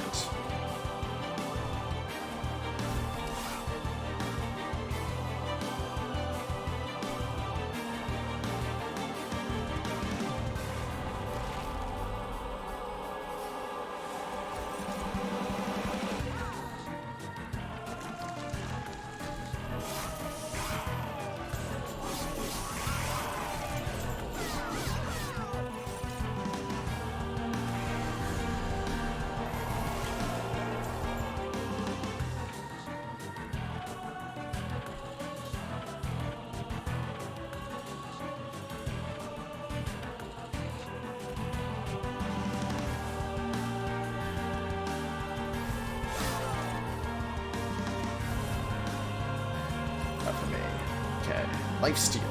Gonna apply a lot of lifesteal then. I guess I could also apply 25 damage shield.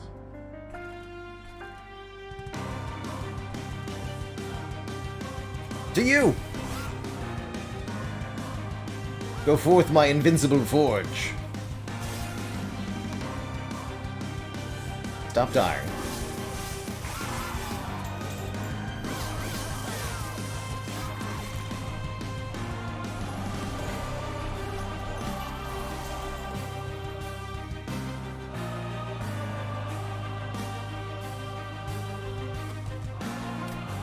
Oh, because this is Consume Seraph. I was like, what happened to my holdover thingy? Right. Understood. So morsels are cancelled, basically. I guess that's fine.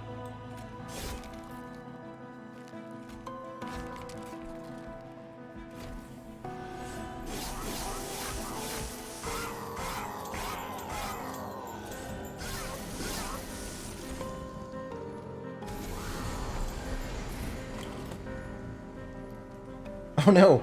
Unlimited damage shield isn't enough to literally kill Seraph? How unfortunate for us.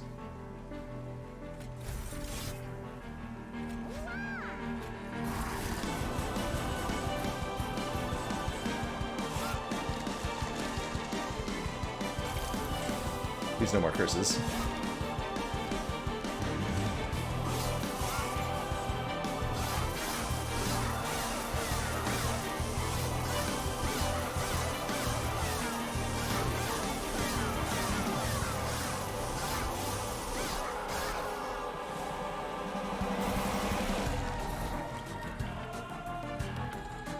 Get in there, Emberforge!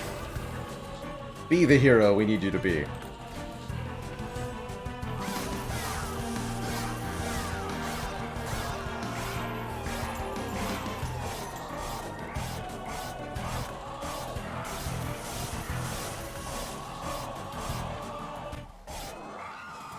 GG.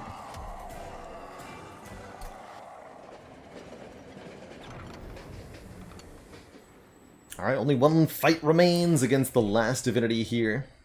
We are offered that Shard of Divinity for Armor 100. I think you're offered this if you have more than 150 Pact Shards going into the last divinity battle or something. Something about clan kills required too.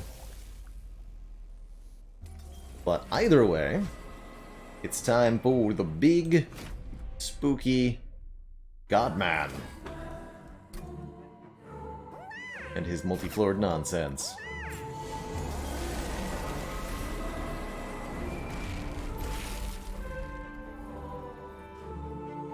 Turn 1 Emberforge.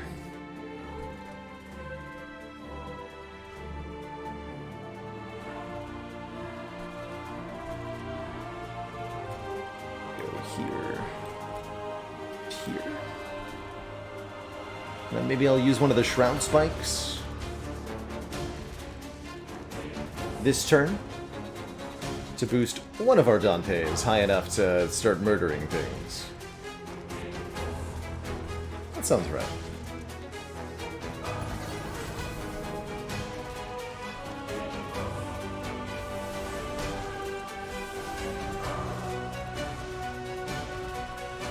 So plus 60, plus 60 if we do this. And I think that's pretty good. We have the other Shroud Spike in hand for whenever we need it.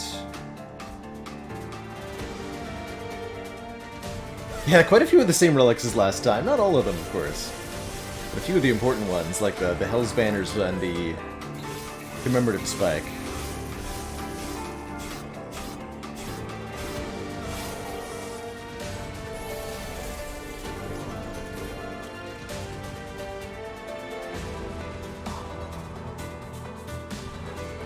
Okay, we can just Prismal Dust up this turn if we want to. That's a pretty good idea, to just put Damage Shield on Dante here. But upgrades are on this Dante. He's got +6/+6 per turn. The huge multi-strike is his normal thing. That's what he's really good at, is lots of multi-striking. And we're giving him big stats with a large stone and with an infused Morsel Maker. Or Morsel Maker, that's right. Morsel Maker, not Master. That is a pretty good one to eat 46 times, you know? 46 by 6 is a rather large number, last I heard. But let's do this.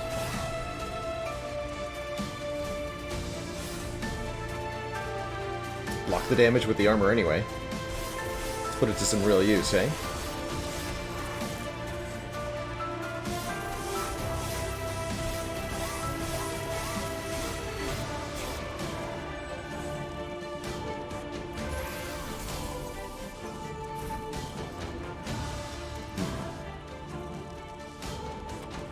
Ah, okay, next turn's the winner then.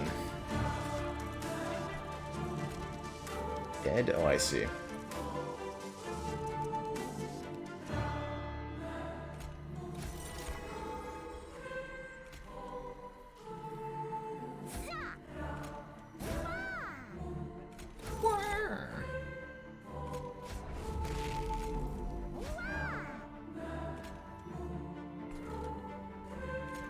You come to front, please. Stop the spiky nonsense, thank you.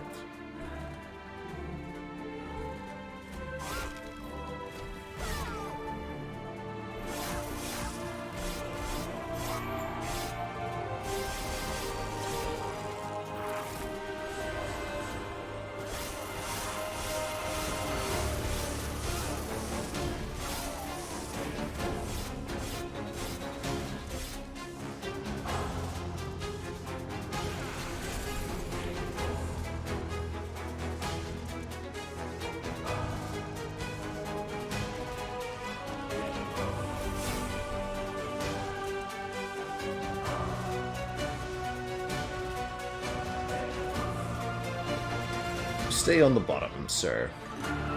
Alright, this is probably going to be the turn we use this Shroud Spike. Let's see what we can get. Okay, Damage Shield or Lifesteal.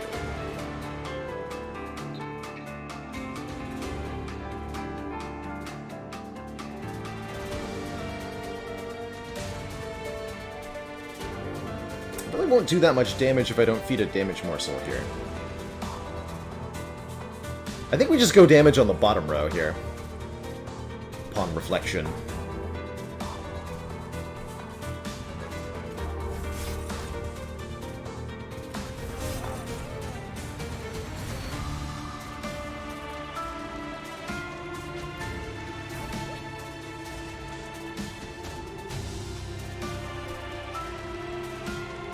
And then we just throw some body blockers for this Dante. Oh, there we go.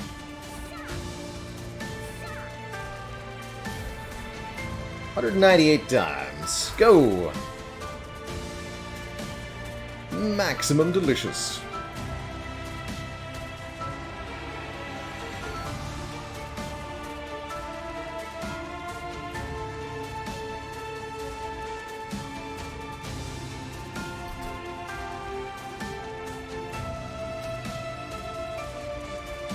This is as fast as I can make it go. There we are. And that's actually just a kill right then and there. GG. GG. All thanks to Emberforge, is what I'm going to say. Regardless of whether it's true or not.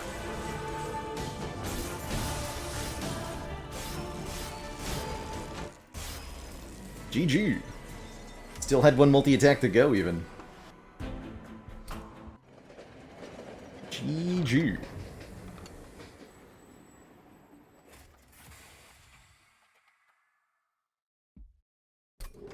Give him hell.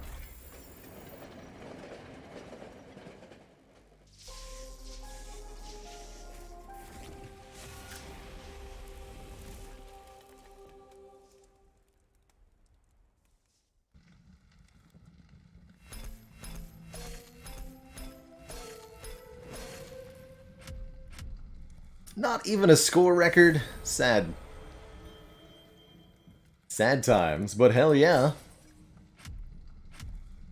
A new personal record. Ember spent on an X-cost card. 99.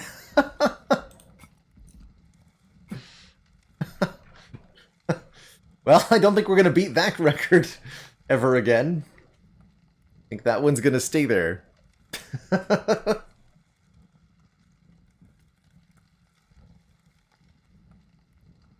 Imps played as a stat.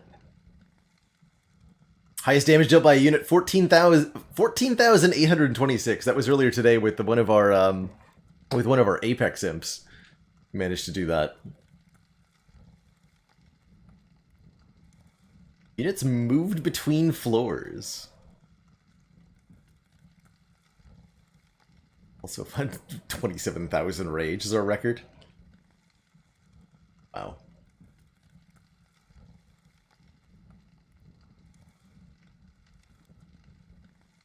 6,000 incant triggers. Some crazy records.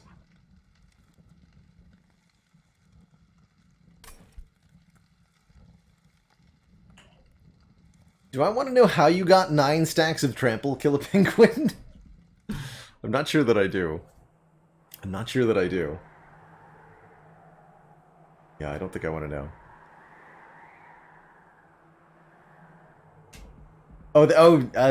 From the logbook. Understood. I think that's 9 trample, 9 times 1 stack over the course of the run. Or something. Rather than 1 unit with 9 trample, which is what I'm trying to picture. Yeah, 1 trample per run. Per ring. Sounds about right. Let's see. So we have almost half, I think, now of the expert challenges with Divine Victory clears. It's so beautiful. It's so beautiful, and yes, it does indeed mark... We now have Umbra Awoken Divine Victory marked down, with Penumbra, who was not present for this win, but still gets credit somehow. Easy peasy-like.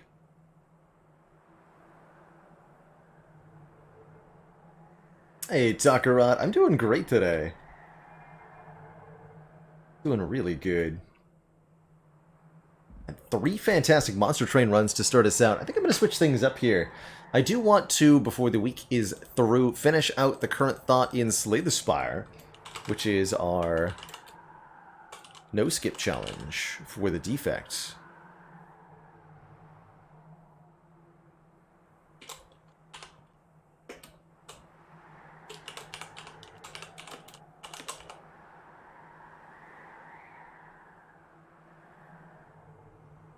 Jislu asks, you need Divine Victory with each pair and each champion. I think just once with each champion for the... once with each clan pairing. You don't need to get both crowns with every single clan combination to get the card border unlock for doing so. Achieve Divine Victory at C25 with all clan combinations. We're almost there, and that'll give us a new card frame to play with. But you don't need to do all of the different crowns here to get that. Now that said, if you want to fill out the logbook entirely, you will of course need a win with each champion, each combo, to get every single icon filled out here.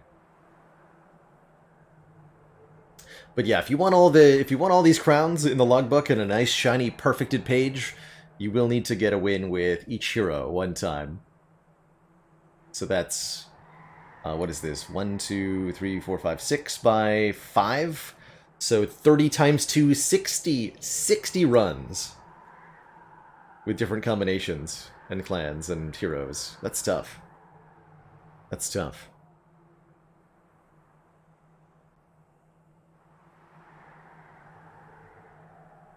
AKA 5 times with each hero. Yes.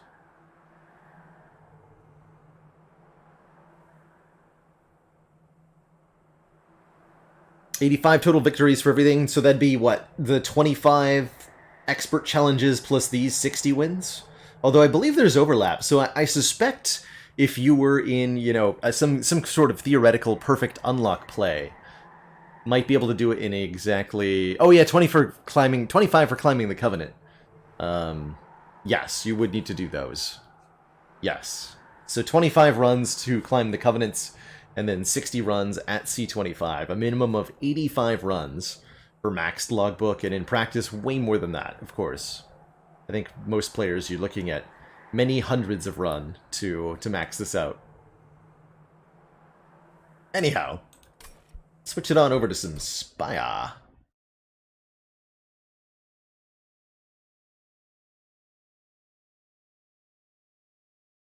Which also means break time. Of course. Hooray!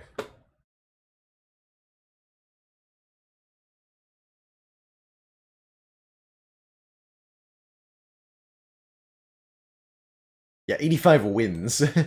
you have to make them wins. Which is easier said than done, right? My time spent in Monster Train is now, as of today, 227 hours. It's a lot of time spent in a roguelite, but a small fraction of what we've played Spire for. It's crazy. Some good playtime, though. I could easily see putting another 200 into Monster Train at this point. Do I think I'll get to 1,000? I'm not sure. But 500 seems very reasonable. Hey! Don't break. Thank you. Beautiful.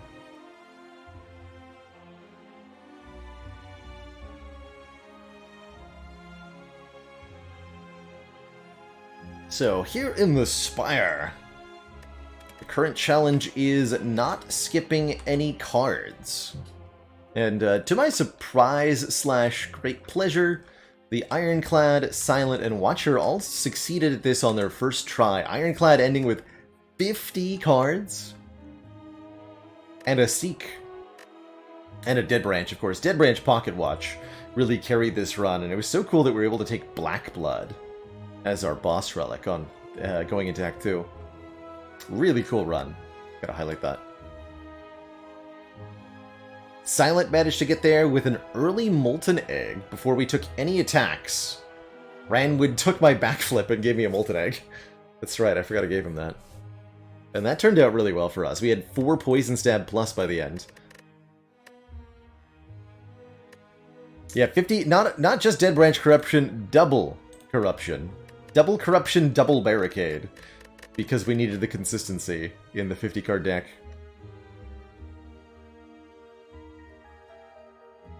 Poor Defect ended up dead, but then Watcher went Snekawai, Prismatic Shard, No Skip. And surprisingly didn't die. That was fun. That was really fun. I think entirely because of Wraith Form, which we managed to find, thanks to Prismatic Shard, right before our Act 2 boss. That was good.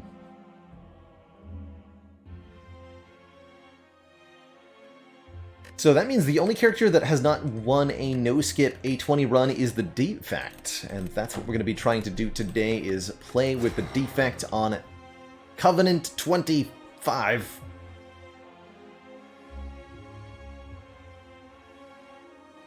Without skipping a card.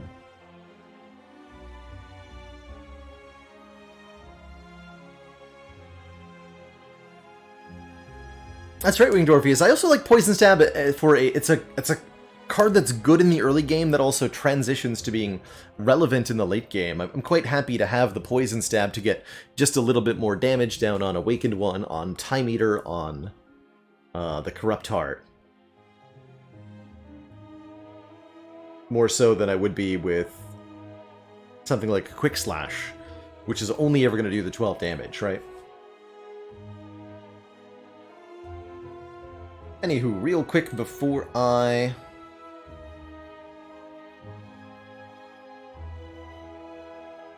jump on into any Spire runs here, I'm going to take a quick break, refill my waters, stretch the legs, grab a quick bite to eat. When I return, we'll play some Defect. Don't go nowhere, everybody. I will be right back.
Alrighty, everybody, we're back.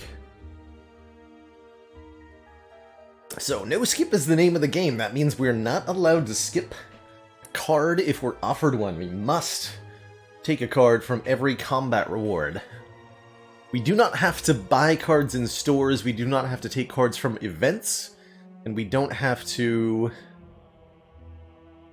What else don't we have to do? Nothing. We have to play a game of Slay the Spire on Ascension 20.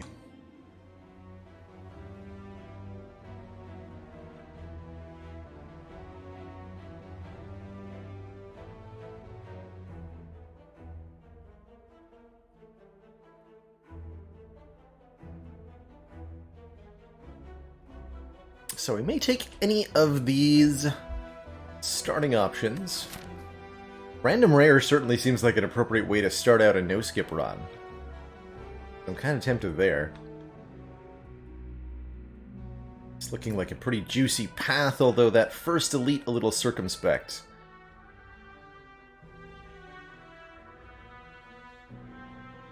Of course, if I want to fight more than one elite, it's really the only reasonable way. I guess we could also go for the Burning Elite after an upgrade? Maybe.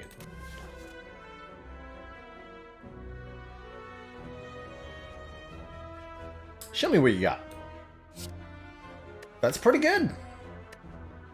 Get a random Seek added to the deck. Seek will definitely help mitigate the downside of an enormous pile of cards by allowing us to find the important power or what have you that we need early on.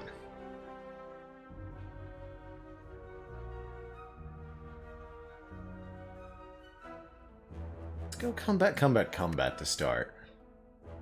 I'm gonna add a bunch of cards right away. I'm gonna use those cards to gain relics. I'm gonna use those relics to win. Might have been correct to dual cast here. I'm going to opt to get the guaranteed block so that I can strike, strike, seek for a defend this turn.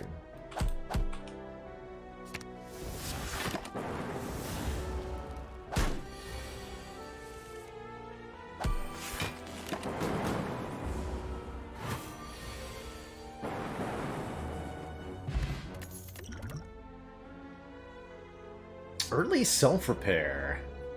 Actually really like a self-repair here. Heal 7 at the end of combat. One of the potential routes that I'm thinking of is just 5 combats in a row to start here. And that would be, you know, 28 hit points for 1, 2, 3, 4 additional combats.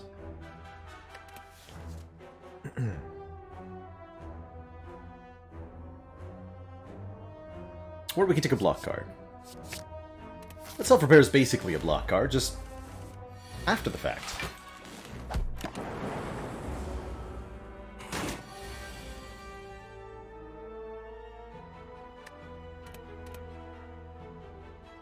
I want to be able to redraw this.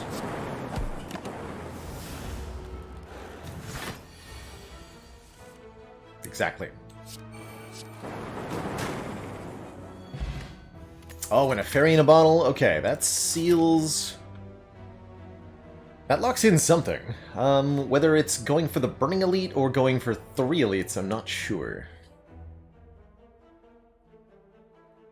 But we can definitely be aggro with how much sustain we now have.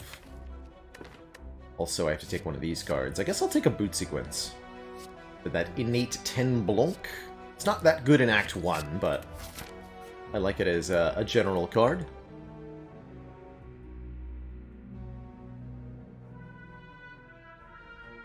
I also get to shop this act, although, again, we've been noting that, very interestingly, when I remove from myself the ability to remove cards at stores, and I remove from myself that fairly limited resource, you can only get 1 card removal per shop, so it becomes kind of important to visit shops regularly if you want your removes. When I remove that consideration from myself, I find that skipping shops until like the middle of Act 2 is optimal, and has been working out really well as we're able to reliably cash in our gold for multiple relics and get stronger in that way. It's really cool. So all this to tell myself that it's okay to take the Burning Elite out now. Let's do that.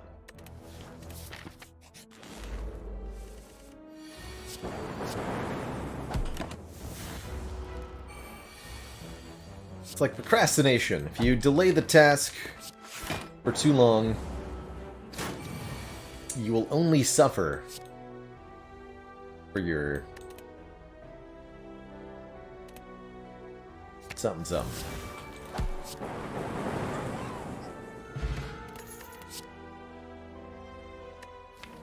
Scrape draws Seek. Large deck Scrape actually seems kind of interesting. Should probably take a damage card. I guess Scrape is also the highest damage card here. Oh dear. Alright. Welcome. I'll take a Scrape. Beam Cell probably a little bit more universally useful, but I want to see what this could do for us today.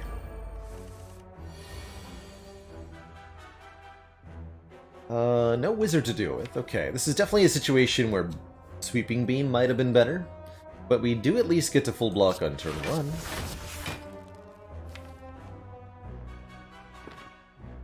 Need to put a stop to somebody here. It's gonna be you.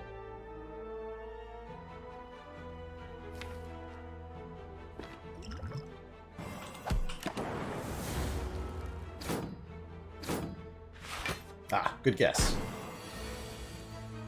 And the one strike kills only because I used that Fear Potion turn 1.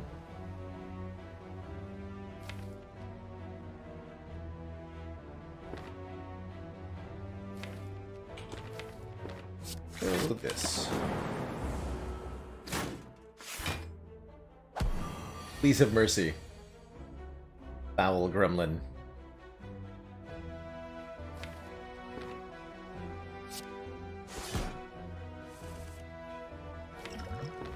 So I'll seek for a defend? Question mark.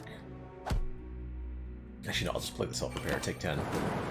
Ouch.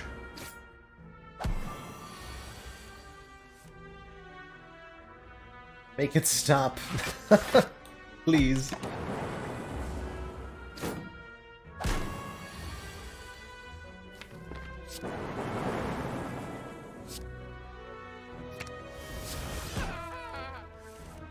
Okay. We have the situation mostly under control. That was a really spooky 4 Gremlins fight on floor 4, though. Just glad we're through it. Not gonna take a self-repair, but I'm kind of cool with a Hello World. Generates a random common card each turn, which can be genuinely very useful.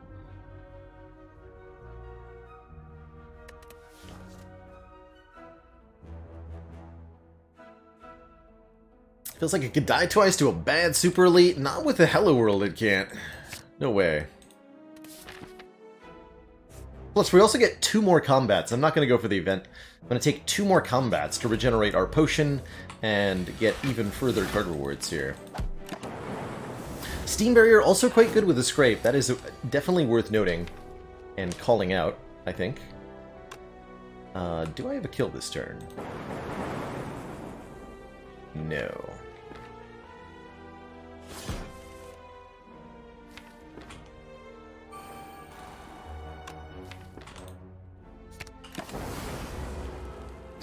Hopefully have one this turn. Yeah. Okay, much better potion. And some pretty spicy cards here. Our first taste of Orb Generation or some advanced blocking strats. Feels like we don't really want more block here. Instead, taking something like the Cold Snap feels quite nice. Particularly with a knob potentially imminent, we'd really prefer strongly to take the attack card over a skill card. Although I am, generally speaking, a big lover of the reinforced body.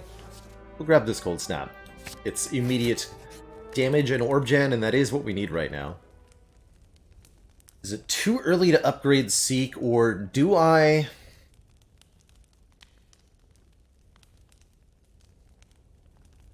I'm going to do it, chat.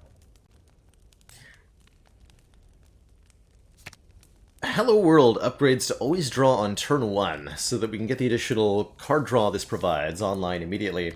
I hate that a lot less because we already have a boot sequence here for the later game.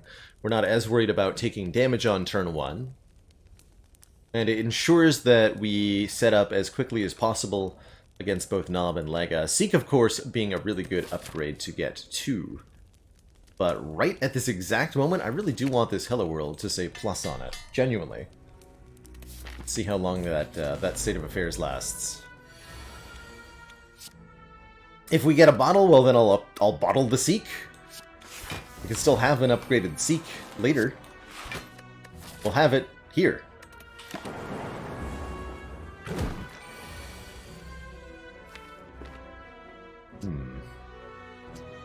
Take 13. I'm okay with 13. Oh, there. Block for 13. Take 5. Excuse me.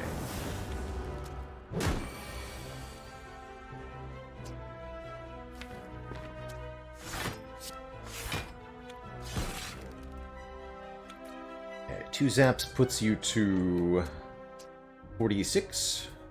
Don't split until 35, so I can actually strike here.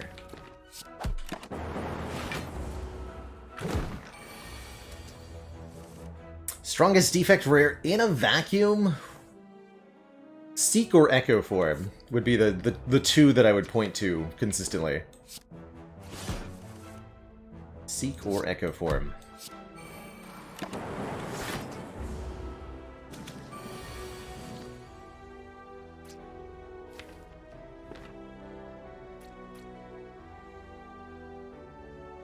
Three plus 9 is a clean kill here. Plus we also have... I think if I seek for the dual cast, I can kill both of them. Depending on... yeah, depending on how that works.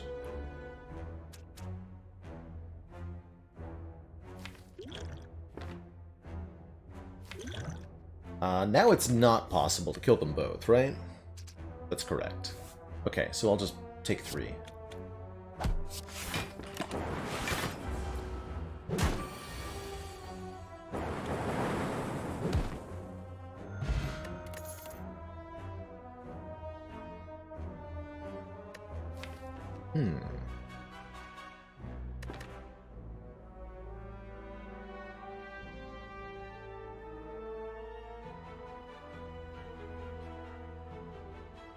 Oh, good call, actually. Had I played Strike first, I could guarantee that didn't happen. Yes. That is indeed what I should have done, and it could have saved those 3 hit points.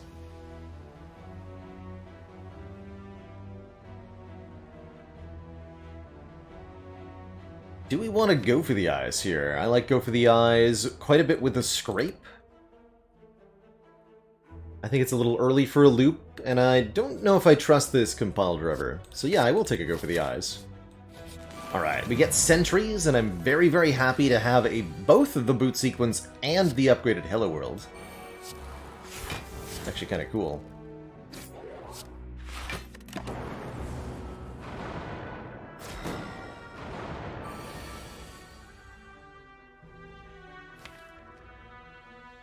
Okay, we would definitely like to...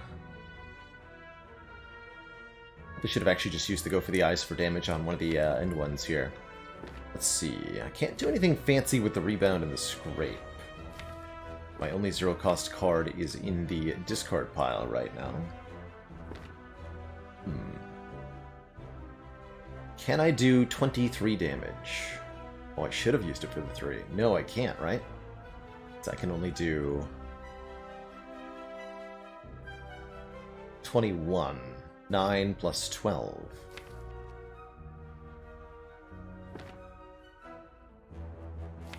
I guess theoretically I could do one more, but that one more won't be enough.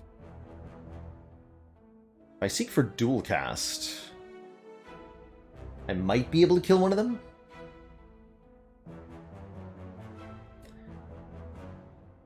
Eight plus 9 plus 6. That is enough, right? Okay, yeah, we'll seek for dual cast. Play it and see what happens. Okay.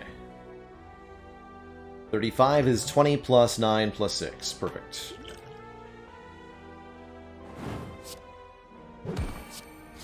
Okay. That reduces the damage we take down to only 10 here, and we should have a very easy rest of the fight.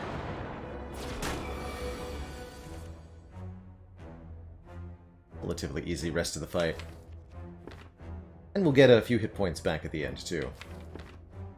We're probably blocking next turn. Let's do that. Oh, barrage, very fancy.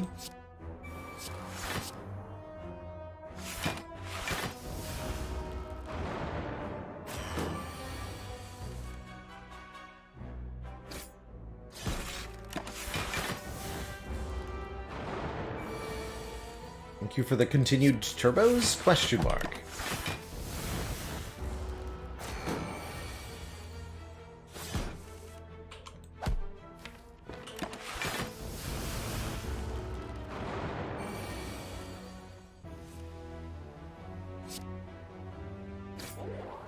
And that rebound creates a kill this turn.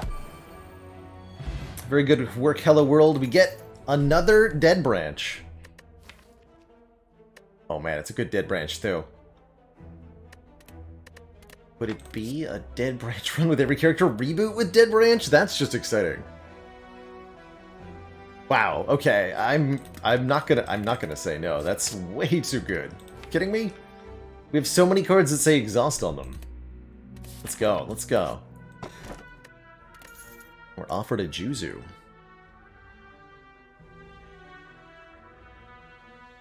There have been an awful lot of dead branches lately.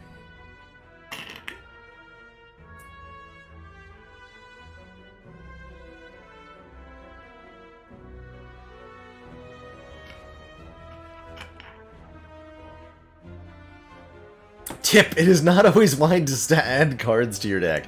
You listen here, video game. Fire Whale, thank you so much for the Prime sub. Welcome to the Cozy Sub Club.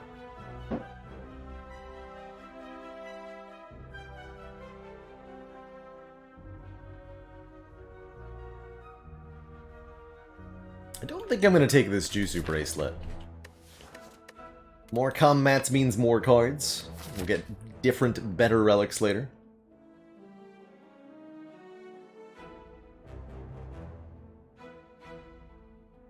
We...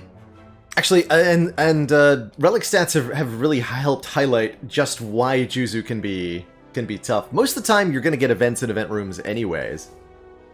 Last time we took an early game Juzu bracelet, by the end of the run, it had activated twice. 2 times. 2 combats turned into events. We're having it the entire run.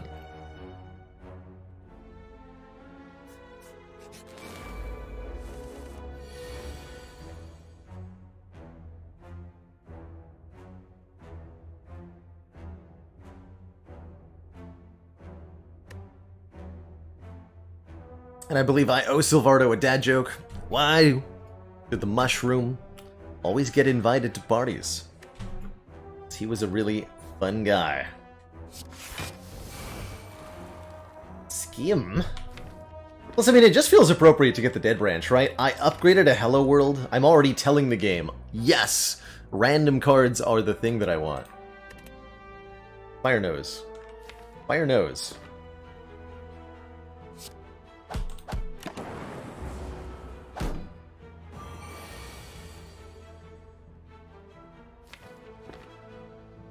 Fire always knows.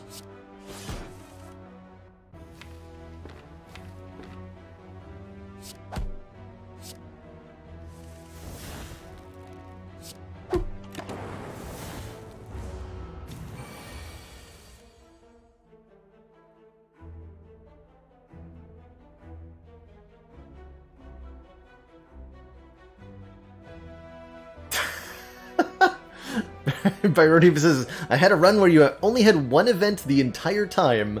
Juzu procced, and it caused the wheel gremlin to shiv you.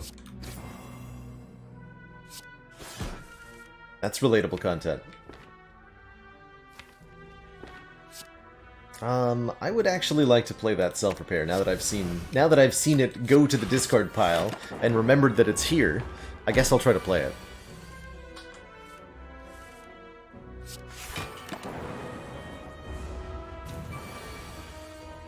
Hey, we got there.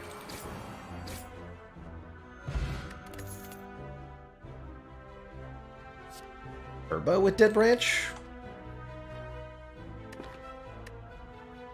Yeah, I guess. That fits perfectly. I mean, it's that or the overclock. Or the charge battery. Actually, the charge battery is completely fine. But I'm taking a turbo. Instant energy gain. Here's another good tip. Damage from potions, relics, and powers are not considered attack damage. These tips are really subtle, but they're quite useful. Just really easy to miss.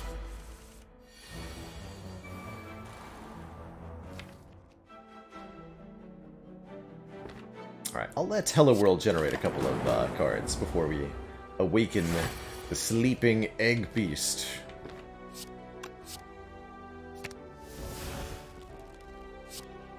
For example, electrodynamics.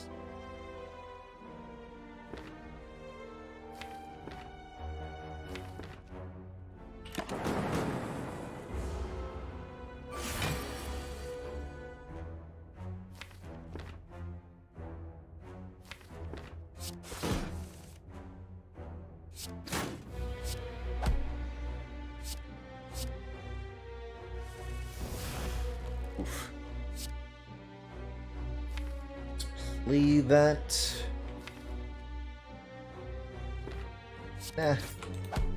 Well, I get a new card that I can play. Alright, I'll play it. Yeah. But then this turn is sad. And so is next turn.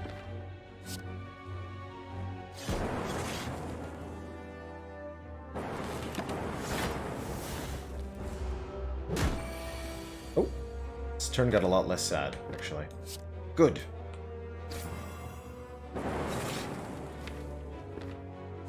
Dual cast the Frost. Make a new Frost. Try to draw a Turbo and fail. Not too bad. Not too bad at all.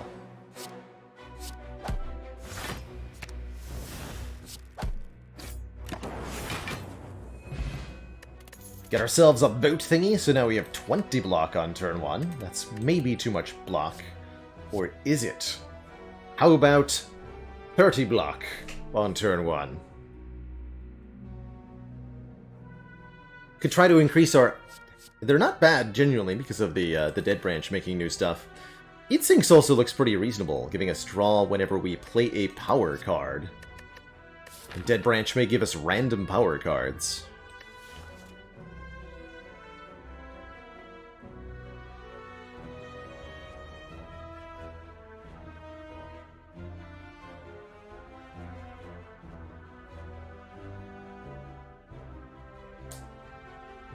We have indeed changed the rules of the challenge, Lourdes lads. We got our small deck victory with every character, and now the goal is to go in the opposite direction. For this run, I am not allowed to skip cards, period.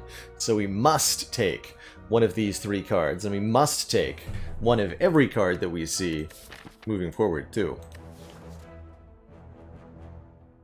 Yeah, a deck of 20 copies of Boot Sequence would be pretty good. That would put us to 3 and 8 cards, which actually leads us towards potentially doing some funny shenanigans. I want to head in that direction, so I will take another one. Plus there's a bunch of defect powers that can upgrade to an 8. Does this challenge make Singing Bowl useless? Yes. Yes, it does. Oh yes, we got a bonus elite!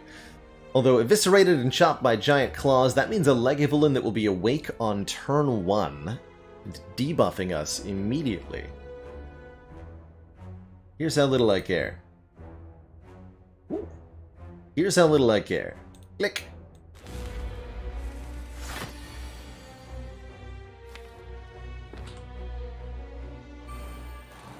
I will willingly stride into this fight even when there's not a relic on the line. I'll play one of these. Oh, totally worth it.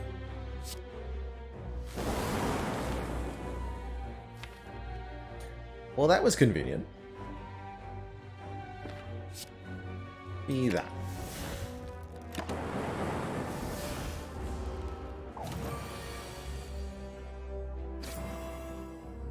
One damage.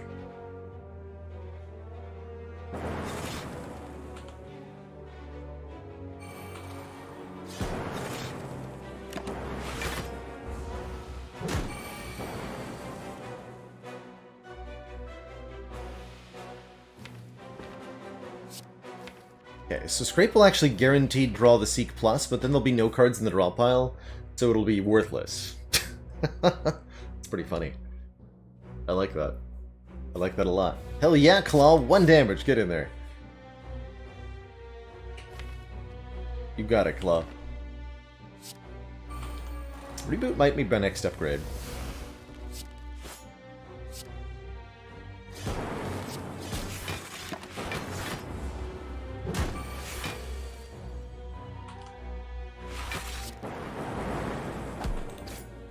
Okay, we're at -4. We've not killed the Legovillain yet. So that's kind of spooky.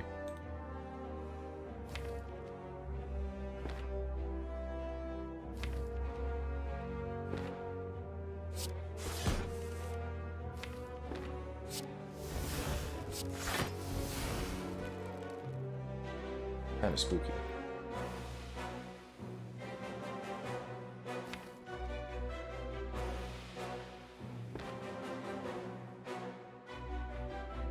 Thinking hologram ball lightning bullseye. Lightning orb will do 4 damage this turn, 4 damage next turn. Don't have 13 damage in hand.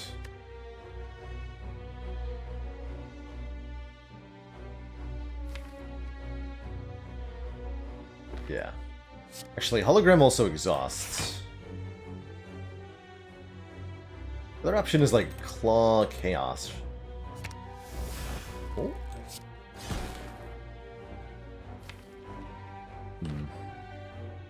We will redraw after here. Hey. Save me 5. Good. Not bad, not bad. Alright, we get 57 gold, as well as 7 HP back. What I was willing to fight over is all that money. And another card reward. Probably gonna take a Doom and Gloom. For some AoE. Yeah.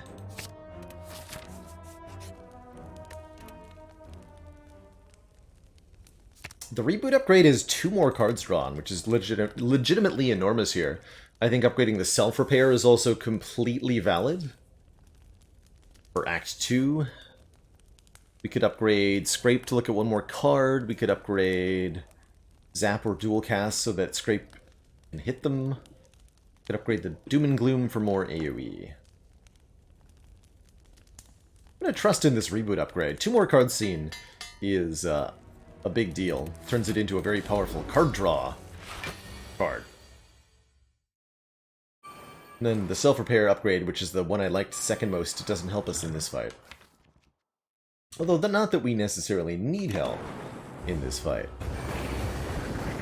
Oh, nice. We got hologram for boot sequence. I'm in. And a multicast. I might be in.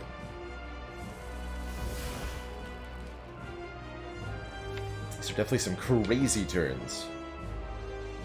I can seek for Doom and Gloom Turbo now? Yeah. I got another hologram, so I can hologram the Void, meaning I don't redraw it. Love that.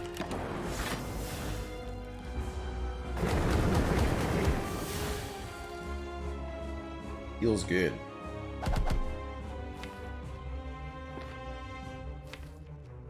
Multicast coming up, although I don't think 18 by 3 is going to be good enough. We can wait a little bit and do better. Gonna not play that Zap yet. Oh! This is actually only +1 energy without the turbo, though. So hold on.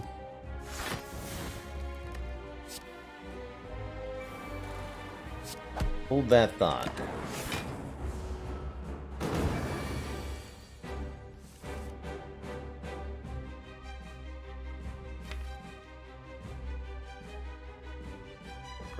But I can get new holograms.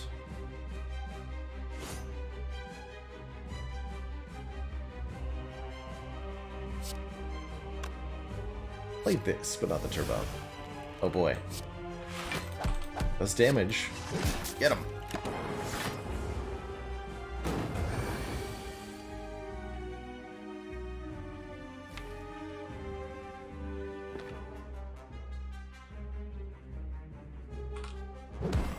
Alright, I guess we'll cash it in now.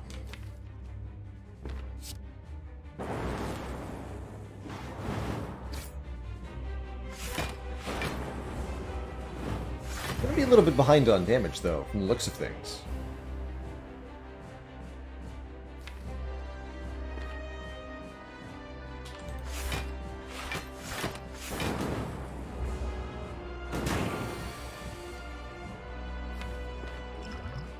Do have a fairy in a bottle.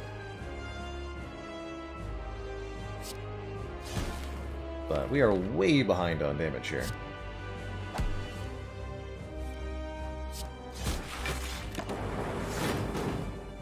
I wanted to reshuffle there.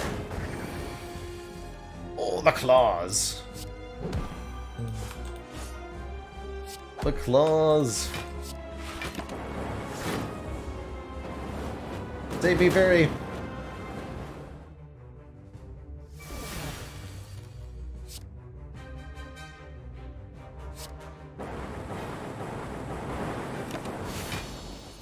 I'll take it. I'll take it.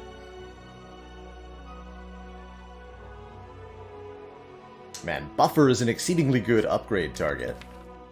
Great with the Seek, since we're relatively likely to draw it whenever we need it. It can buy us essentially 2 turns of free time. Theoretically, we can play this Meteor Strike. Could take another reboot just for the Dead Branch interaction, but I'm feeling the Buffer because we have the Seek already.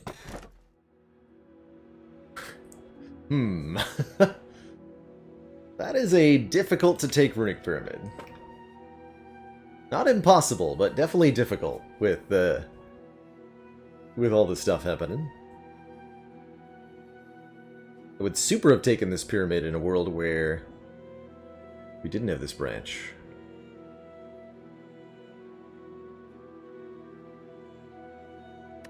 Certainly, this deck would appreciate more energy, given how many cards we can get into our hand. Boffy Tripper would allow us to do that, preventing us from upgrading, from resting at rest sites, but we do have a self-repair already. That said, upgrades overall aren't as useful when you're no-skipping. I think that also means Astrolabe is less impactful.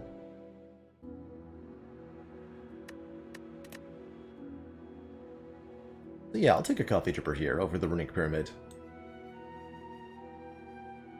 Though I think you'd be surprised at how good this pyramid is.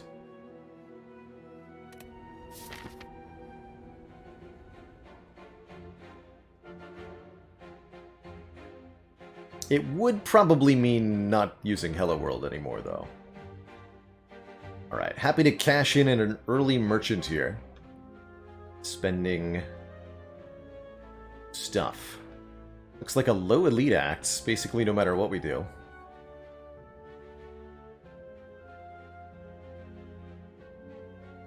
Okay. I'll go to this store, question mark? I don't want to go to this shop, surely. Surely not. That Whiteby statue. Combats are actually pretty good. Maybe not this one, though. Ooh. Maybe yes, this one.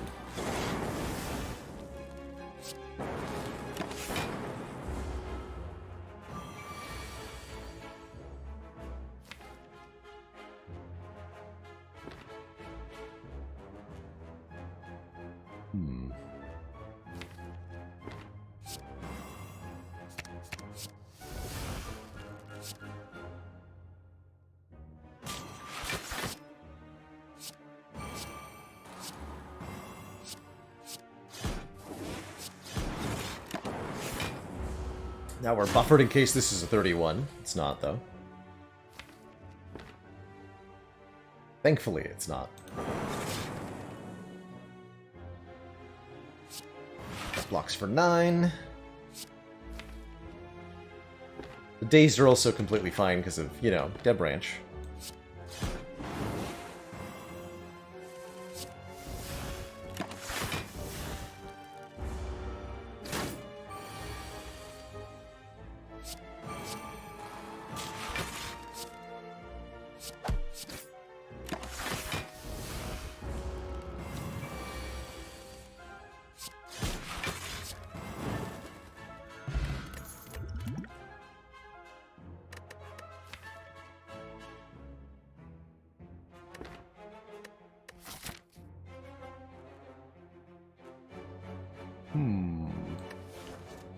Do I? It's another card I can upgrade to be an 8, so we could be on our way to more turn 1 cards? I'm going to try this.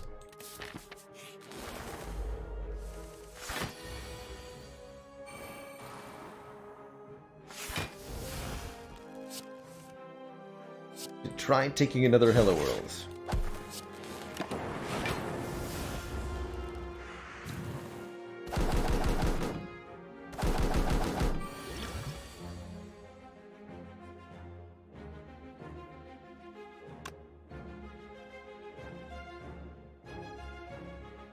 Play 4 attacks if I use the Essence of Steel. We have a White Bee statue, so I might as well use potions.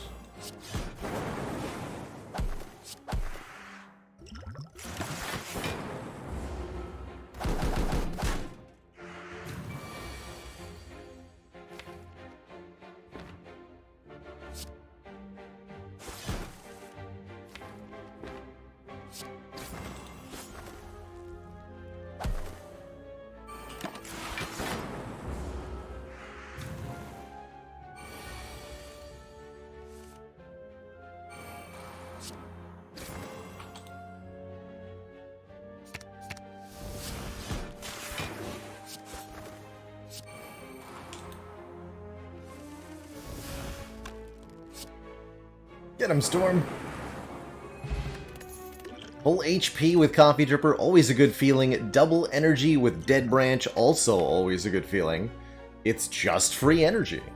As long as you have at least 2 energy. Otherwise, it's not free energy. Yes, we just naturally drew the other Hello World on turn 1.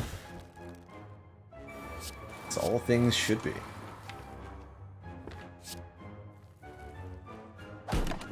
Sphere first, I guess. This is why you don't play both boot sequences on turn 1. Ah! Easy.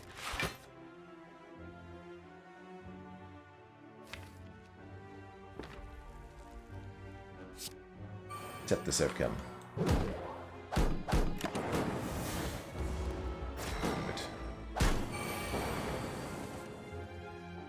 Yes, perfect. More! More powers.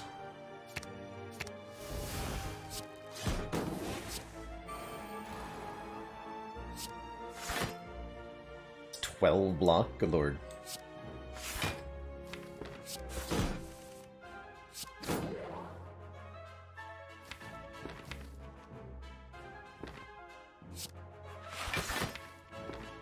I guess I'll reboot to try to get some of those dazed into my hands. Yeah.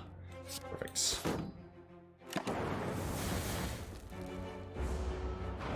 Nice.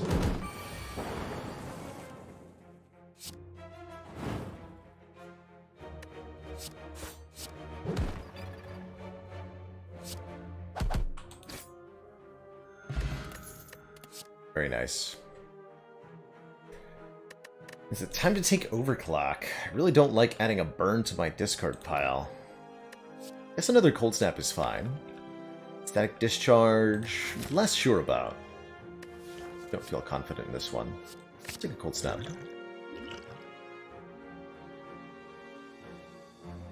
Fire Potion, Explosive Potion, very good against Act 2 elites, notably the 3 Slavers. So I'm really happy to have that going into this next few floors. Turn a strike into a force field. Cheaper per power we play with innate powers. Who gives a heck?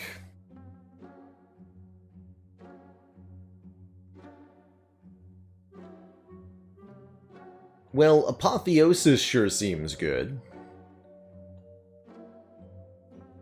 Upgrading all cards. Forever. No, not forever, but for the rest of combat. That includes ones generated by the Hello World and the Dead Branch, and we of course have a Seek to help us find it. Love the Equilibrium for its retain, love the turn 1 artifact of the souvenir. Best part of it all is, because we haven't gone to a shop this run, we can afford all of it.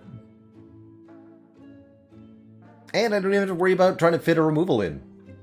Just give me the good stuff. Thanks. We could even buy the capacitor on top of things. Or swap out a potion. Hell, we could even afford the removal. Wow. But we won't. Or we off open. And I'm just going to go ahead and upgrade Apotheosis right now.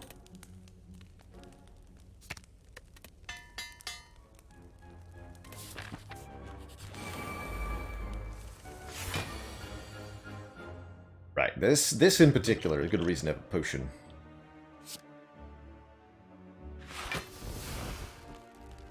I'll play these both. Okay, okay. Was not helpful, but thank you. Actually, that was helpful. I lied. Ooh, that's helpful. This, less helpful.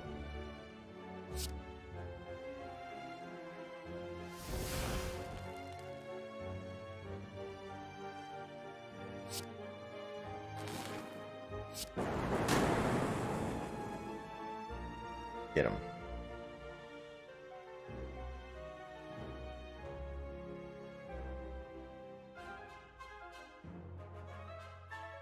Can't play the force field and any card that kills this gremlin, so I think I will just do this.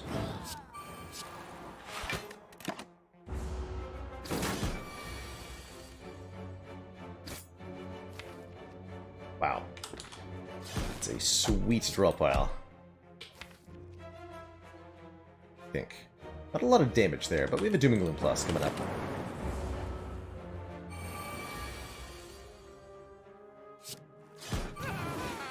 Beautiful.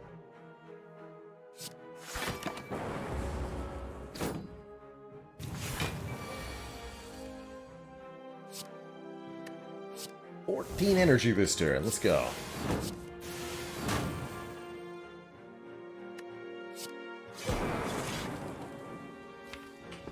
Scrape will guaranteed draw the Seek too. Beautiful.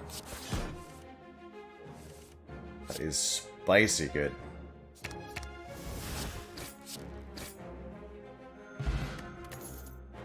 Bag of Preparation ruins my plans of getting 5 and 8 cards, but does draw us more cards on turn 1, so I'm just like completely fine with that. More block density is a reasonable thing to want at this point. Chaos is not bad either. I have a Chaos here, actually. But yeah, it's not going to be a bad thing to draw more cards turn 1, generally speaking.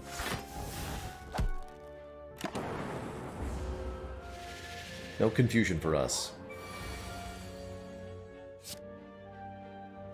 I'm not confused, you're confused.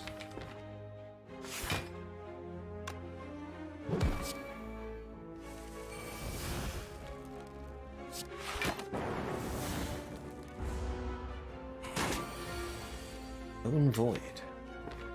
Oh man, since Apotheosis upgrades this double energy to make it 0 cost, All for One will return it to our hand.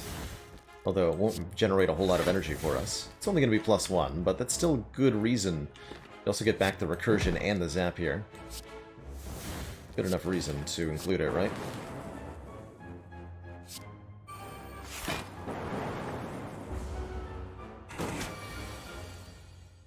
Stacks are going to be a big portion of our block. Because they can be generated by the Hello World, and there'll be a ton of block when they are generated by the Hello World.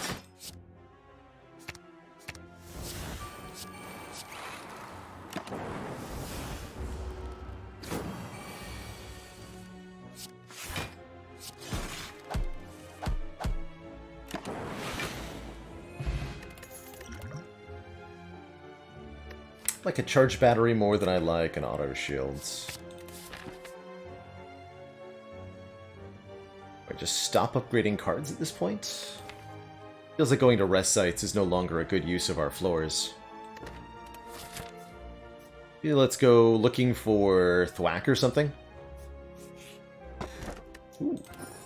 starting Dark Orb with the symbiotic virus. Yeah, let's take a couple late events here. See if we can find one of the better Act 2 events. Maybe we can, maybe we can't.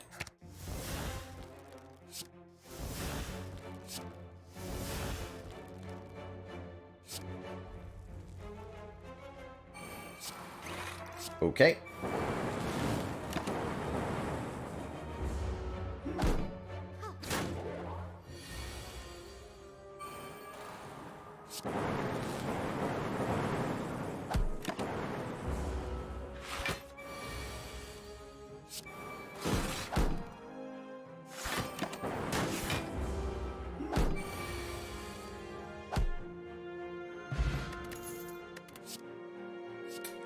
Glacier Plus. Welcome. It's an extremely good block. I'll keep this capacity potion. That might be useful at heart, potentially. Does Dead Branch ever create self-repairs? No. Dead Branch cannot make self-repair.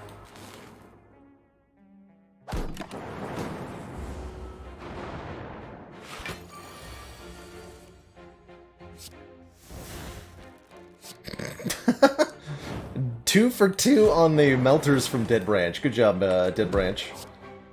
Good job. You got there.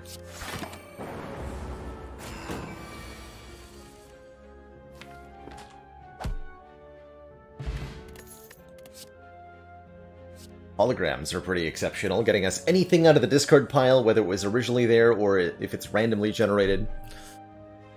Catmash, thank you so much for the 36 months, the 3 hacking years of support. Spire's treat me incredibly well. Allow me to extend my apologies for not having a sub badge in place quite yet, but I do have one coming soon, I hope, for the 3 years. But thank you for being our first subscriber to reach 3 years of tenure. It's crazy. Crazy.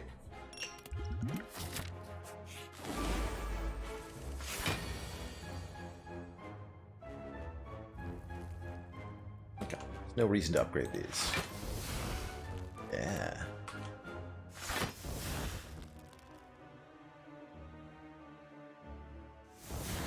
You're the first. You are indeed.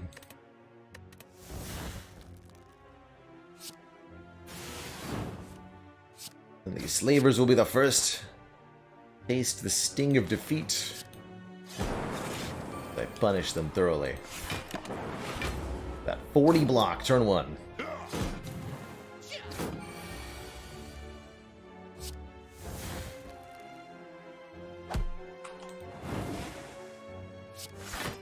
Show me what you got.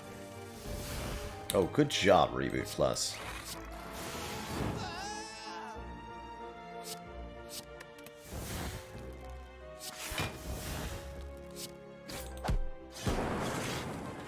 What a turn.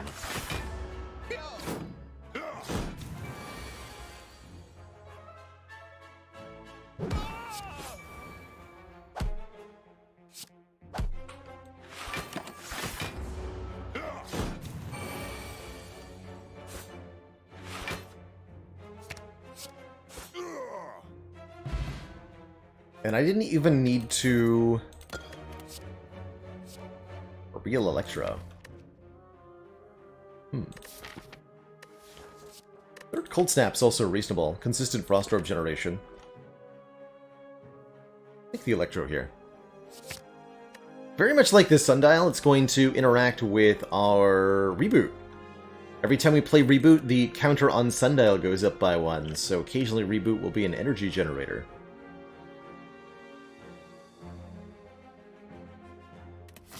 Keep these potions. We get a merchant. If we wanted to, we could add the abacus here so that Reboot blocks for 6 as well. Or we could get more energy on turn 1 with Lantern. That's pretty reasonable.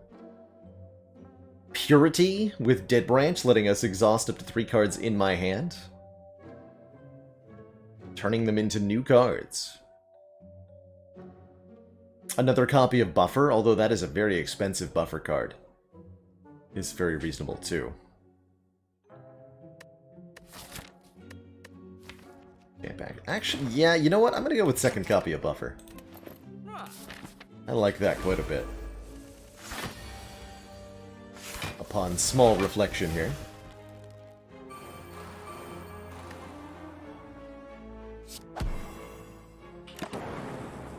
Keep those holograms intact.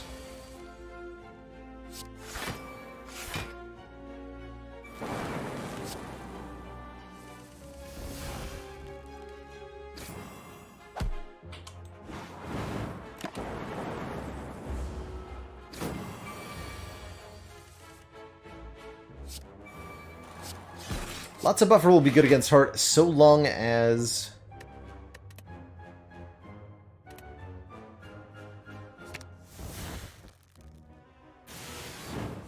we have the regular block to back it up, so we can stop the beat of death.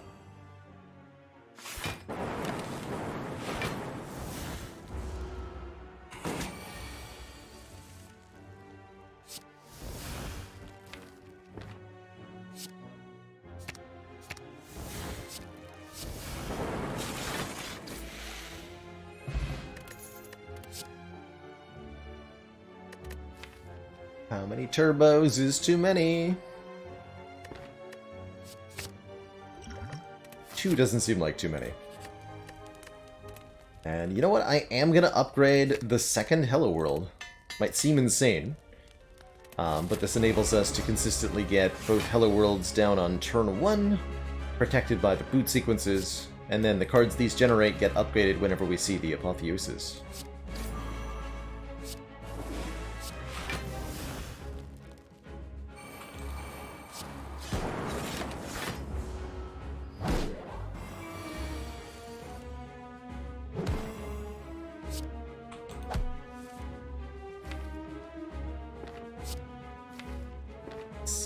Gonna reboot here. That's more like it.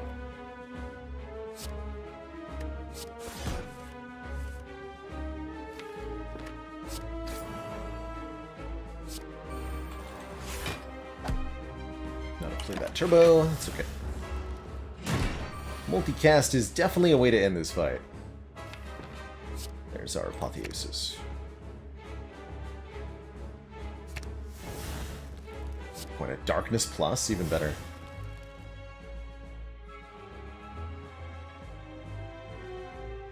Wait, how much damage is that?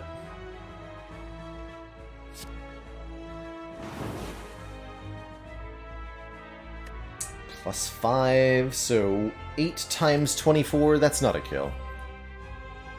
It's not even close.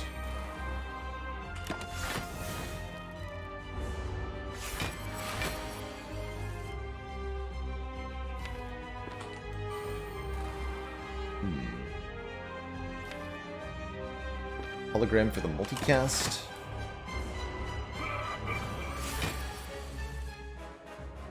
Understood.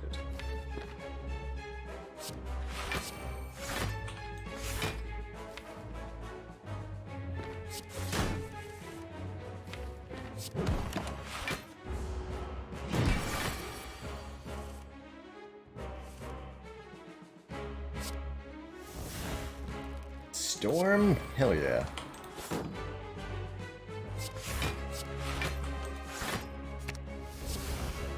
More!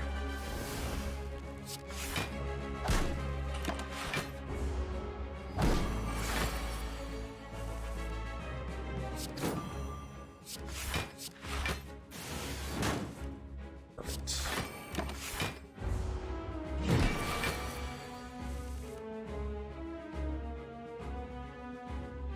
Okay, if I play the self-repair, we evoke the orb, because I have Storm in play.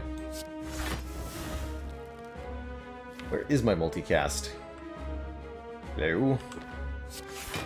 Multicast, are you there? There? No?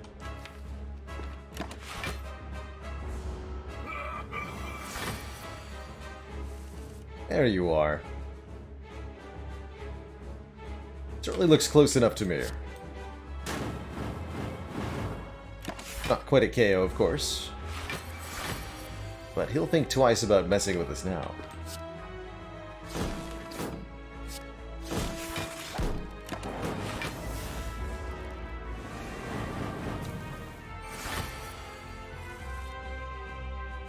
Beep.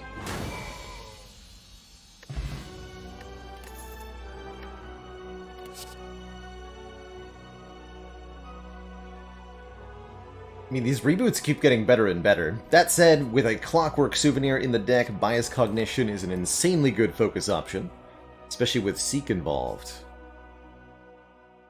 So I'm probably going to take that. So we have enough orbs, we would certainly appreciate additional focus. But this reboot is completely takeable with the Sundial, with the Dead Branch. Do worry a little bit about how we would beat Time Eater and or Awakened One if we took that, though. Oh man, Frozen Core. Interesting. Frozen Core.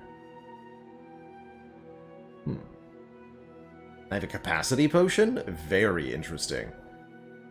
Could go more energy here. Certainly nothing wrong with Fusion Hammer, taking us to 5 energy. Because we have an Apotheosis to upgrade everything. But I am very intrigued by the possibility of Frozen Core. Giving us free Frost Orbs if we enter turn with any empty orb slots.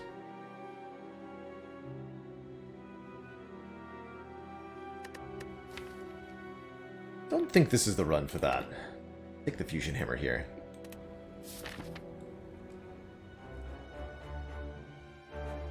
To go with our Coffee Dripper, that does mean I'm not allowed to do anything at rest sites, which is a little bit sad. Just a bit. 2 Elites maximum, that's kind of a tepid Act 3, huh? Looks like this path. I'll go a bunch of question marks, I'm in a mood. Or we don't want... No, we don't want these rest sites. These are worthless to me. Oh no. The landscape is littered with useless nodes. Curses.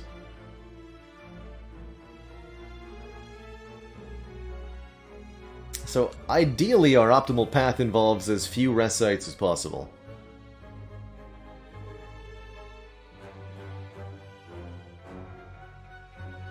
Which means 1, because there's no way to avoid all of them.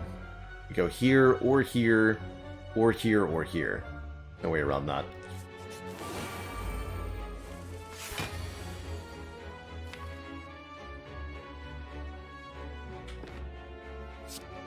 I like it.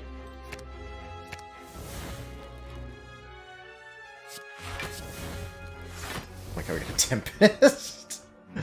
Rip these guys.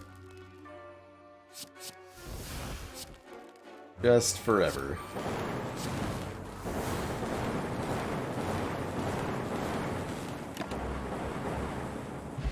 Bye. Okay, 3rd turbo I think is too many. Grab 1 Compultor. Got lots of energy, so more card draw seems good.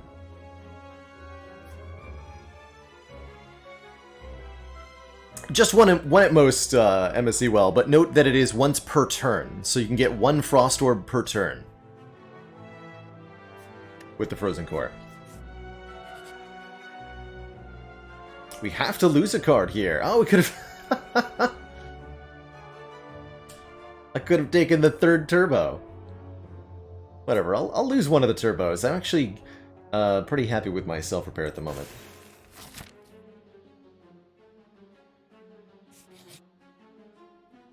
Winding Halls. Don't want Madnesses. Although they're not bad with the Dead Branch. Yeah, got all the bad events out of the way. Now the Merchant is here.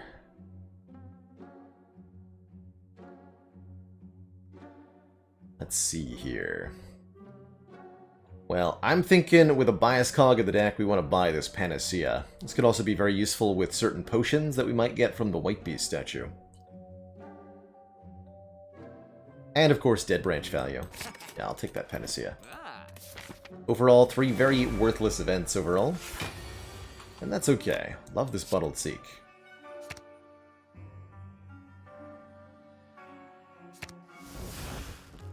Bruh.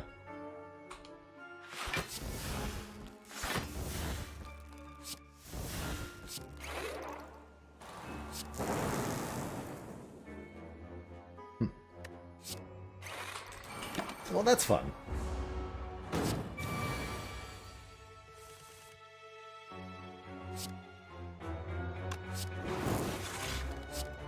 Shouldn't hesitate to use... Oh, we're not taking damage, though. I was going to say, shouldn't hesitate to use potions to save damage, because we have that White Bee statue.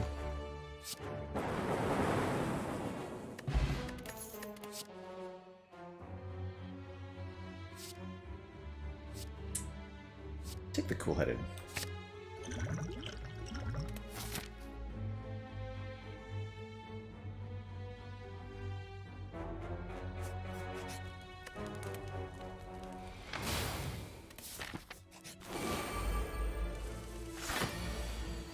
Hey, where's my turn 1 Seek? Triple Hello World? Alright, I'm in. Let's do it. What do you got? Triple Hello World.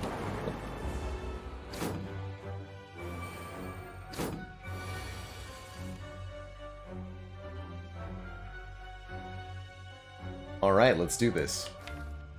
You versus me, Repto. Who can generate more useful... I don't actually think I need the third artifact, so let's make a new card first. A second reboot. Interesting.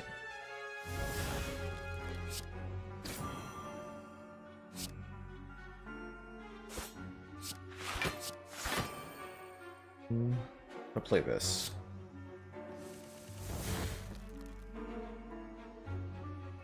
Alright, much better. Thank you, Reboot. Good job.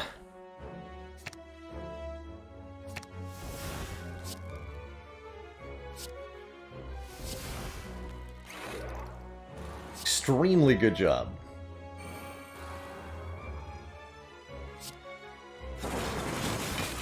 Make a ton of Frost Orbs so Blizzard does good damage. That's a power, that's a power.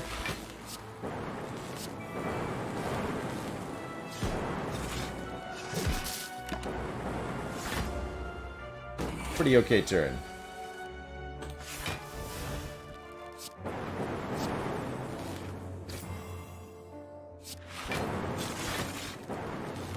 Kind of clicking on cards for a lot of this.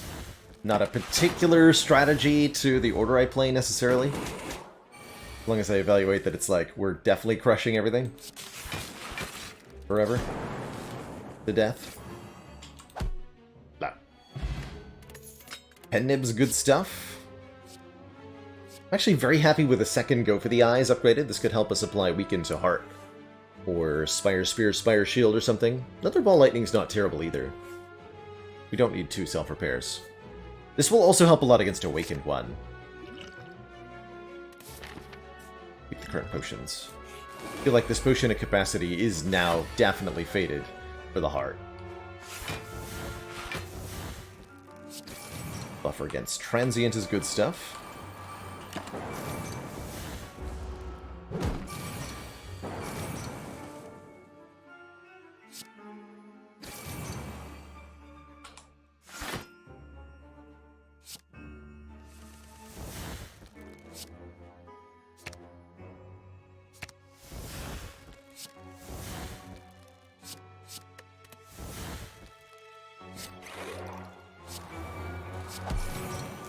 Why, yes, I would like more random cards.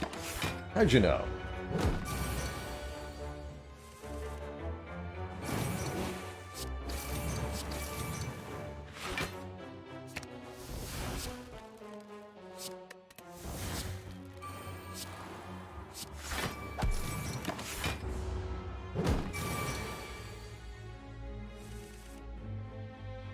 How did you know?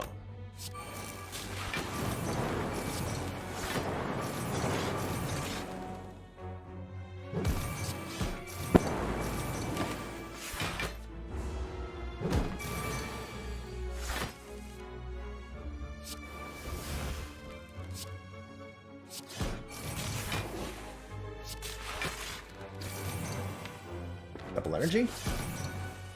Ah, wait, maybe? Yeah! Good work. Double good work.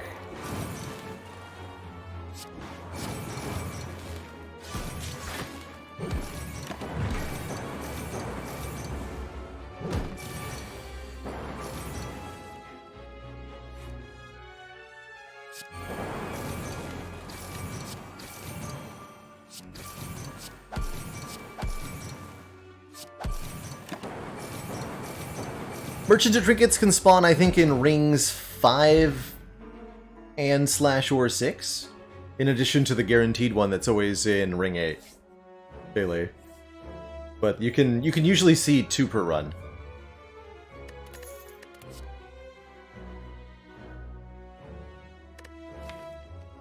I want this darkness. Or do I want to go 3 go for the... Let's actually go 3 go for the eyes. Oh, in ring 8. What? Interesting. Maybe it's a Switch exclusive bug. I'm gonna go double quotient of capacity for heart here. I don't know if that's correct, but I want it to be. Ceramic Fish is gonna make me 1, 2... We're adding a guaranteed 5 cards here. This is minimum 45 gold, and while I wouldn't exactly call that amazing, I'm not gonna complain.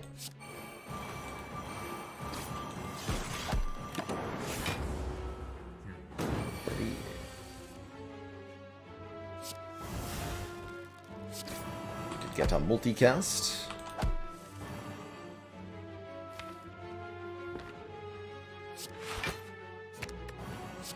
Keep up the week.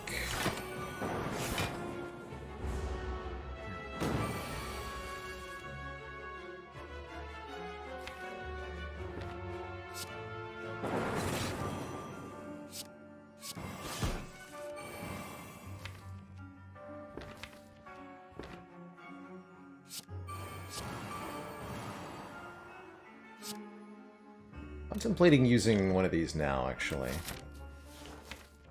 Do that.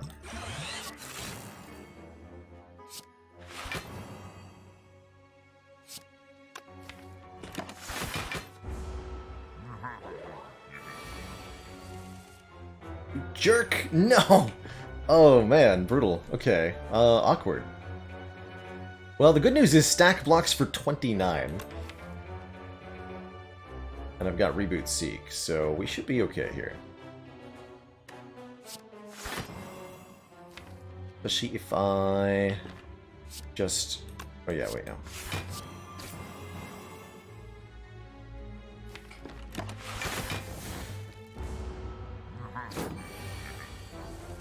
All the go for the eyes you can handle.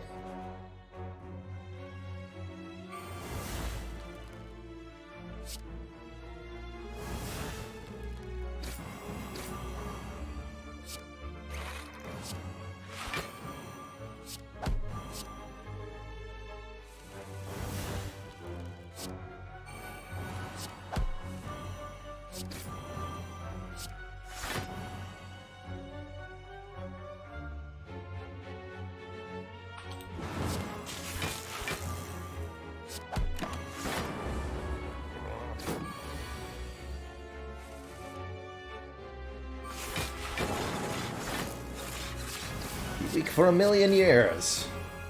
Feels like we really want a kunai or something now.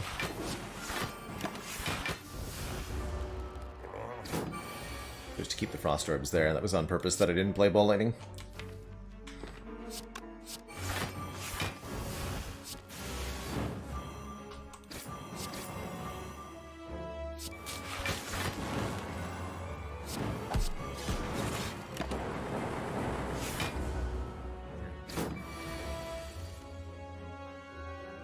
Trinket picks. It's on the side!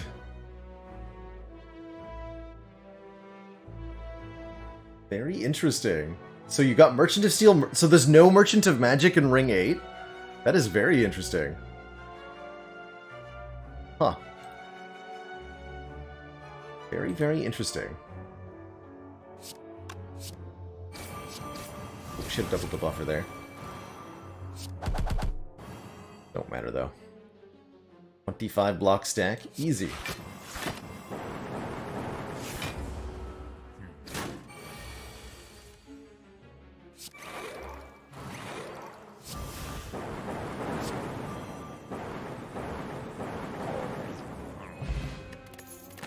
More max HP is wonderful. Essence of Darkness is pretty powerful.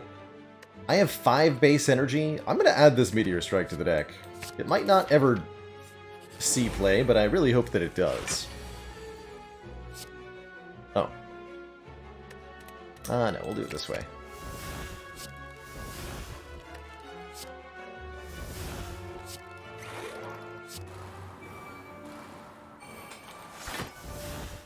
God. Well, that was a turn 1.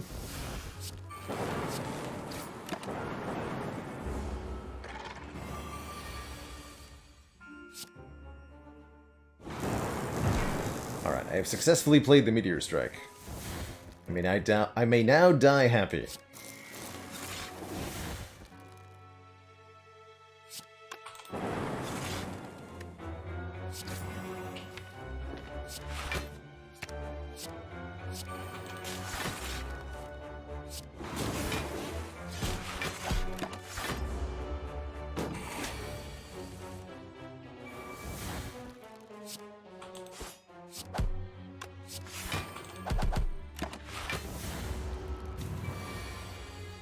I could have held the aggregate there.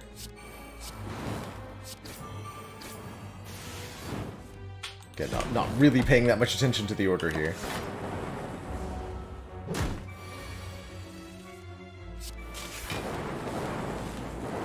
Can't really remember if I have a real Echo Form or not. I don't think I do. Darkness Blues. I feel more inclined to add this one to the deck, even though I know it shouldn't matter because of the Apotheosis. I'll take another Darkness.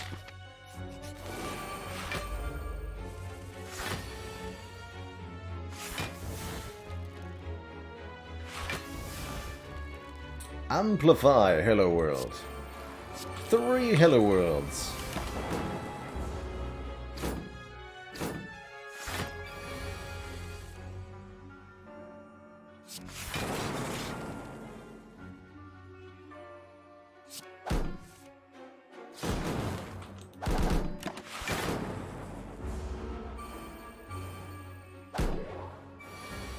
Are we gonna get another Melter? Asking the important questions. No, there's no need to wait. You can just go bonk. Directly with Meteor Strike. Easy.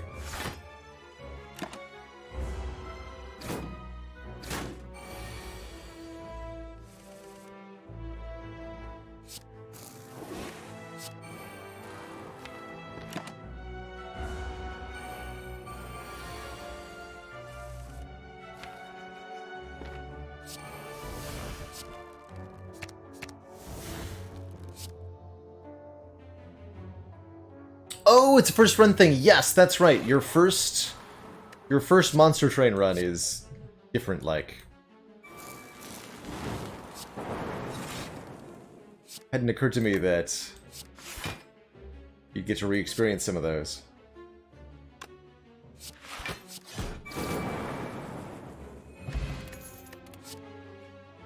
Let's take another cool-headed. Block pot? No, I like the current potions.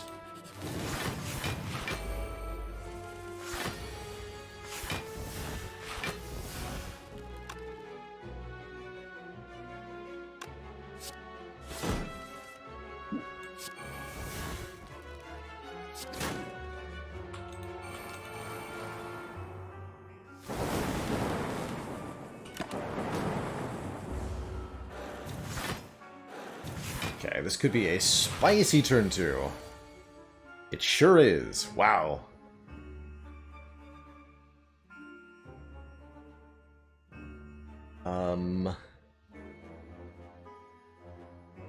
Yikes. Well, hold on. I can at least kill one of them here, yeah? That's right. Oh.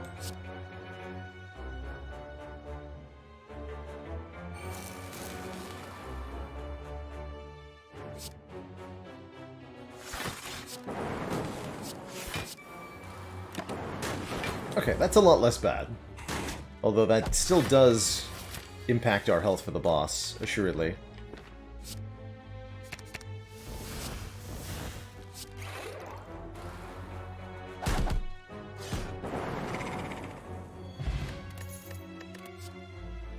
I will happily take a Tempest. Channel X Lightning and Exhaust.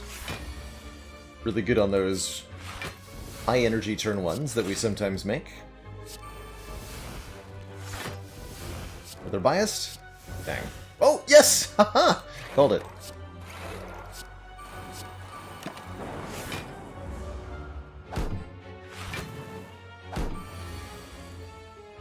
White Noise let me down, but Dead Branch didn't. Again. Good job, Dead Branch.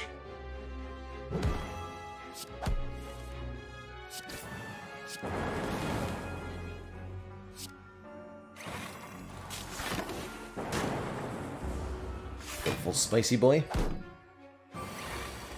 Block cards, who needs those? Are highly stinky.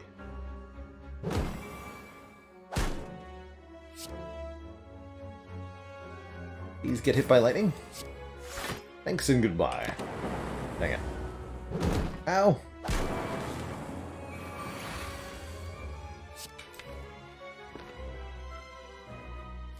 Also need to play that self-repair before I win.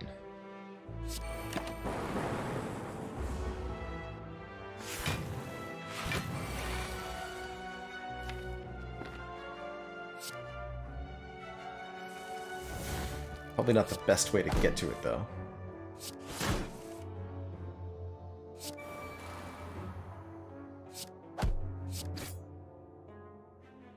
Guess we're not playing it. I think I trust the Focus Potion more than I trust Essence of Darkness. Specifically, these two potions together seems pretty good. Time for a break, it says. No way, no how. We are going to lose our starting artifact to Time Eater's Stinky Wiles here. I am going to play both Hello Worlds, believe it or not. Just want the additional cards in hand.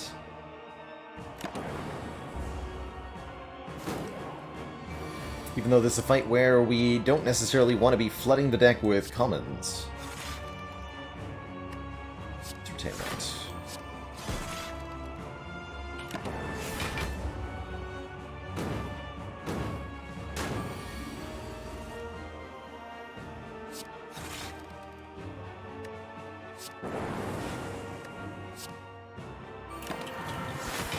See you later, Biased.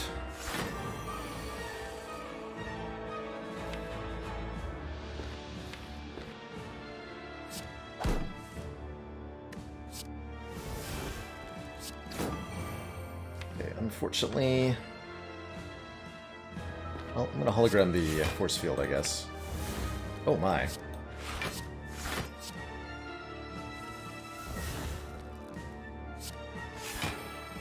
Sometimes playing Reboot can really hurt you by putting the card you needed further away.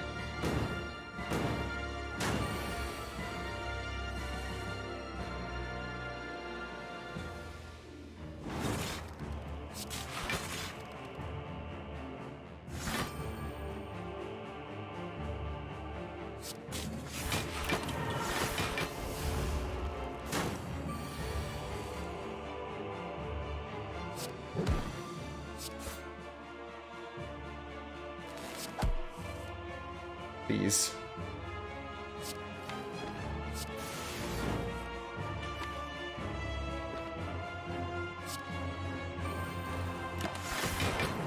Big yikes, so we have not been able to find our Apotheosis yet. I'm just gonna let the buffer take this hit. Swap out the darkness spell. There's no need to even try blocking here.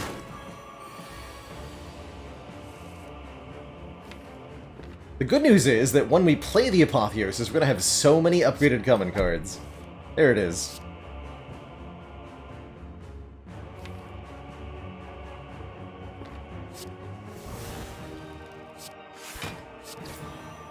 Okay.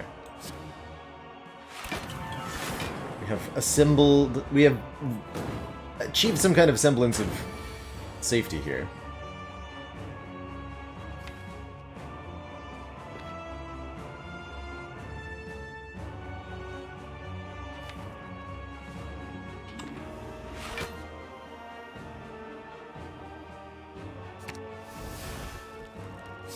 Thanks for the meteor strike. Hee hee.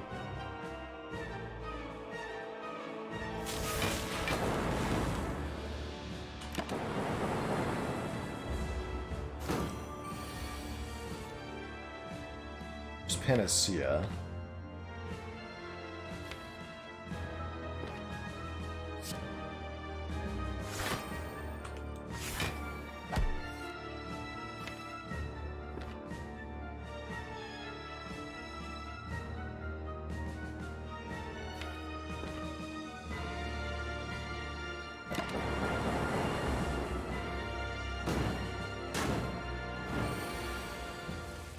That's relief.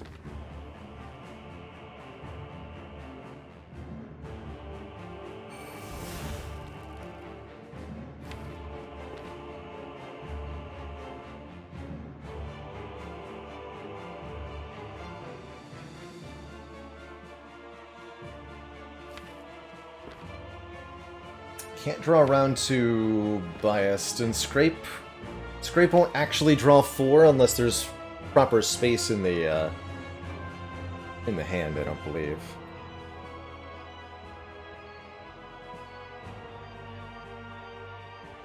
Shoot. I was hoping we could shuffle the draw pile and use Seek to get biased here.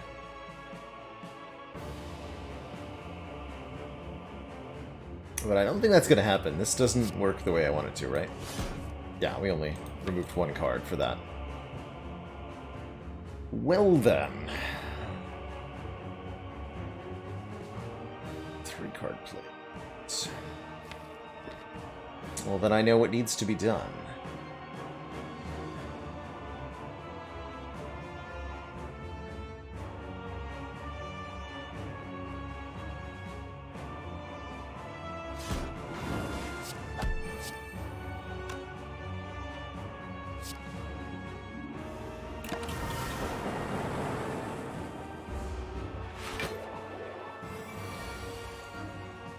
It's only 18 times 6. I was hoping it'd be more than that.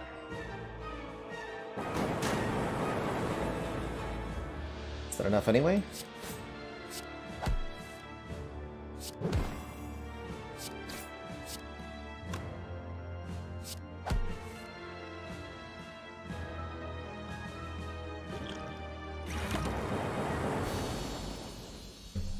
I'll take that. Skin of our teeth.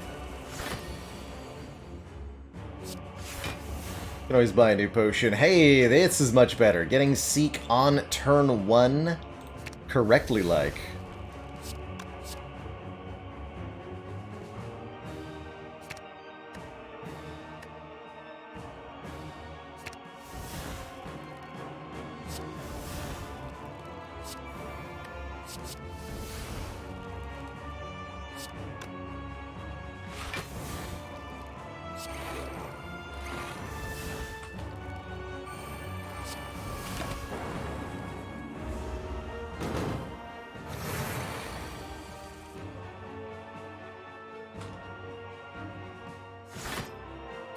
Actually matters a fair bit, I believe.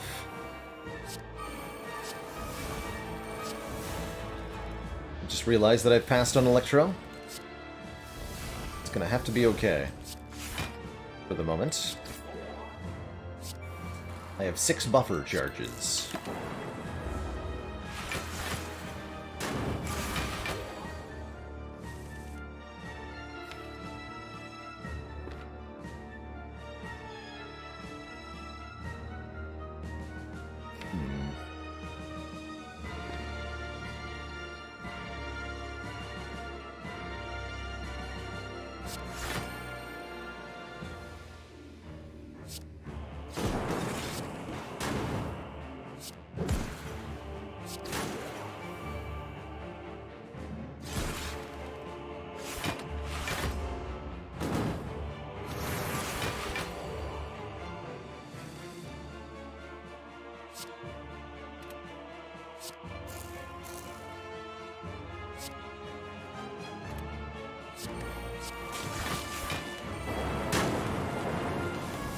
Zippity zappity.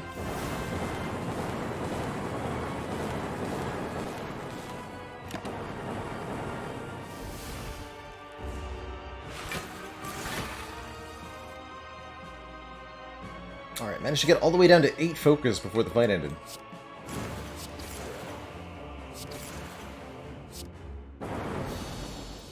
Gee.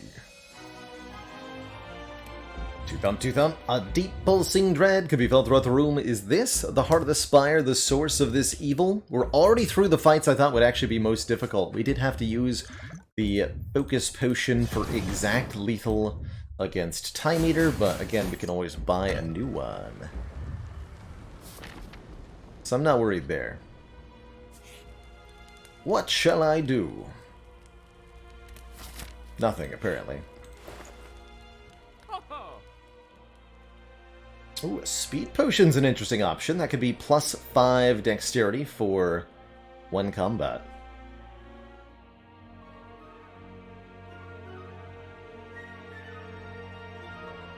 Is the Ori also no skip? Yes. Yes, it is. I might take it, though, legit. I can afford the speed potion alongside, right? Yes, I can. Let's do it. It'll also... That's right. Well, we'll get 45 gold back, too. Alright. Core Surge? Probably.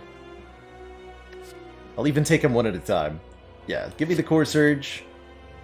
Give me another Compile Driver. Give me a Hologram. Give me a Recycle. Give me... Do I still have 2 turbos, or do I lose one?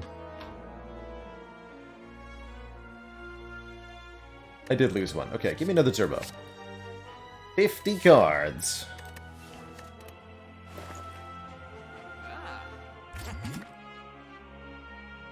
Ain't too shabby.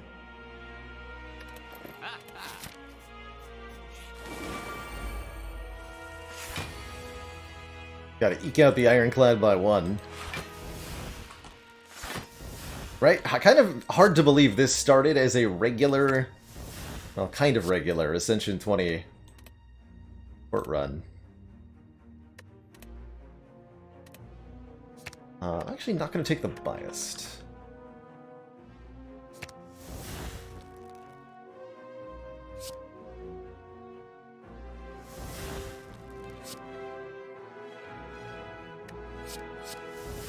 Ah.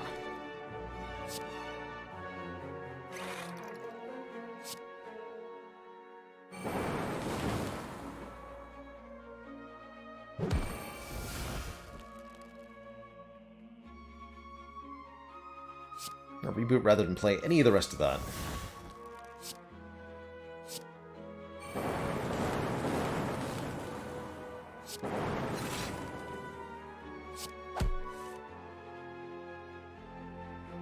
Now I'll play Hello World.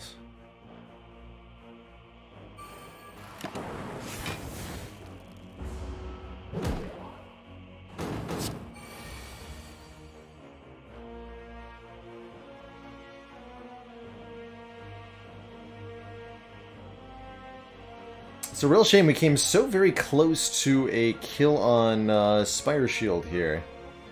Let's see, 14 plus 12, 27... If both... No. I was gonna say, if both of them hit Spire Shield, we actually do have a kill.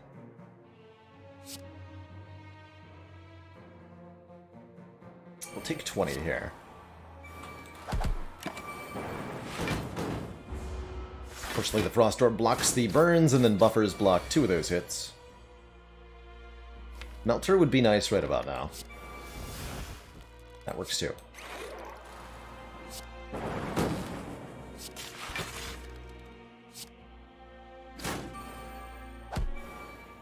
$11. Criminal. Criminal.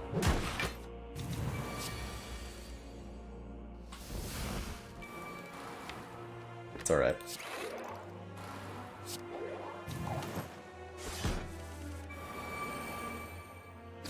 It's a weird effect.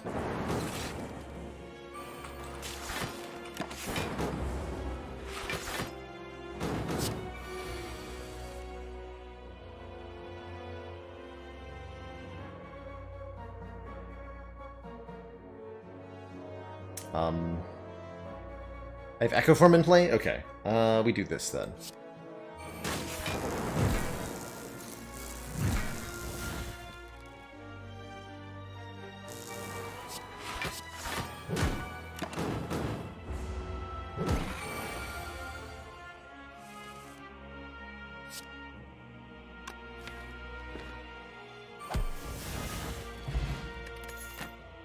The potion's pretty good too. One more glacier for the road. 51 cards.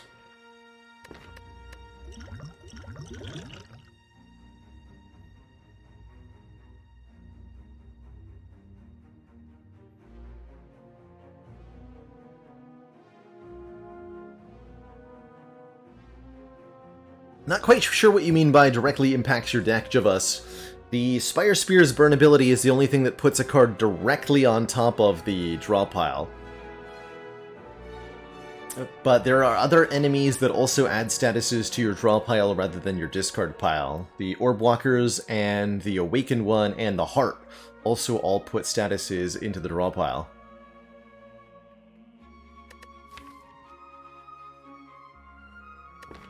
Enough go for the eyes. Probably gonna block the vulnerable with the starting. So it better be worth it. I carried that potion for a long way.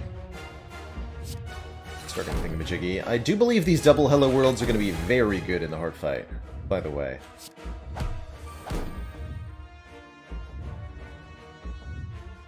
Okay, let's just get developed. Perfect.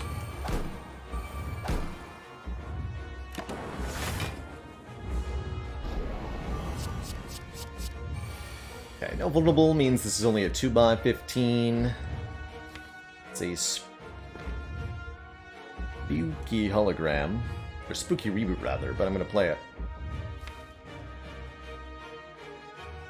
Do I dare try to play Meteor Strike? I don't think so. Alright, I'm going to get back to the boot sequence then.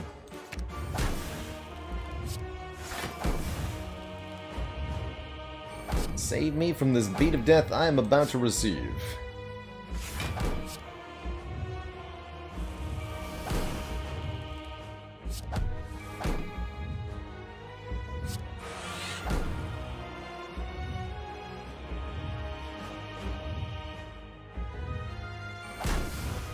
Okay, that's good. And unfortunately, we just have to eat a lot of damage here. Next turn could be pretty close to death if we don't draw some serious help for ourselves. And there are still 2 voids in the draw pile, too.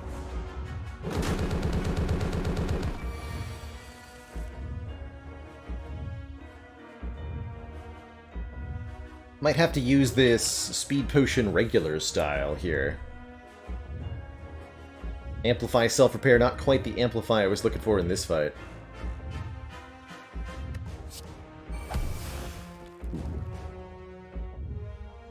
Yeah, I think this is going to be my Speed Potion turn.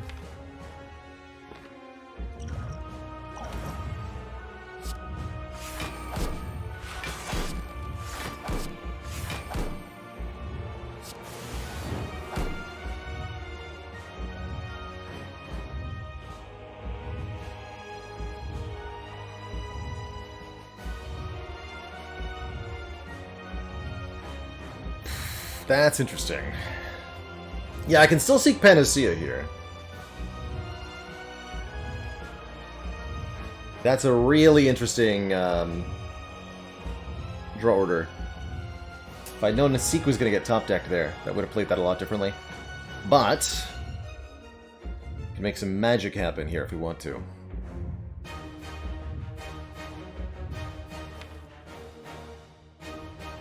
I'm thinking Apotheosis Panacea with our last 2 cards. We upgrade the Panacea so that I have 2 artifact. I get to keep the 5. We do go further down. If we wanted to save HP immediately, then go for the eyes is going to be the play. And yeah, we do retain this turn, so I even get to keep the Amplify then.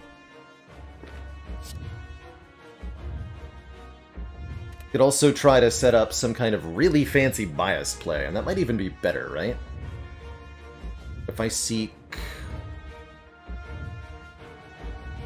not Panacea biased. Apo biased? Oh, I can't get Panacea. I need 3 cards. No.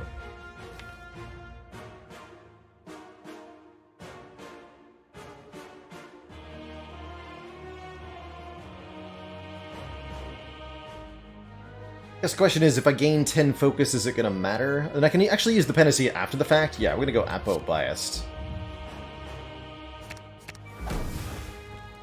Oh man, and we got Hologram too. Beautiful. Oh! And Dead Branch comes in clutch with the weaken. Good job, Dead Branch, for that exactly full block.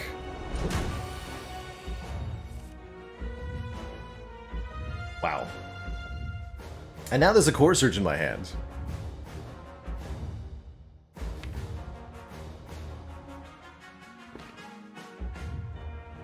So we did lose the Dex, but that's okay. Because what's about to happen is better than Dex. Probably.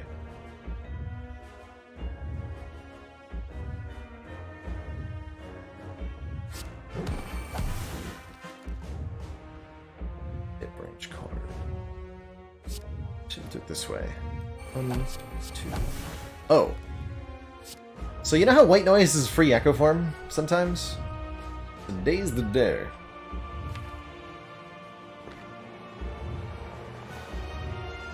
Just a lot of beat of death damage.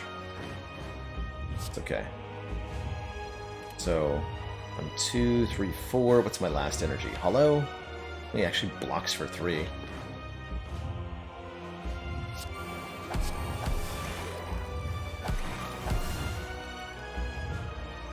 Just one more cool-headed.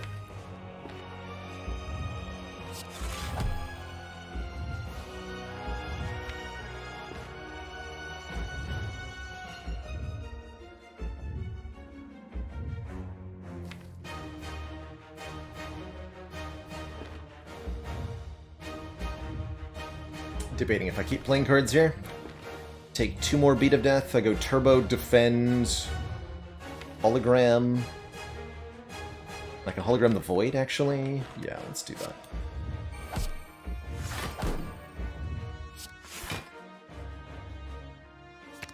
Then let's cycle this lightning over the back.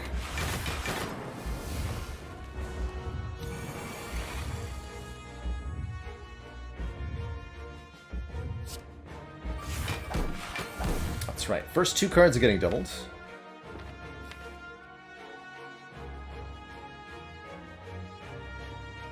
I want to attack with now. Need to keep a lot of Frost Orbs for next turn, of course. I don't really want to double EQ, do I? Yes, I do.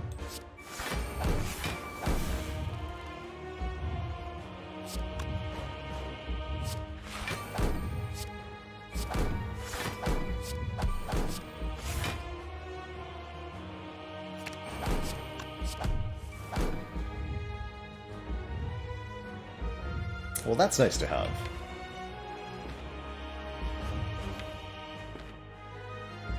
Only losing 1 per turn. Don't forget we've got another Panacea, so we can keep our focus for a very long time. There it is.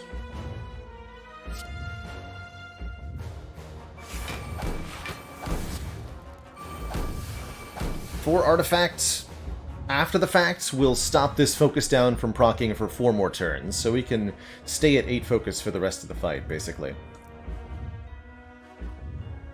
Stack blocks for 33, by the way. Hologram dual cast to 100 here. Frost Orb. Storm? Yeah, sure, Storm.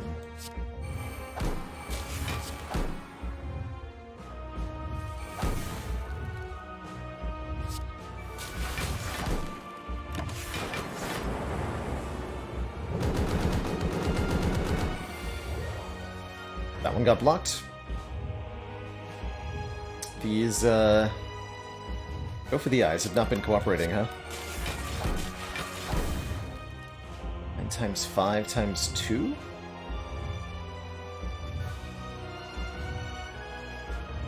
Market Pen Nibbit. I'm retaining 2 turns. Actually, so the correct answer is this, then.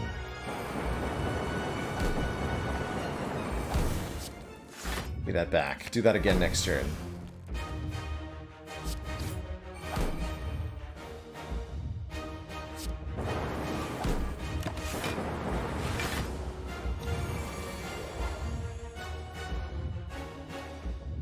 Although, what if that just kills me?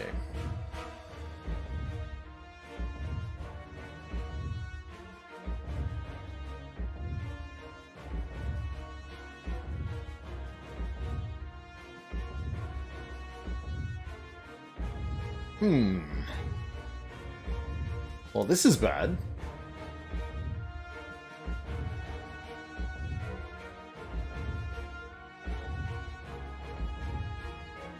There's no card. All the cards are in the draw pile, unfortunately, so this stack does not help. There's lots of things we could draw into. But in order to get any of them out of our hand, we have to play stuff. Beat of Death also now 3. I think we might be done here.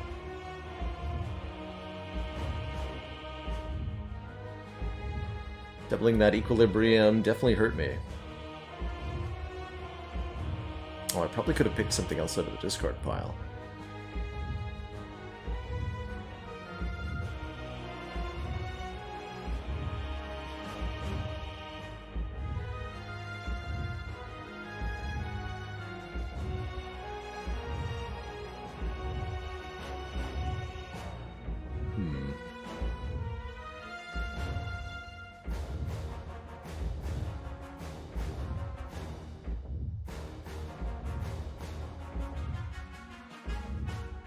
Double Meteor blocks for 39 minus 6, 33. A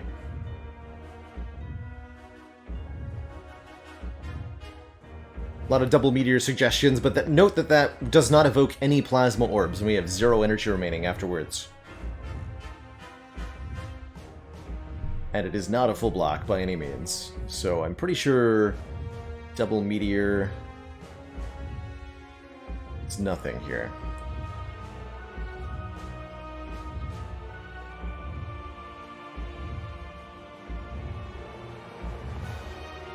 I was trying to line up a pendant, but it wasn't even going to happen.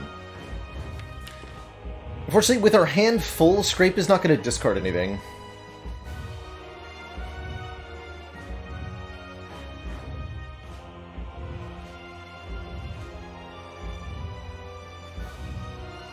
We need to get more cards into our hands, ultimately.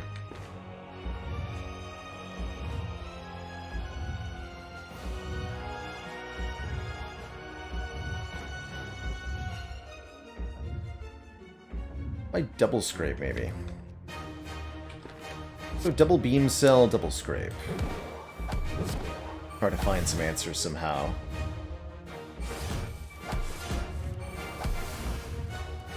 Okay, that just got me another Go for the Eyes, which is not helpful.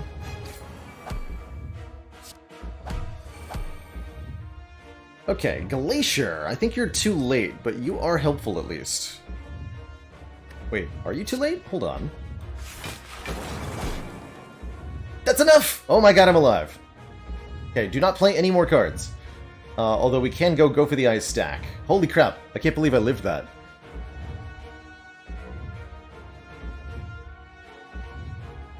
Good job, Glacier.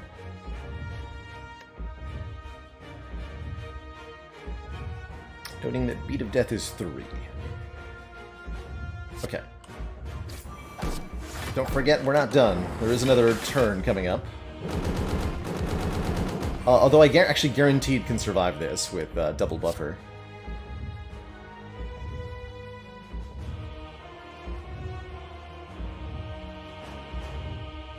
Worst case scenario, I could have always just played this twice.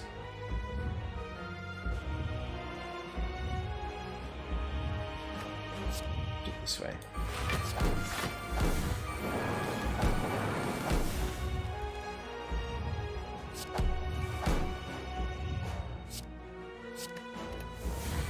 Keeping a very close eye on our block counter. Blizzard actually does a very similar amount of damage to the Thunderstrike. What if I played them both?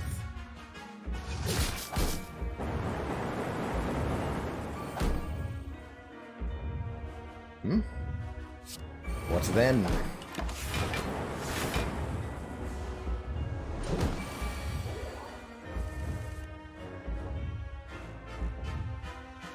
Okay, we can evoke orbs for blocks, so we can play the Ball Lightning here. Which means we're through. GG, Twitch chat. That was a bit of a nail-biter at the end, but we got there. GG.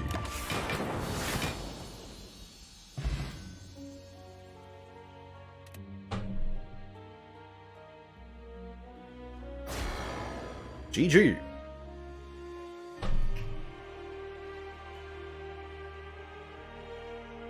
If anybody asks them if anyone ever asks you if Hello World is good, you show them this run. Managed to make it to 51 cards. GG. GG.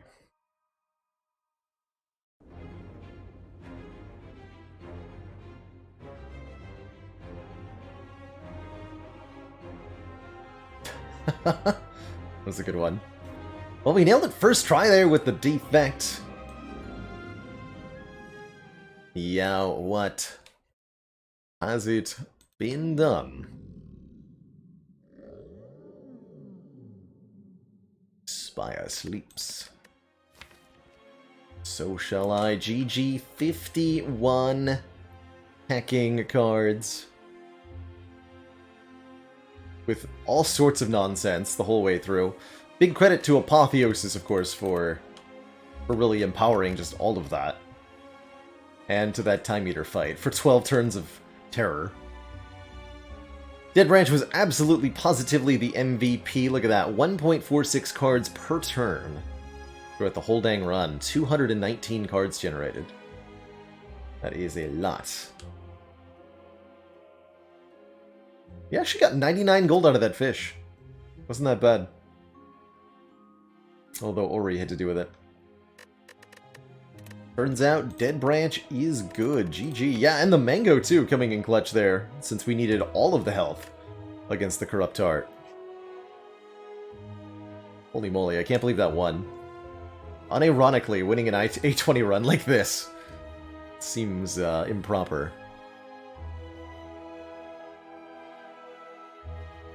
I think this deck could have been quite a bit better with skips. You know, maybe taking 20 of these cards out, leaving, ideally, still the Seek, the Bias Cog, the Panacea, the Apotheosis, some of the Hologram and Turbos.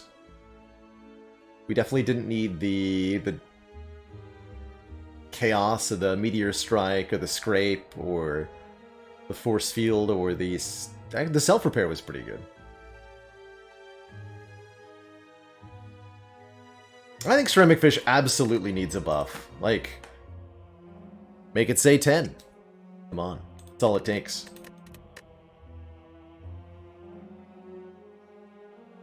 It would be such a different relic. The number was one higher, I'm sure of it. Hey, Kozowski, there have not been a lot of changes in the last year. If you've seen the Watcher character, then you've probably seen the latest that the Spire has to offer. There wasn't a lot since the 2.0 patch with Watcher.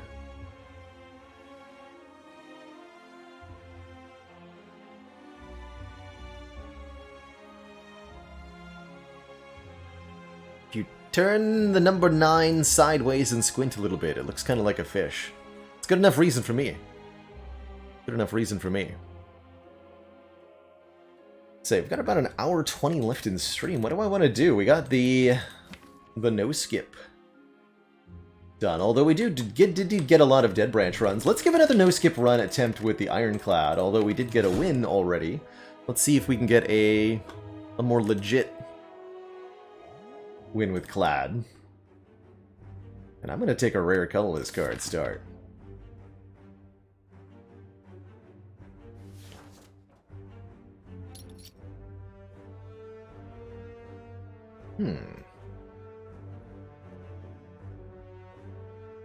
Panache, Sadistic Nature, Metamorphosis, definitely not the 3 I was expecting to see.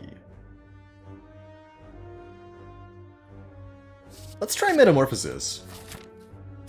That is a card I haven't tried to make work in a while, adding 3 random attacks into the draw pile at 0 cost.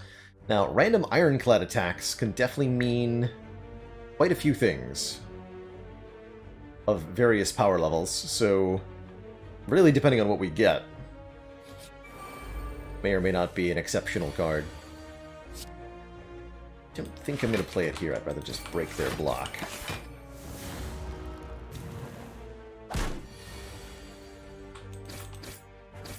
And we're up some hit points.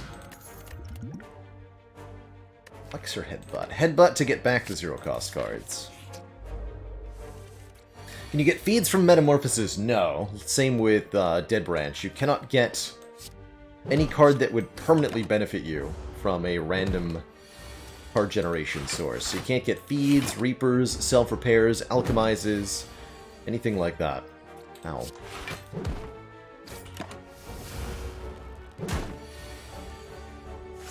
You are a rude slime.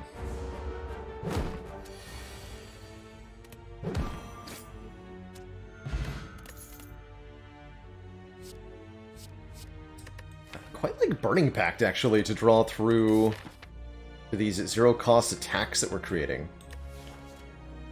Anger could be interesting, too, but let's go with a Burning Pact here.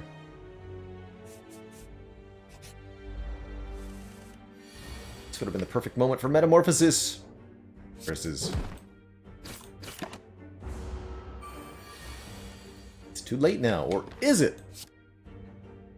We got Dropkick, Hemo, Body Slam.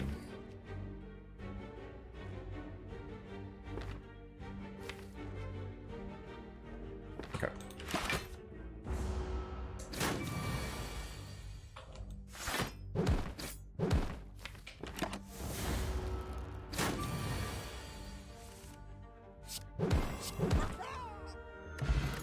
Acceptable. Like the T-Clap for the AoE Vuln. Clothesline's a pretty nice two-coster, but hard to afford two-costers this early. You have to accept everything events ask of you, even if it kills you. Especially if it kills you. Challenge to the face. I think I'll just see what kind of hot nonsense we can get done. A Metamorphosis start is quite spicy already. Ooh, those are nice. Those are much nicer.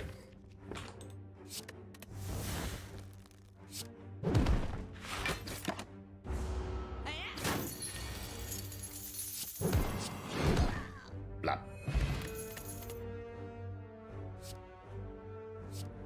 Havoc with Headbutt.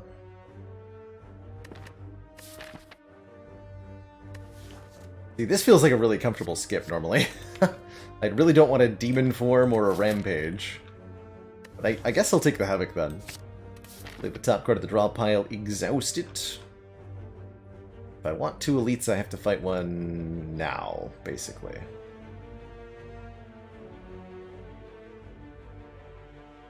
Well, I'm not going to that shop, so...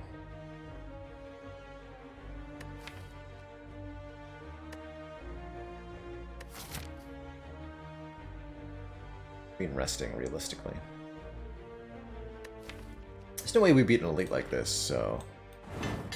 Sure.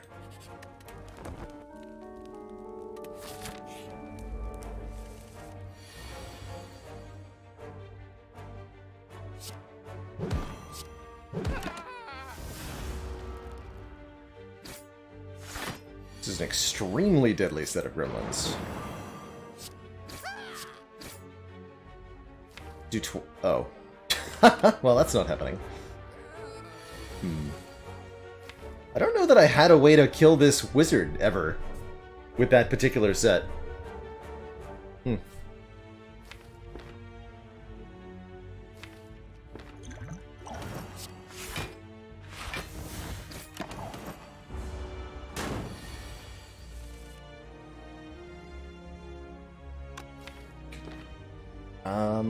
I think we just died. Well, no, not dead, actually, but... We got... 18! No! Ah! Bruh. It was correct to play the Metamorphosis? Who knows? Well, that was brutal. Ow.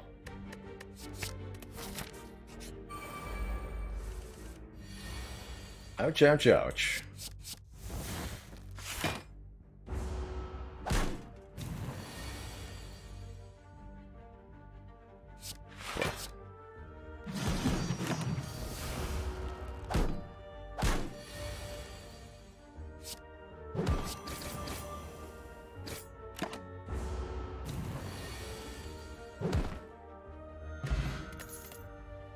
And yes to a battle trance for sure.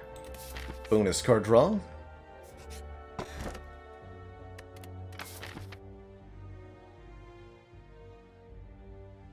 Everybody's asking me about Singing Bowl being useless, but nobody's asking me about Smiling Mask being useless.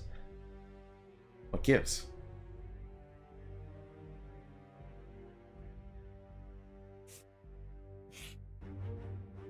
"12 cards, match them to flex them. Offering Combust." Dang it, there was 4 injuries. Ugh. Well, at least we didn't get cursed. That seemed so promising at first, though. Go for that Burning Elite. If it kills me, so be it. Only have 1 relic.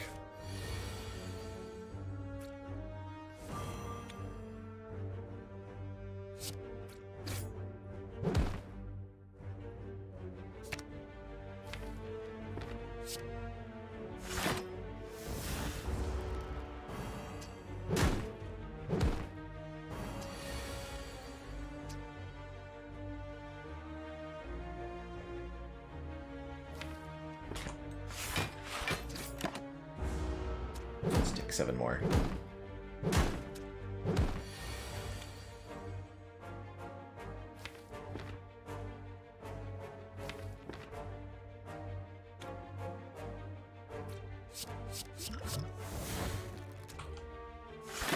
And 1 more time. 7 more.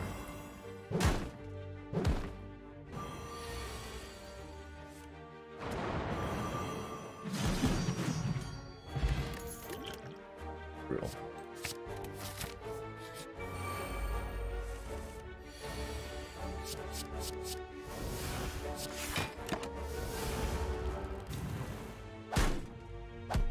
Does not feel like Metamorphosis has been a good start.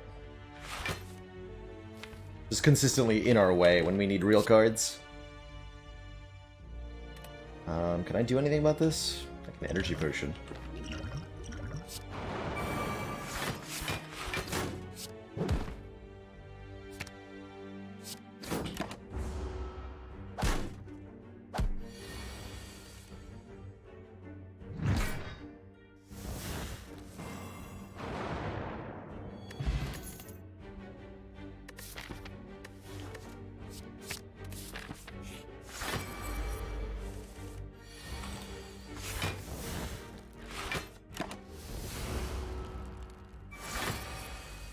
Poor old upgraded defend. Okay, we did get a free Carnage, though, so that's pretty sweet.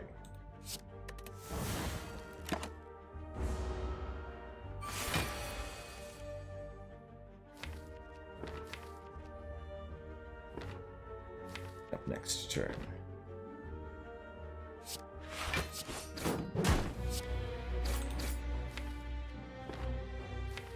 That's a slight problem.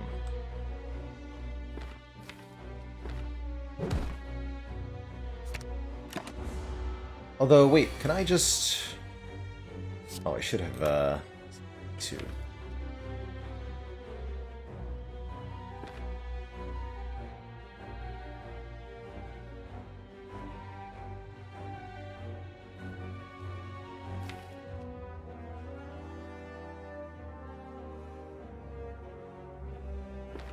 This is fine.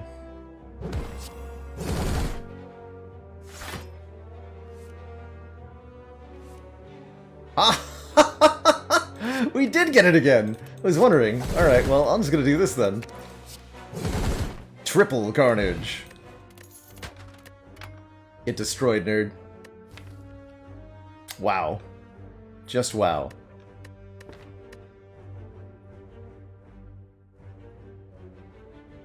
You know, Body Slam and Boot Thingy are pretty good together.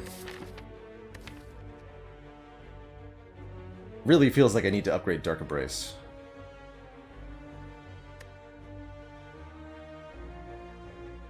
So what just happened? I played the Zero Cost Carnage, then I drew one with Shrug It Off, which shuffled the draw pile, drew the Carnage again, and then used Liquid Memories to play it a third time. So we did 90 damage with that one Carnage. So Metamorphosis paid off really big there. Wish I was allowed to skip these cards. I guess I'll take the Body Slam.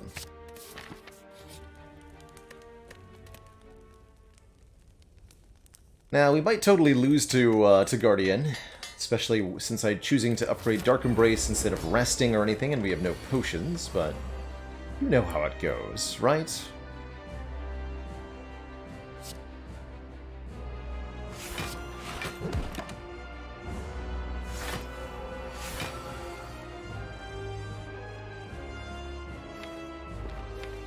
Yeah, we do know how it goes. It goes with not doing enough damage to Guardian. This is 24, but we're missing the 9 blocks, so unfortunately that means we go to very low HP.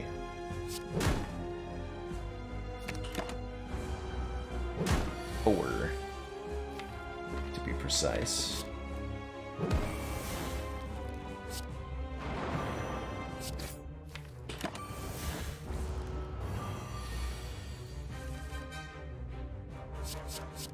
But we did get a free bludgeon, so there might be a chance for us yet.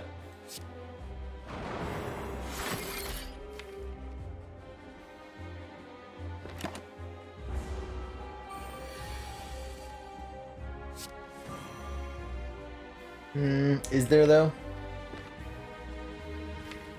Only if Havoc hits Defend Plus or Shrug, or regular Defend.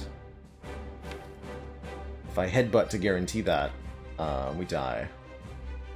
So we can still YOLO the Havoc, at least. We maybe live. We don't. Dang. Well, worth a try, worth a try. GG. GG. It's unfortunate. I really do like this card. I wish it was a more takeable start.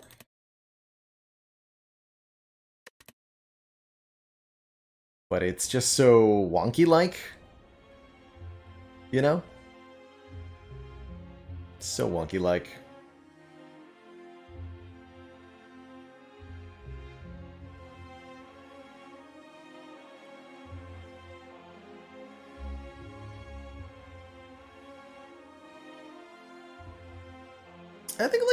I think I like the idea of a P-Box swap as our last run. Do not have time for a Slay the Streamer run. Plain and simple. Nor the brain power. Well, let's look at the seeds.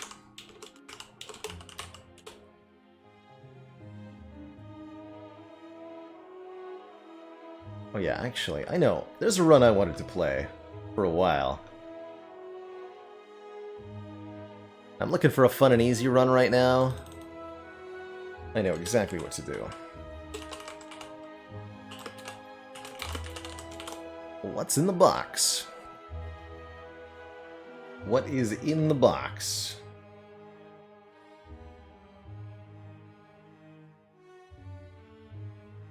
This one. Yes, this one.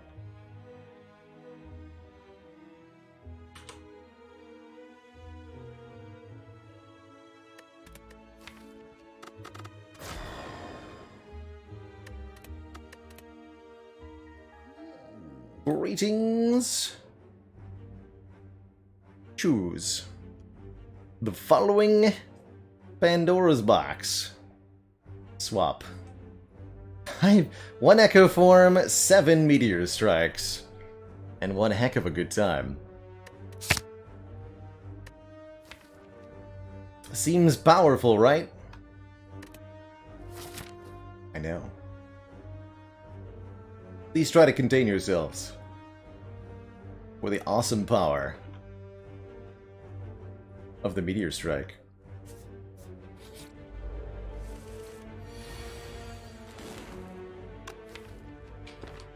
Zippy zip. Got him.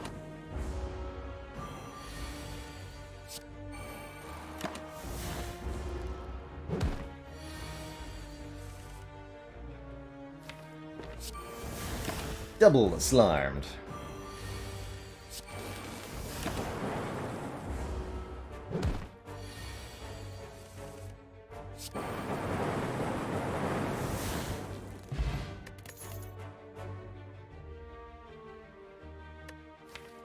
Cool-headed hologram. Interesting. None of these actually let me play Meteor Strike.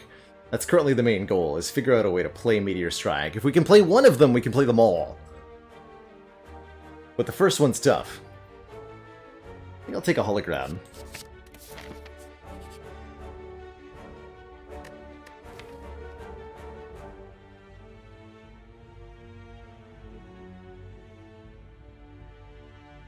Remove.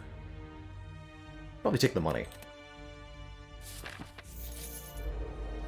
Move zap. That would be a bit of a problem if we removed zap, I think. I think I need to play that. This is gonna get ugly quickly.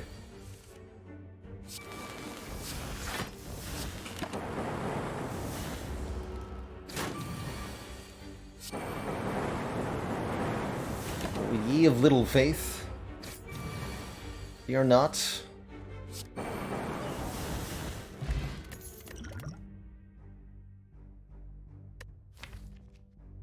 I'd better take an actual damage card. Alright, store.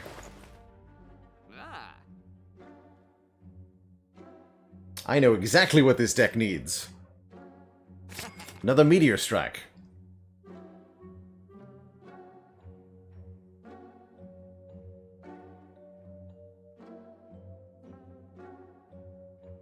Mayhem? Start your turn, play the top card of the draw pile. We couldn't afford it though, is the thing. But what I am going to take is a Distilled Chaos here, for surezies. Letting us play the top 3 cards of the draw pile. Your call. Oh, I had exactly 200? Oh, I did. Well, noted. Feel free to try that seed yourself. Does sound pretty fun. Alright, 1 boop achieved. Actually, really criminal.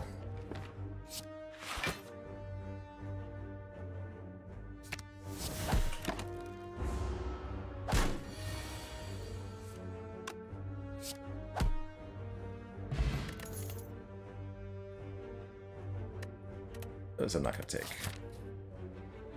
Let's see here. Rest again? I'm going to rest again.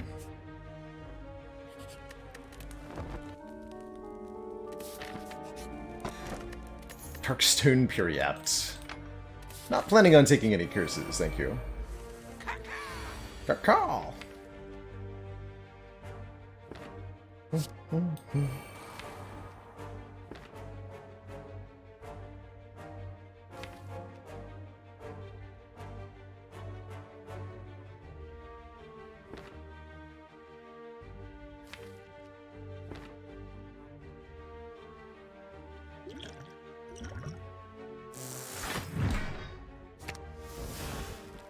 Perfect.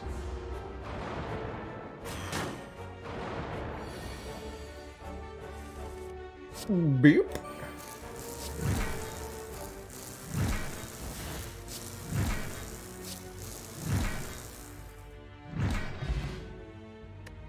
Ancient Tea Set. Whenever we enter a rest site, start the next combat with 2 additional energy. And yeah, you know what this deck needs is another Echo Form, I think. Two Echo Forms and 7 million Meteor Strikes. That means I go this way. And we hope that we don't get a combat here. Love the 2 Potions of Capacity, by the way. Just just keep resting? I think I should. Stay alive. No! How dare you? How dare you?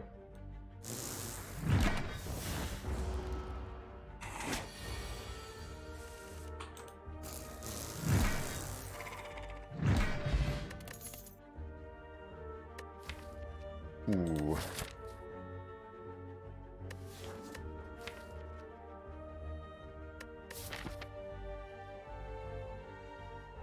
Huh.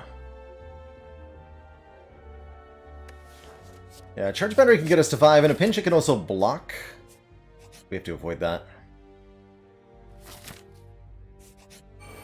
This is fine. This guy can't kill me. Literally impossible. Okay. So yeah, thank you so much for the tier 1 sub and the 26 months of support.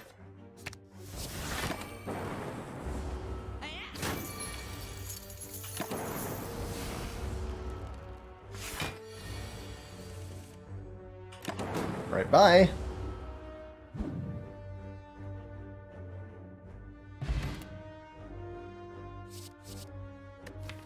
Feels fine. I sure could be okay. Eh.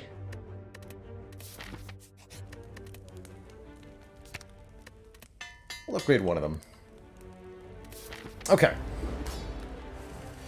We do at least get the turn 1 energy for Slime Boss, and that means we can play the Meteor Strikes here.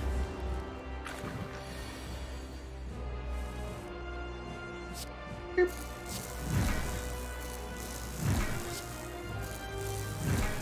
Each Meteor Strike actually generates energy.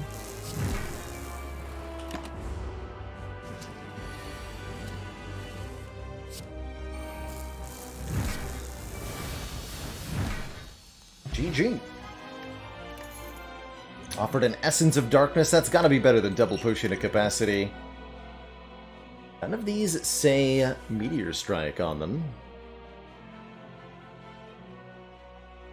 Take Focus, Hyper Beam, or Rainbow. I guess Hyper Beam fits into the mix, right? If we're doing Plasma Orbs, why not? Why not this? Why not this? Sure. And was there ever any doubt? We go.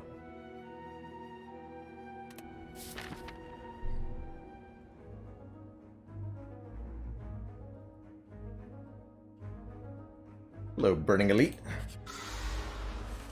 Hello, Chosen.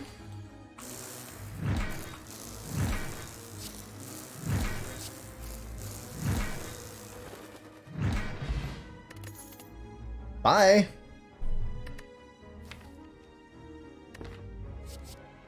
Let's grab an equilibrium here. Do you want to start building a block engine? All for one? Yes. Get to the deck. Let's go. Yes. All for one.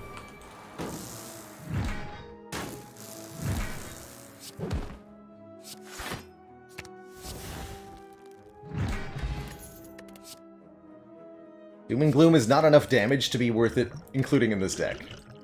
Is I think the sad truth. You don't fight with honor. Fight with death.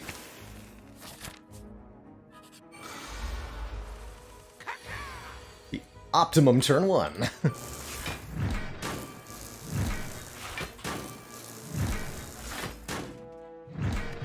Bonk. These stinky cards for. Who needs them? This is what we want. This is the ideal defect hand.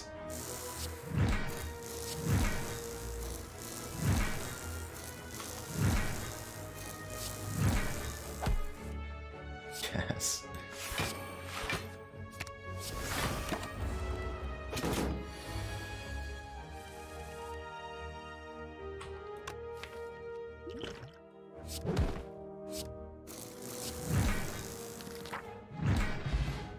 Toxic Egg! And a reinforced body plus. Okay, that's how we block. X times 9 million. Seems good.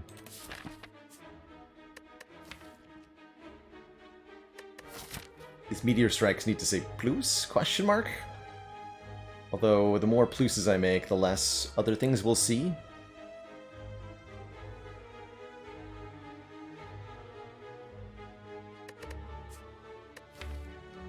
Now, let's keep upgrading meteor strikes for now. Maybe upgrading hologram is legit, too. Smell you later, dual cast. My deck is only meteor strikes. Currently at 8. Feel like we need to reach 10. Eternal Feather will be a little bit of healing.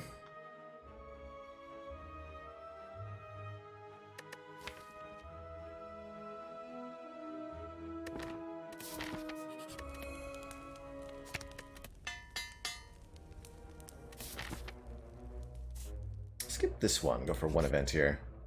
Apparitions. They are toxic apparitions. That's actually kind of good, truthfully. To be intangible here. With 2 echo forms, especially.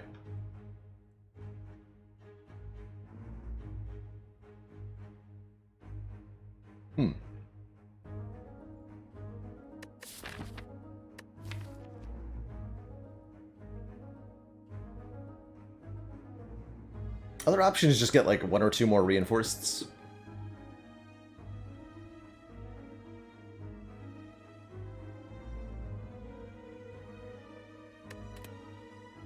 Let's do it. GG. Tips for blocking with Watcher. Definitely can be difficult in the late game. Highly recommend you look into Mental Fortress as a block source combined with playing just lots of different stance switchings. Look for things like Talk to the Hand and Wave of the Hand. Any hand-related card, basically. As well to get consistent weaken down or block on attack.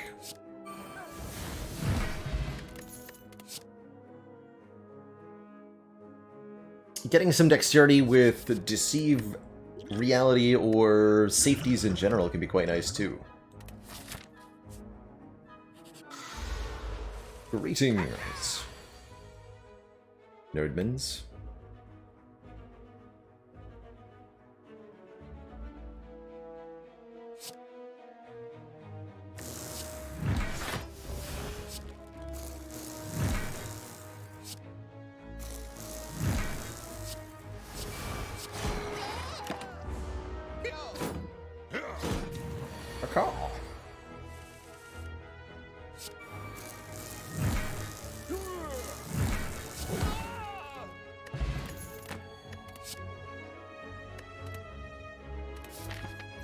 Smoke bomb. Not gonna cut it.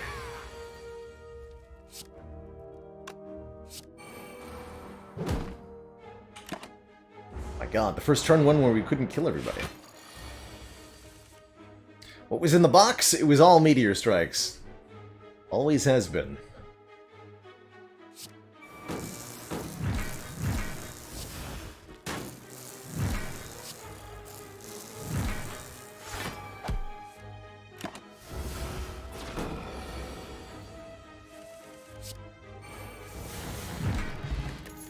Just a lot of meteors.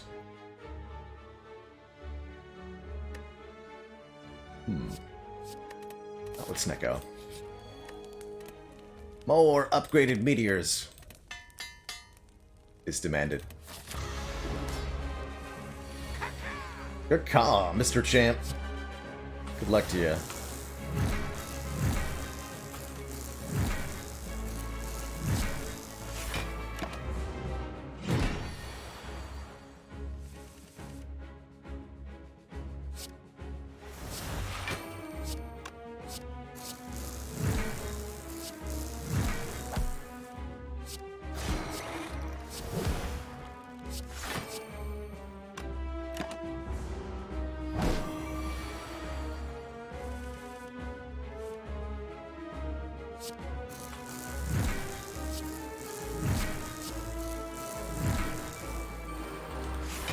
cards.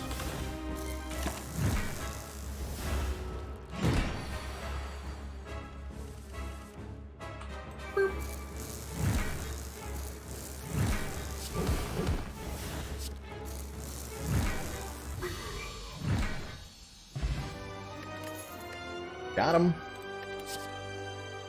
A second all-for-one to return back more zero-cost meteor strikes is a fun little option. Could also very reasonably take absolutely nothing here. Or amplify, maybe to duplicate echo forms. We've already got echo form to duplicate echo forms. I'm gonna take the second all-for-one. That's got fun written all over it. Transform and upgrade 3 cards. I'm pretty happy giving enemies extra strength just to make sure we have a little bit more energy on turn 1. Other option is maybe like transform compile driver, transform charge battery, transform hyper beam.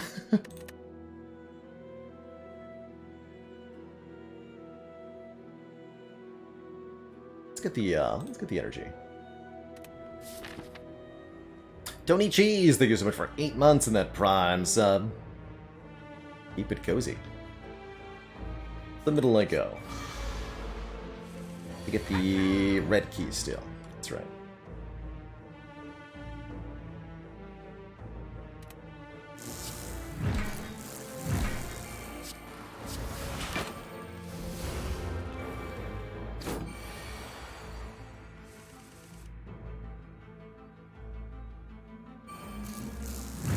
Double echo, actually.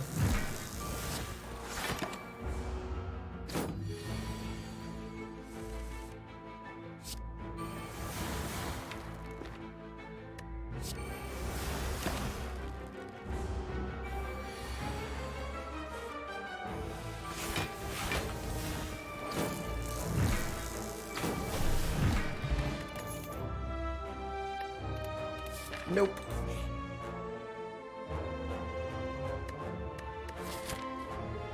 Didn't take the Darkstone Preempt. Let's go for Fight a Boss. Although Upgrade All... Actually, Upgrade All is kind of hilarious, but doesn't really offer us any advantage whatsoever. Yeah, there's no point.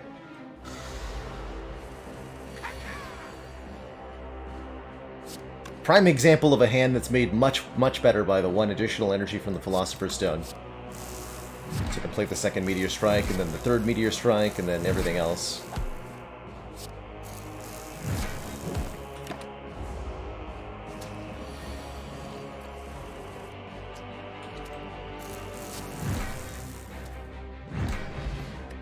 More money!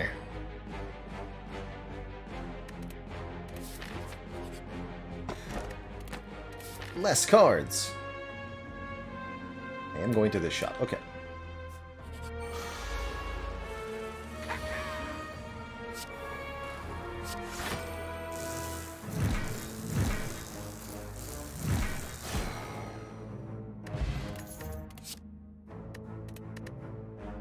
How is it that I am not being offered additional meteor strikes? This is criminal.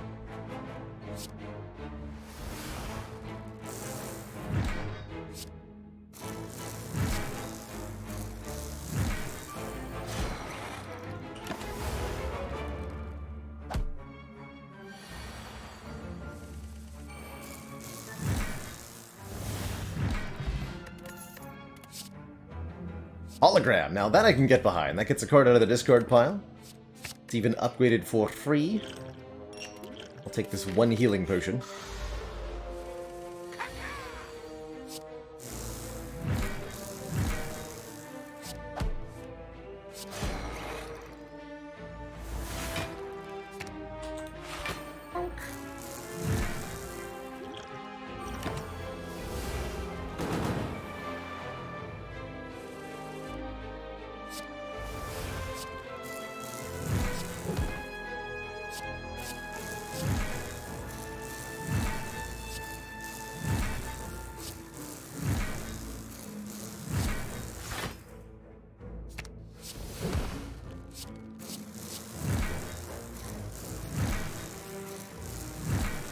I block.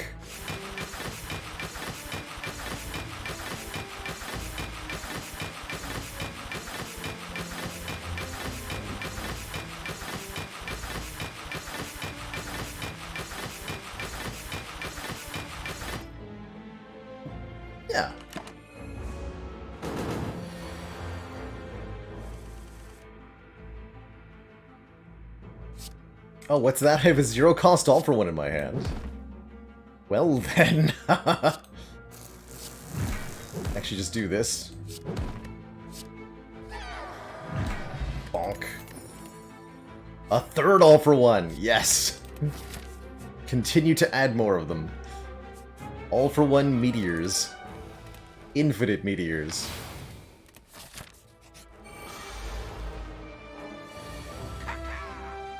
Three zero-cost meteors. Yes. It is ideal.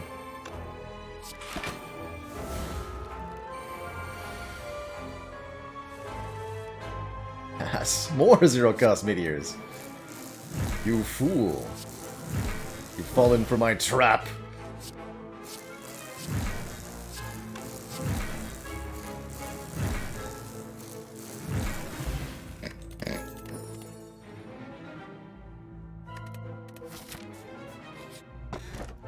Singing bowl? Hey, we can actually use that. Nice. Rock-all.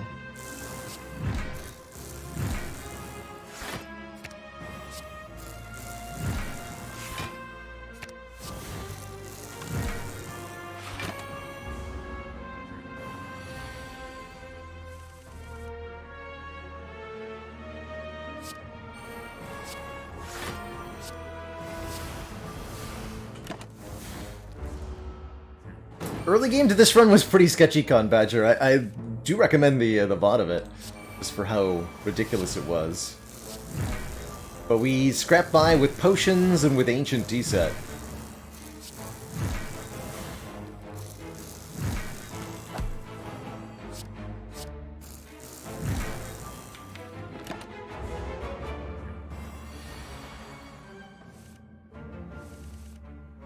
Yes.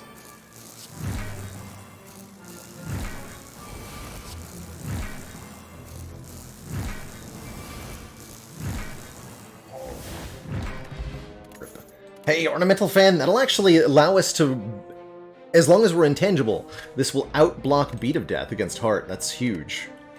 2 more HP is also going to be huge.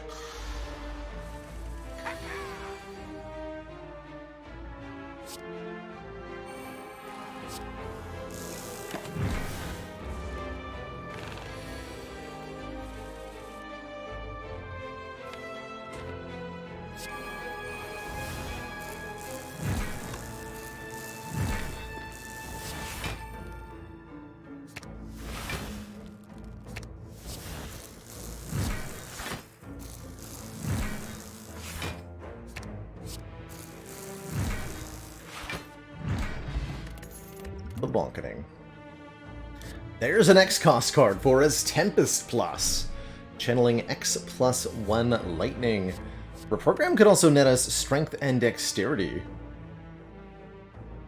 Both of those are theoretically useful, but feel unnecessary to me.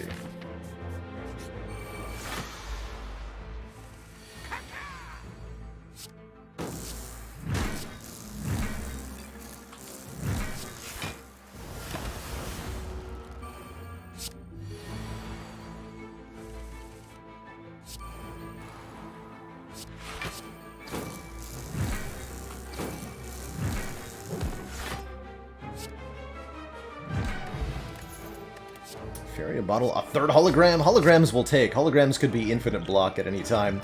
I mean, just hologram all for one is its own deck with Snecko Eye. We theoretically wouldn't even need the Meteor Strikes. But we will definitely use them. Come with me, Fury, if you want to live.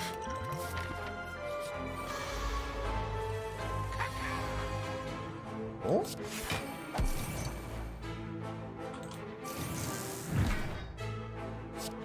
Not. We get to combo in turn 1. Here we go.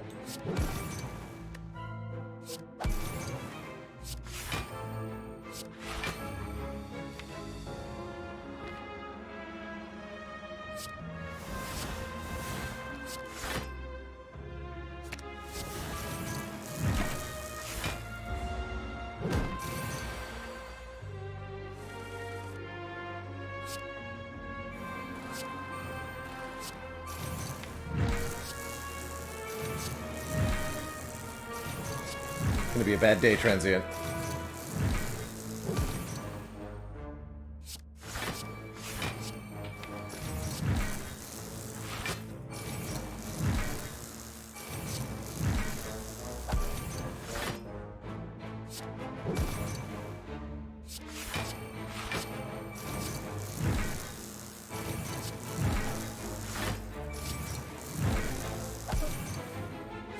And another zero-cost one. Good.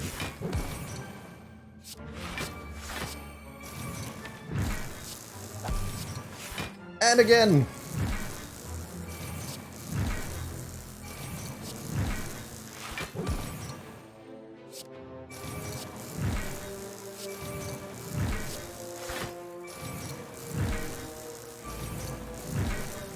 $116 energy. Maybe I should have taken Tempest.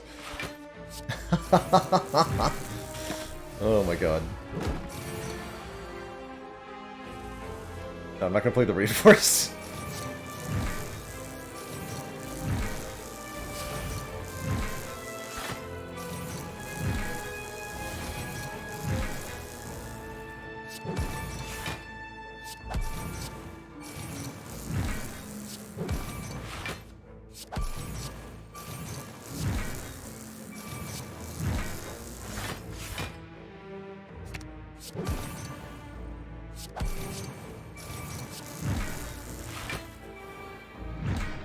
Well, that was fun.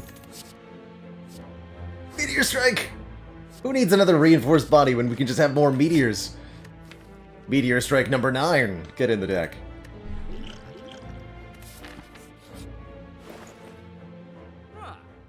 Gambling chip sure seems good. There's the Mayhem. Sounds really awkward, actually.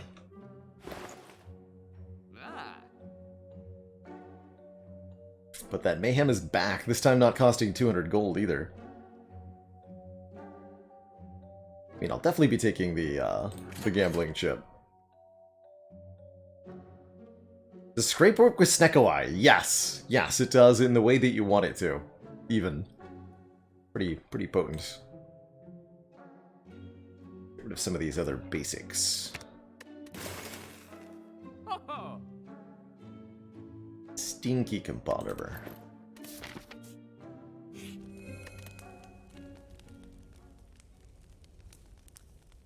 Upgrade the meteor strikes. 5 upgraded ones, 4 unupgraded ones. If I can do 5 and 5, that'd be sweet.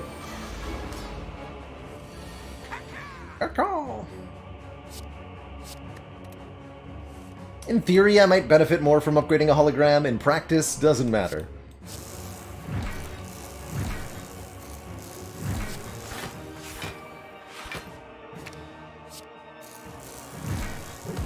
This is an infinite combo, by the way.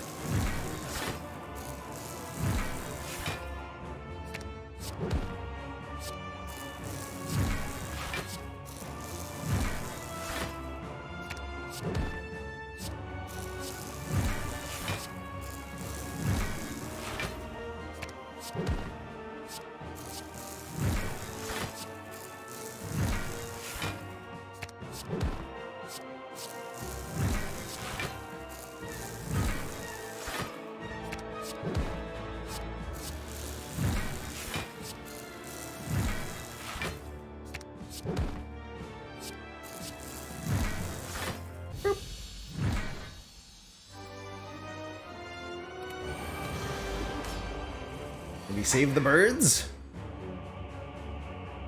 Oh, this is really close.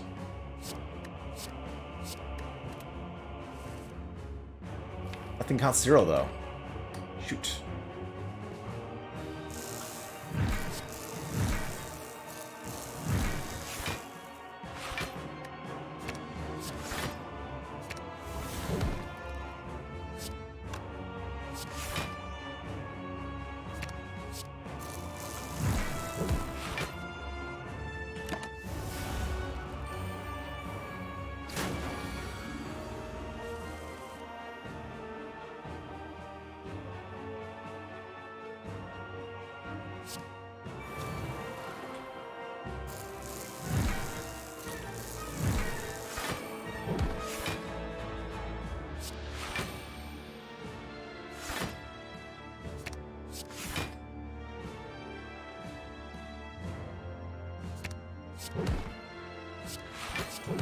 Make your own Stecco Runic Pyramid.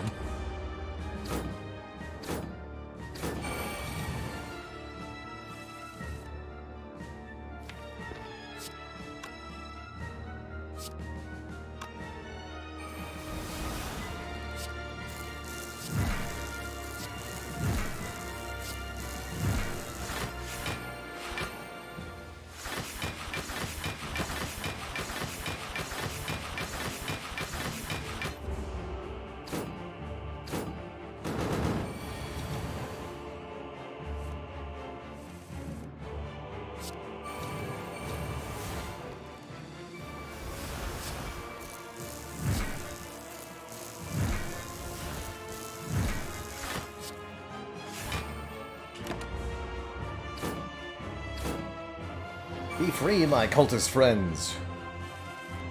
Free.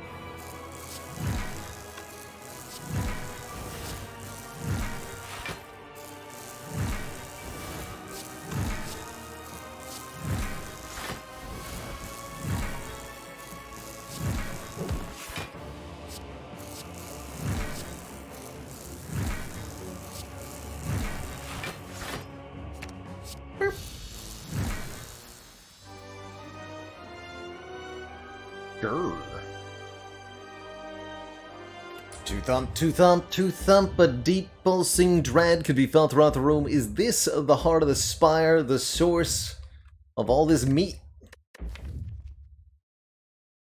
Fills your deck with gloriousness. Charge your core to its maximum, dealing 2660. Good year.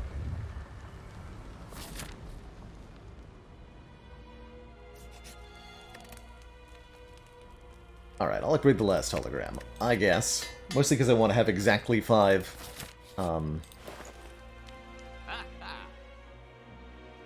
exactly 5 upgraded meteors. Shame we couldn't get the 10th meteor strike, but 9 will have to do, I suppose. Grab one more hologram, one less random card in this deck. Want the deck list to look nice and tidy. And what the hey, you know, feels like we could use some more energy, really, right? Stick a Nunchaku.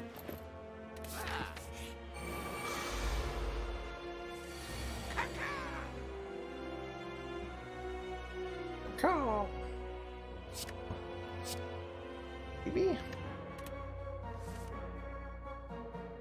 Okay, that's also an infinite combo.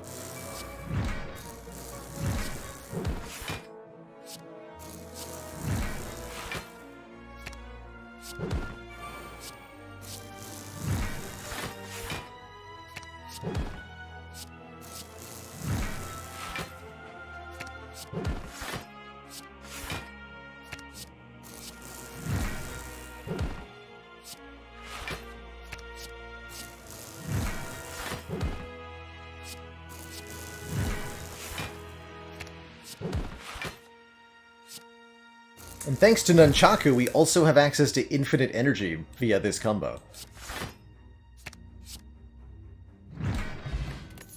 +1 focus to power up those plasma orbs. And a final 2 hit points. Onwards to the heart. Alright, we got 0 cost hologram. Oh, we have an infinite combo. Well, that was easy. Cool. Just discard that then.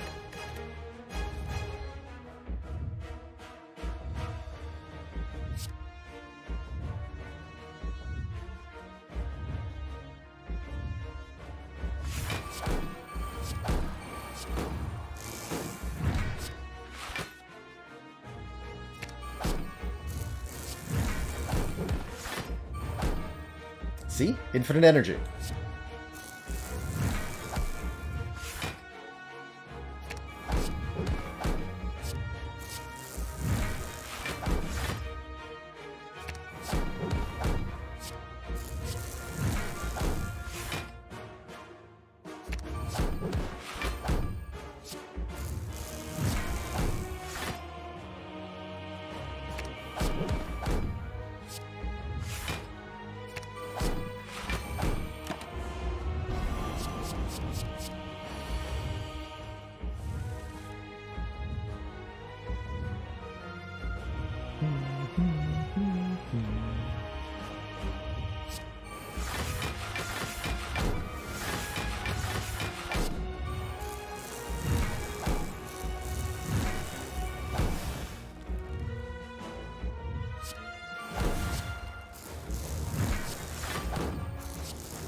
Wait, how did we whiff on some damage there? I thought we kept on turn 1. Whoops.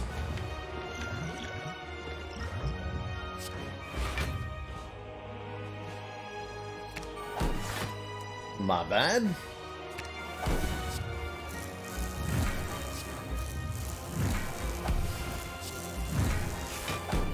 It's also not going to be a perfect fight.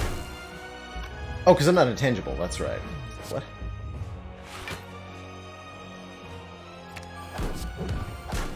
That's right.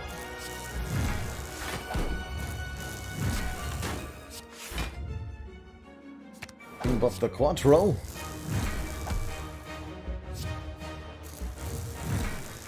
Might have been because of Weaken, maybe.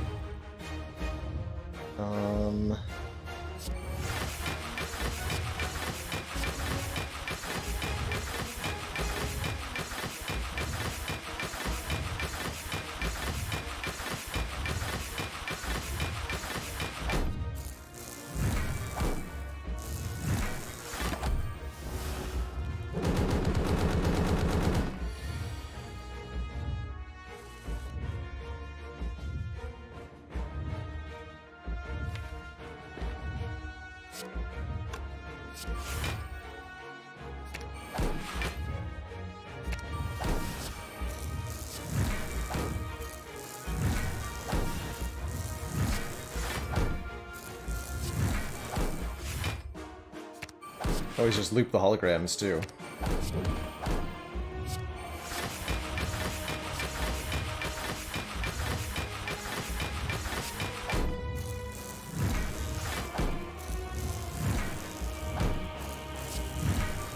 GG, Mr. Hart. GG.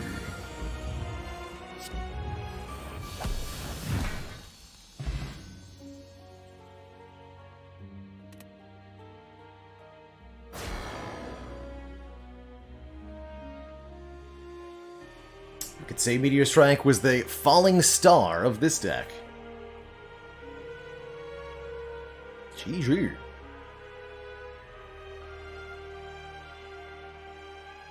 That was so many meteors, and I had so much fun. Good times. GG, everybody. G heckin' G. You'll love to see it.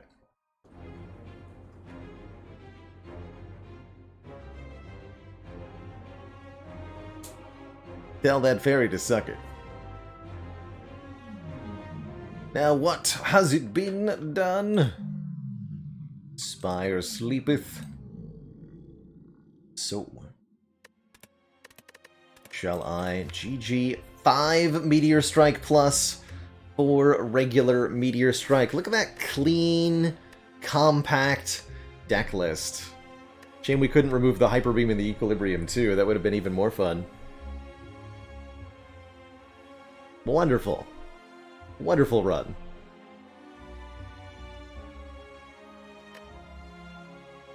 $30 damage cultist fight, though. That was a little scary.